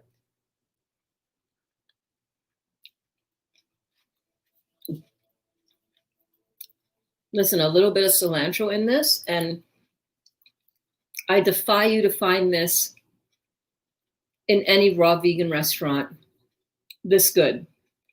I defy you. And especially now with so many places on lockdown, and you can't even get good food out there anymore. You can't go out to a restaurant. You don't want to order it in because, you're just ordering in garbage. This is such a better way to fuel your body and to detoxify your body at the same time. Come on. It just does not get better than that. You know what I'm saying? It just does not get better than that. So what I'm going to do now, I'm going to just bring over the pizza crust that we made earlier. The recipe for that is in the description. Have a look at that. I'm just going to clear this space a little bit so that it's not quite such a disaster zone, which is totally fine if it is. Who cares? So you make a mess, who cares? Take a break, you know, chill out, put your feet up, have your meal, put your feet up, enjoy a little break, and then you come back to it later on and you clean it up. You make it, you know, a relaxing experience. Don't worry that your kitchen is a little bit of a mess. It's okay, right? You know, it's okay as the carrot rolls off my tray.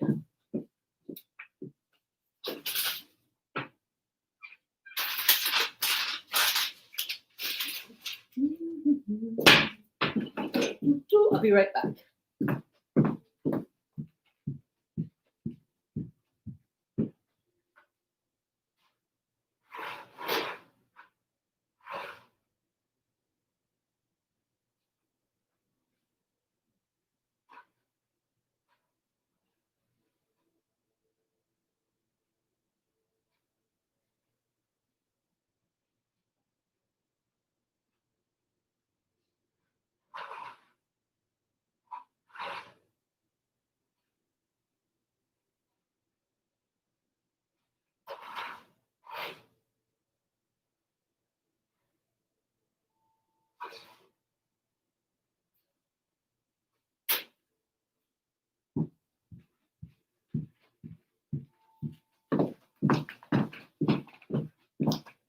All right.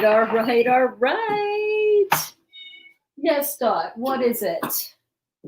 He's like, let me out. My God, lady, let me out. Okay, so here we have what is probably going to be one of the most amazing recipes for chips. Look at this. This is the buckwheat cracker we made earlier.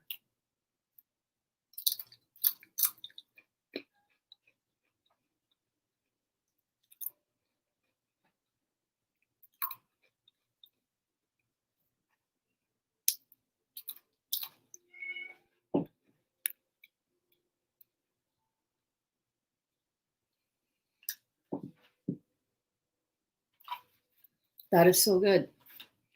Do you see that crunch? Do you hear this?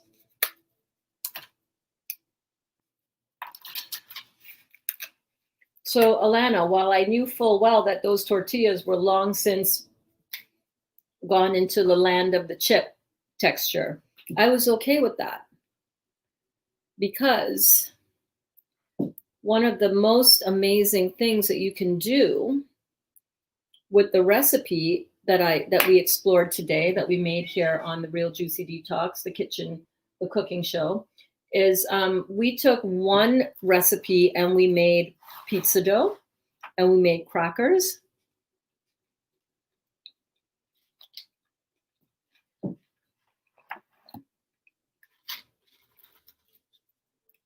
All raw. The kids are going to love it. You can season this up to any kind of palate that you want. It's so good. Like, holy crap, that's so good. That is so good, Valentina. You're going to love that. You can't stop eating it, and you don't have to stop eating it. And it's just like, this is a live food, you guys. This is food that is not going to negatively impact your body. And if you are just starting out on this lifestyle and you're like, you really want to heal your body and you really recognize that what you put in your body directly affects the health of your body directly. But let's say you're not quite ready to jump into a full-on juicing, you know? It's like you want to do that. You want to get there. Or maybe you've done your juicing and now it's like, okay, now what, Burns? Now what? We followed you down this crazy path of detoxing the body. I've had my detox healing crises. I've gone the distance with you, girl. Now what? Now what do I do? right? Well, now you make beautiful live food. Look at this pizza crust, everybody. Look at this pizza crust. Raw, vegan. Oh, it's got the score marks. It's like already scored. Can you see the score marks from the tray? That's funny. So now what we're going to do is we're going to dress this. Now, Dali, did you hear him? Oh my God, I love him so much. He's like, oh, that would be good with some peanut sauce on it. Now, I don't particularly like peanuts too much. I've got to really watch how much of that I eat because I can feel it in my gut when I have too much peanuts. Almonds don't bother me, but too much heavy nuts do bother me. But I know that he loves peanuts with this kind of Thai situation. So just for him, I've got a little tiny bit of just peanuts. It's literally only peanuts. And I think I want to make up a little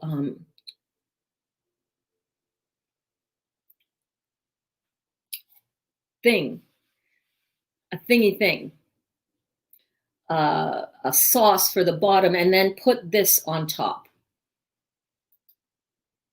You know what I really love about you? Oh, Karen, do tell me, is that you can be real with us. You can truly be yourself with us. That's cool. Thank you so much. Listen, I don't know. I don't know it. I don't need any more oil in that. It's peanuts, for crying out loud, Burns. Like, for real.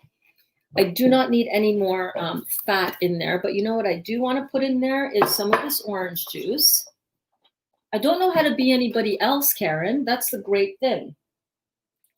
I don't know how to be anybody else. And it's just like, this is me. Clearly, clearly you're enjoying it because you keep telling me that you are, right? So, all right, if you're enjoying it, let me just be myself because that's the best part of me I recognize is, whew, I'm bathing myself in orange juice over here. The best part of what I have learned about me and how I've been able to sort of embrace what I do here with all of you guys, is what I recognize and what you keep telling me over and over is that we love that you're just yourself. So I kind of stopped trying to be something I wasn't or trying to imagine what I should be. And instead, I just decided to just allow the universe to flow through me and for me to just be myself because I don't have any experience in being anybody else but myself.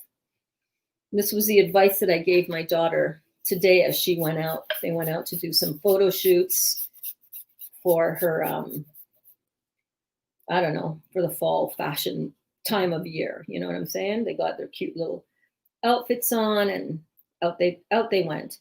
And as she came in the bathroom to use the bathroom while I was in the shower. And she's like, Mom, I think I want to do it. I think I really want to start doing the music, like making my music, like really focusing in on that and my craft. I just need to get over myself. I just need to stop overthinking it. And I said, Kaya, if you can stop overthinking it, if you can just allow the universe to flow through you and to just use you as a vehicle, which is all that we are doing with this whole divine experience in our bodies. If you can just do that and just allow the universe to work through you and stop questioning everything and just say, I'm just going to be unapologetically me. If you can do that, you will create the most amazing stuff ever. And I said to her, that is one of the most important things that I have learned since opening this up on a daily basis, where every single day I'm here live and I'm here hanging out with you guys and sharing these downloads from the universe. This is looking really good, by the way, but we need to blend it up.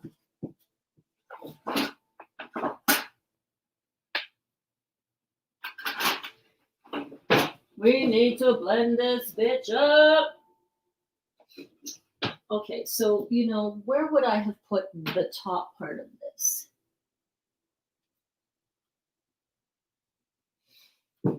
Where would it be? Crap. I got the old one, but do I know where the old one blade is? Yes, I do. Okay, we'll use this one. I'm just going to put an immersion blender down in this peanut butter. Peanut butter. That was from a radio show in Trinidad when I was a little girl. Peanut butter commercial. Cricks and peanut butter.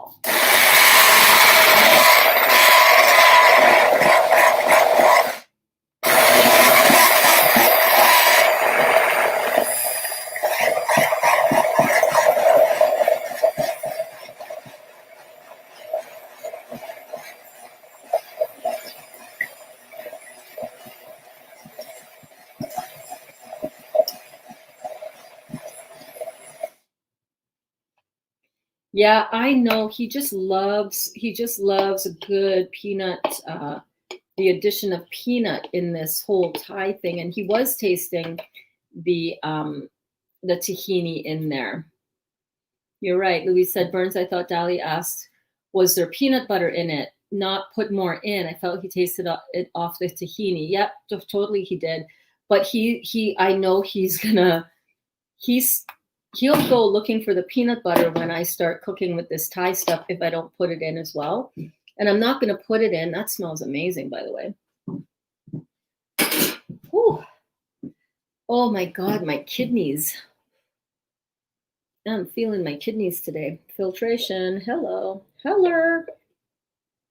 So I'm just going to finish mixing it all up to get all the sides down there. And I can drizzle this on the top of the pizza afterwards. And I can also spread this on the bottom a bit so that there's another layer of flavor. You know what I'm saying?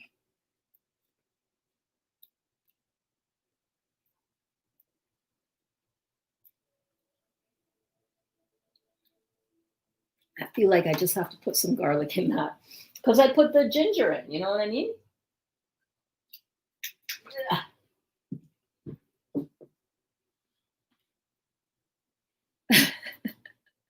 Thank you, Emoji King. Wiping your nose and letting us watch you was the best. That's real life. That's real life. I'm telling you, man. You know, I try to be polite about it because, you know, it's like, ew, what is she doing? It's real life. There's no takes. There's no cuts. There's no editing stuff out the last 4 hours and 17 minutes. This has been all us together, just hanging out and chilling in the kitchen. I'm going to put a little bit of honey in there. A little bit of honey in my life. A little bit of garlic by my side. Woo. All right.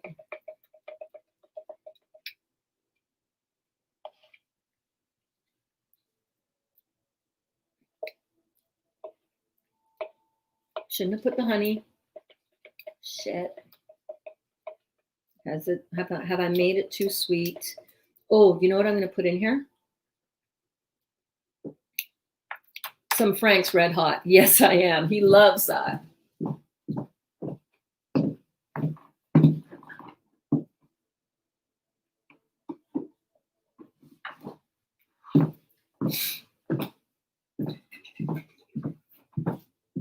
Okay.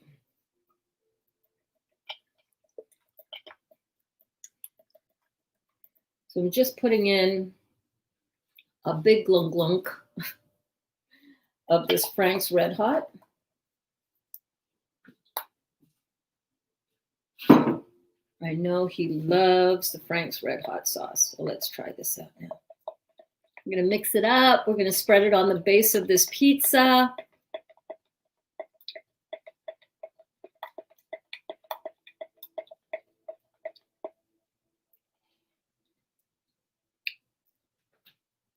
Bam.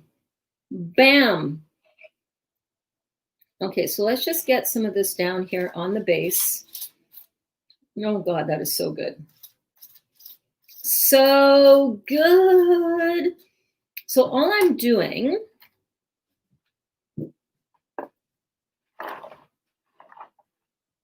green onions would have been great in this recipe as well. But I don't have green onions. So if you don't have something like the green onions, don't worry about it. No big deal. You're good. You're good, babe. You're good. I want you to bear in mind something as well. It does not usually take me 4 hours to make a pizza. You know what I'm saying? I'm developing a new recipe is what I'm doing right here, right now. A recipe that you can make right in your bowl. You don't have to bring out your blender. You don't have to make a dressing beforehand. Although dressing, you know, you could.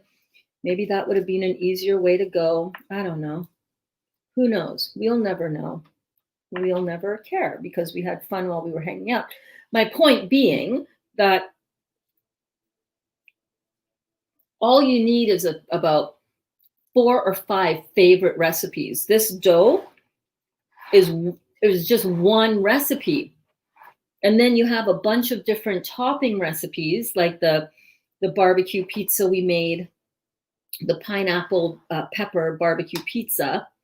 Then you have a topping like this beautiful peanut sauce. Oh, wow. I hit it out of the park with that.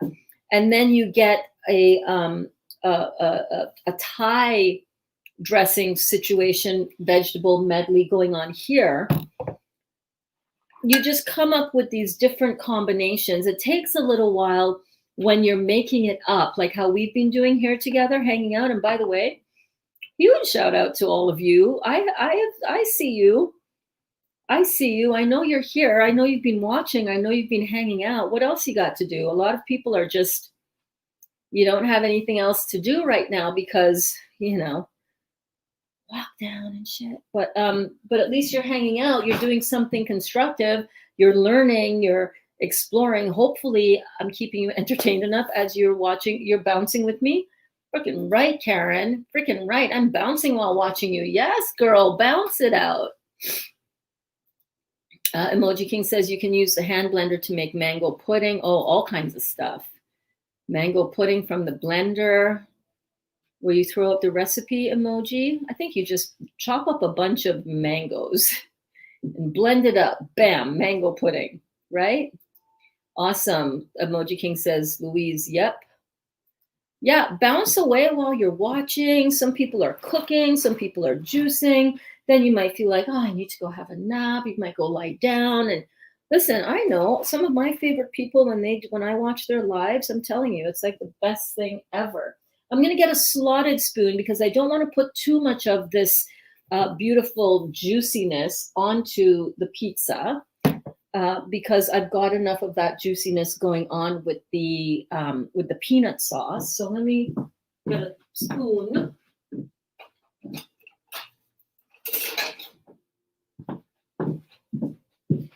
So I've just got a slotted spoon here. And I'm just going to put down a nice, generous amount of this right on top of this pizza dough, which is all buckwheat, all alkaline, beautiful pizza dough.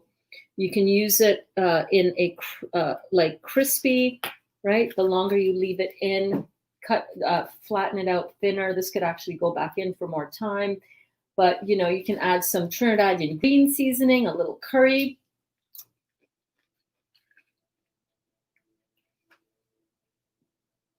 So good. Finally, guys, we have found, I want to plug in my iPad here. Just got a low battery warning.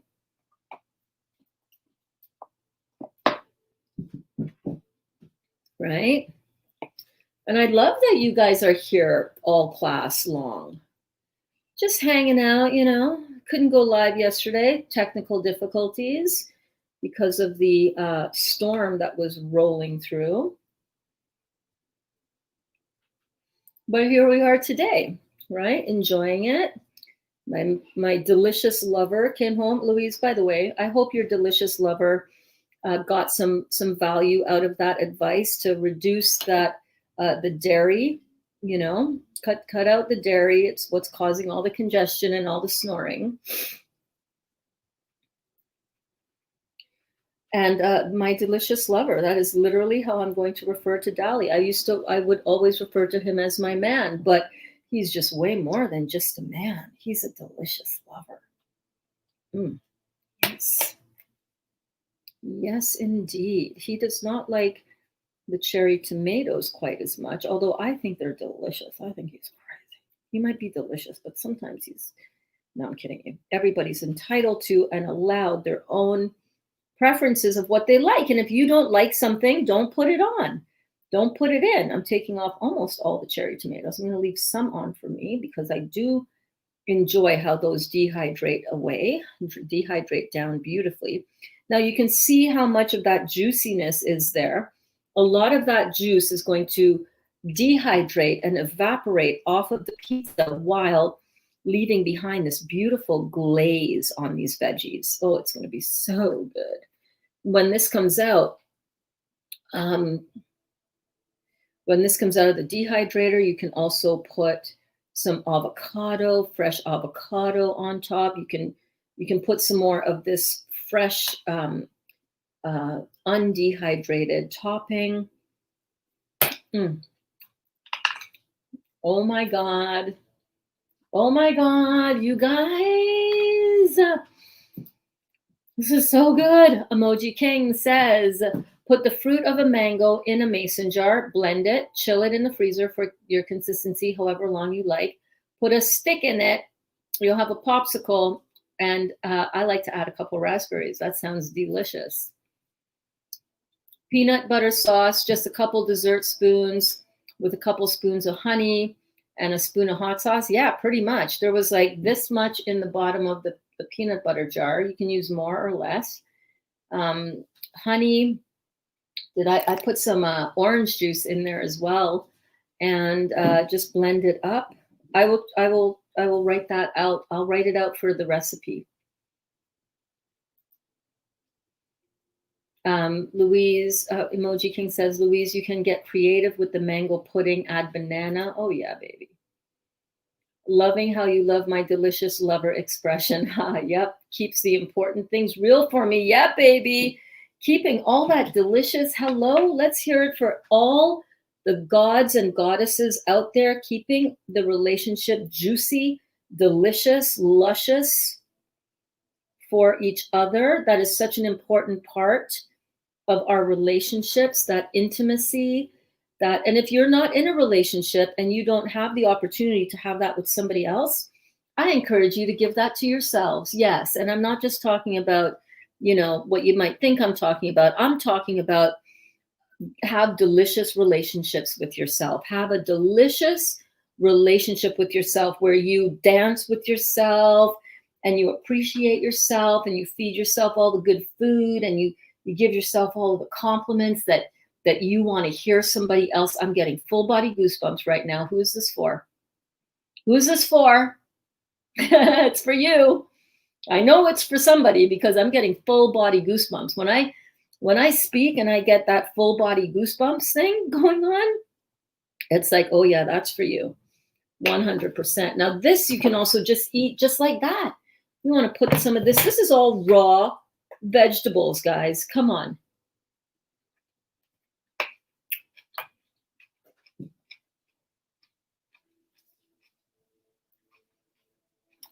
You know what I love about it?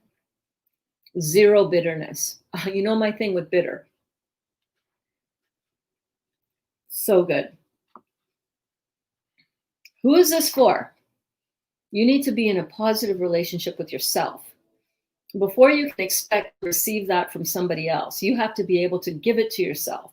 You have to be able to understand what that feeling feels like because you've given it to yourself. You've empowered yourself with it. And only then can you be open to receiving said blessing into your life. Yes, Emoji King, absolutely. the love of trillions of lifetimes. Yes, indeed. Yes, indeed. You are her king and she is your queen. I love that. I love that. So let's pop this into, look at this, you guys. Look at what we just made. A beautiful, fresh Thai pizza. What?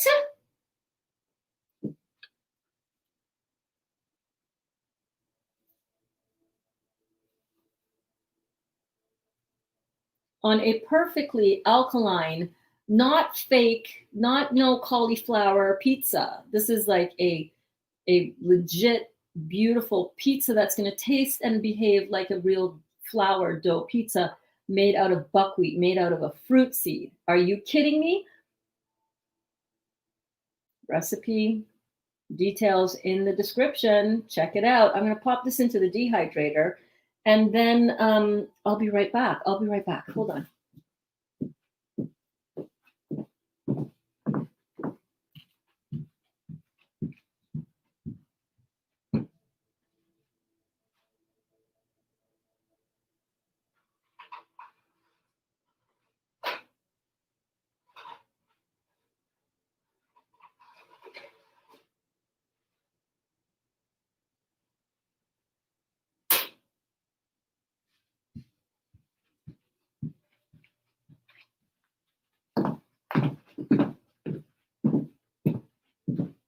Okay, let me present to you the tortilla that we made earlier. Same recipe as the dough, flattened out to about 1/8 of an inch thick, just with a rolling pin.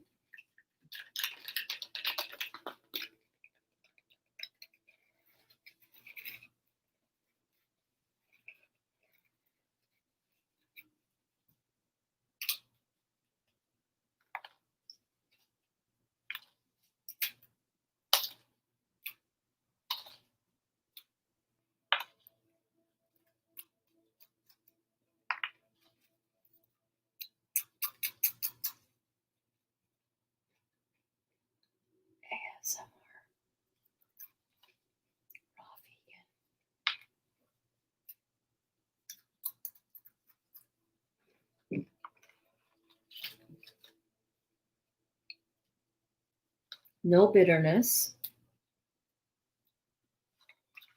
Wow.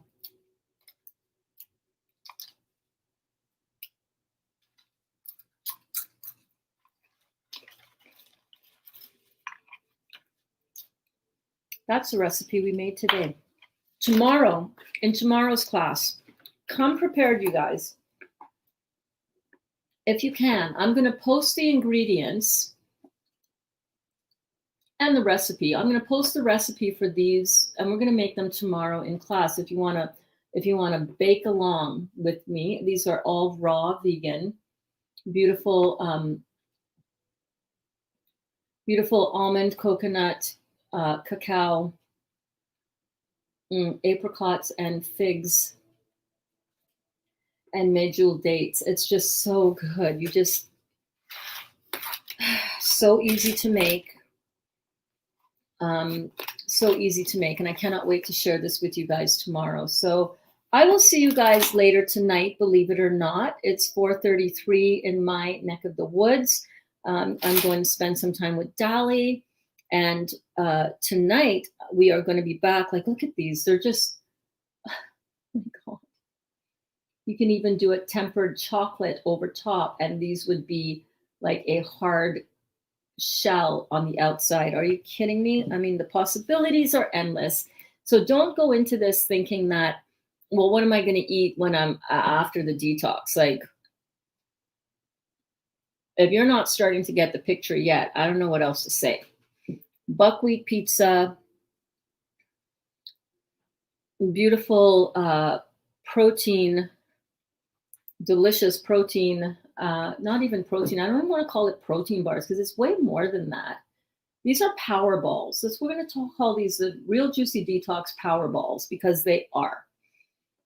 Recipe was originally modified from a lot of protein ball recipes, and I just added what I had in my cupboard, which is absolutely the way that you see that I cook all the time. It's like, what do we have here?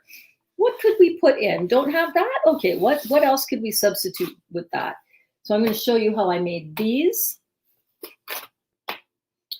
And I will see you guys tonight at 8 p.m. Eastern Standard Time. Same bat time, same bat channel for the nightly check-in and the taste test of the pizza.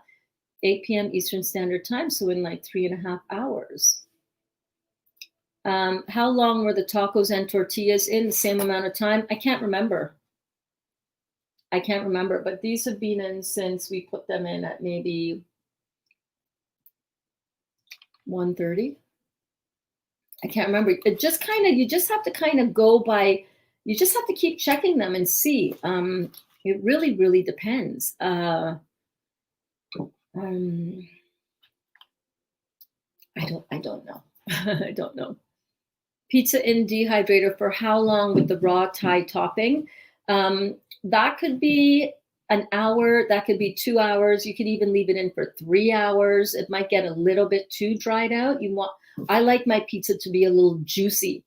And sometimes I've left my pizza in the dehydrator and forgotten about it, or gone and had a nap or forgotten about it.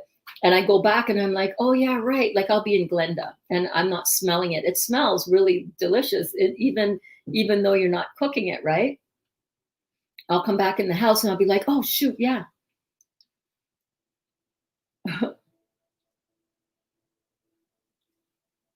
Oh, thank you, Karen. Yeah, but she's the boss. Oh, she is the boss. You're queen. Oh yeah. Cynthia is the queen. What she says goes.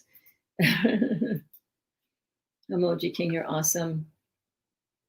So that could be anywhere from 1 to 4 hours. If it does get a little bit dried out, you can come back in afterwards and drizzle some of the gravy over top to add back in some of the juice, or you can drizzle on some of that beautiful peanut drizzle sauce that we made, just using probably, I'm going to say 2 at most tablespoons of peanuts, peanut butter, just nuts, all peanuts.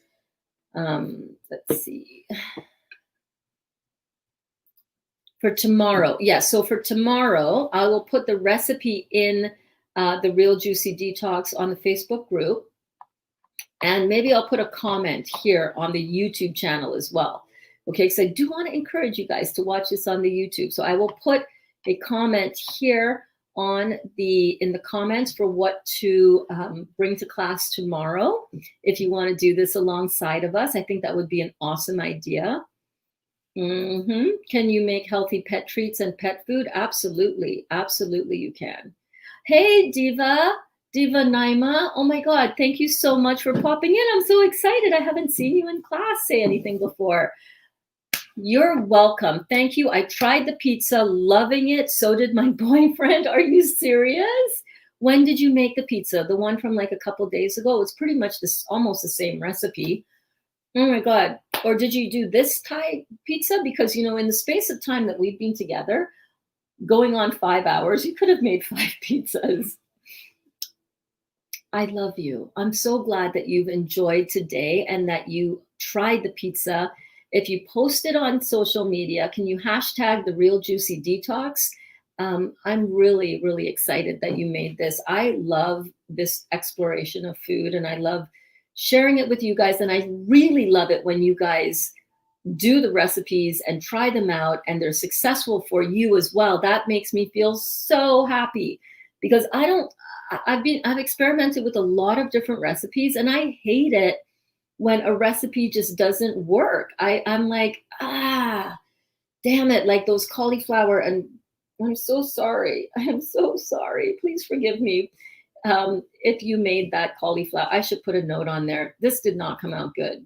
Check out the next recipe. The buckwheat flour is the real winner here. So I will post in the comments of this video on YouTube and in the Facebook group, I will post what ingredients to bring to class tomorrow so that we can make these amazing, delicious Real Juicy Detox Power Balls. These do have nuts in them. They're raw almonds. They're sprouted. So don't be too freaked out by that. Will you slow your detox down if you eat nuts? Yes, yes, of course you will. Who cares, right? You're in this for the long haul. Every now and then, you know, when you get that craving for something chocolatey, something sweet, something so good, I just want like a little dessert in my mouth. Raw vegan, Real Juicy Detox Power Balls. You cannot get any better than that, in my opinion. Easy to store, easy to always have on hand, and easy to just grab and just have one to just feel like, oh, all kinds of amazingness inside. So that is the mission here with me, all right? And to educate all of us and learn and continue to learn and to continue to share what we need to do in order to remain healthy as we go through this detox process, to understand that everything is about balance and to not freak out, you know, just because you have to go out and figure out what am I going to eat. It's all solvable. It's all figure outable. Okay. So I just want to thank you all so very much. And I want you to know that I love you. And I'll see you tonight at 8 Eastern Standard Time, same bat channel, right here on the Real Juicy Detox or on Burns Bedard on Facebook. All right, guys. Mwah.